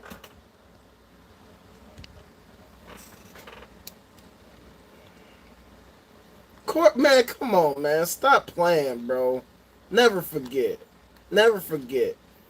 In fact, I don't know if you were here earlier, my other friend, that Hispanic homie you were talking about, that's the one who got me to start doing TikToks in the first place, because we literally argued for an hour over 2 + 2. My boy, D Money. Can't believe it. Dude is a super smart dude, but the dude, man,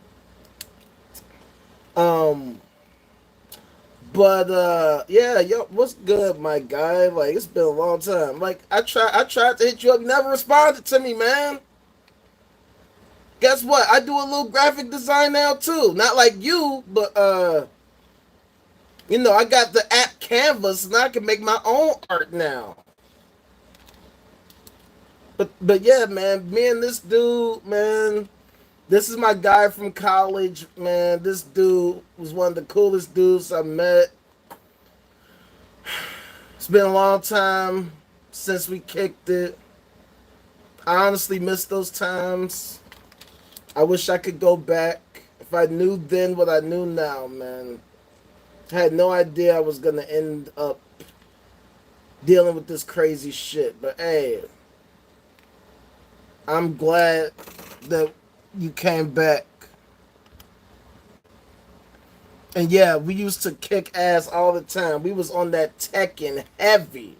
Yo, y'all don't want to fucking see us on this Tekken shit. Even now, we will fuck y'all up. We used to play that shit every day on the hardest difficulty. We would have literally like the most movie-like fights all the time.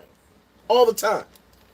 It'd be like a movie. I mean, it's literally getting down to the very end. One last hit, and we are literally going at it. I try to hit you, he parries it. He tries to grab me, I block that. And we're just going at it, and then boom! Yo, we will fuck y'all up on this Tekken shit. Any one of y'all. Please believe that. We used to smoke up, drink up, party all the time. Party all the time, party all the time, party all the time. I used to work at the dining hall where I met our other guys. Matter of fact, Johan, I talked to my boy Matt like a month or so ago. Random as hell. I made the video, uploaded it to Reddit, and somehow Matt saw it and called me after that. And we talked. This is like a couple months ago. It's crazy. See, the social media shit is crazy. As a matter of fact, on my initial page, my initial TikTok page, my ex got on there and trolled me. And I didn't even realize it was her until like the next day. I'm like, that was her. That white girl I was telling y'all about. Grace. That was her name. Anywho. Yeah, man. This is my guy, man. We had some good times. The last year I had there, we got it in. Had some great times. We had some pretty bad times too. Some of them I can't even talk about on here. But it's one of those things where it was always the gift and the curse. We had some great times, but then there were some dark times too. And, you know, Johan, I remember hearing some things about you, my boy. You got to talk about that. But no, we used to kick it. We knew some people that, you know, might have been on some sketchy shit. You know what I'm saying? Like, we were at the Christian college that I was telling y'all about. You know what I'm saying? My dude Johan is sick with the art, sick with the music, the beats, the DJing, all that. In fact, I might still have some of your old pictures, Johan. Let me see if I still got your shit on here. See if I got your shit on here. I might still have it. I can't remember.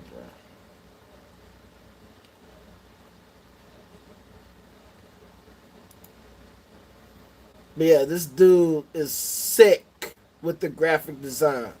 I don't know if you still do graphic design, Johan, but if you do, this is the guy. Like, this is really the guy. Like, for real. Like, he is nice with the Photoshop. Crazy. And he underrates himself all the time. I'm like, nah, fam. Dude is nice. Crazy with it. And the last time we talked, he was showing me he was doing some DJ shit, making beats and all that. Dude is crazy with the music too. Matter of fact, I might need some beats from you on the low. You know what I'm saying? If you're still doing that. But hell yeah, please believe I ain't never forget. Never.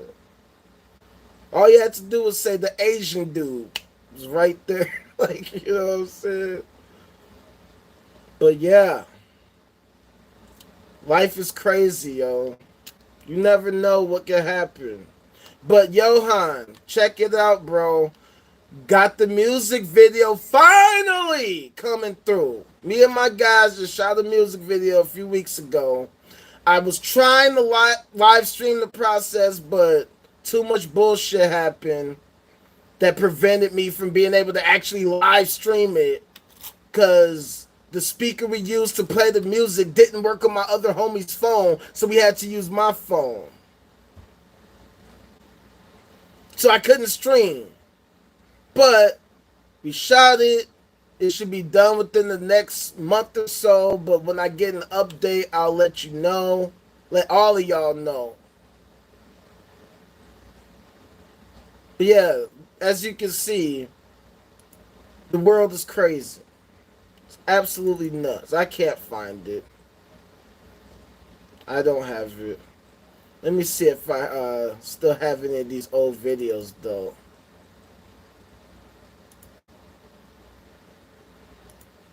Because I think I still have some of the old videos, but I'm not sure though.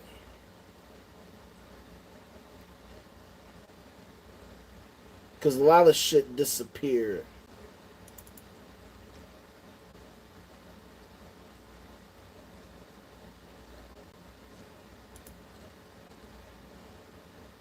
What happened to the chat? Is something going on with the chat? Y'all just stop talking or what?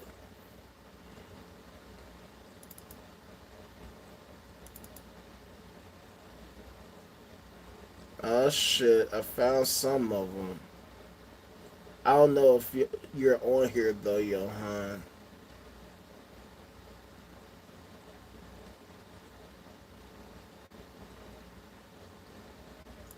Oh no, that's not it.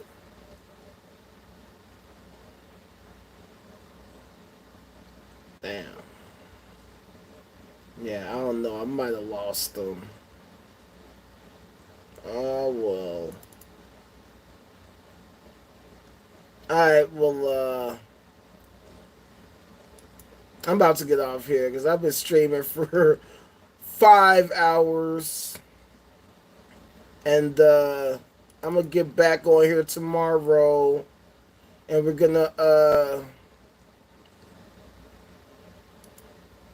get we're gonna do another live stream like I always do. It's always 2 p.m. Central Standard Time, no matter what. This is what I do every day. I ain't got shit else to do, so I might as well. But yo, thank y'all for coming through. If you haven't already, check out the Ultimate Rage Outrageous EP, available on all streaming platforms. Join my Discord. The link you can find on my YouTube page. You can check out the Ultimate Rage Furious Styles Volume 1 mixtape. You can check out my song Smirk Carter from the mixtape. I made the lyric video on here, one of my latest videos, so you can check that out. I'm working on the new single that I'm gonna be coming out with soon, but I actually have to get on it and finish it. I've been slacking. I ain't even gonna stunt. I've been slacking, y'all. Not even gonna lie. Haven't had the motivation, but yo, I love y'all. I appreciate y'all. I don't know what the hell happened to the chat. It just completely stopped. But whatever. Thank y'all for coming through. As always, enjoy the rest of your day. Hit me up tomorrow. I'm going to be back on tomorrow. Holla at your boy. Peace out.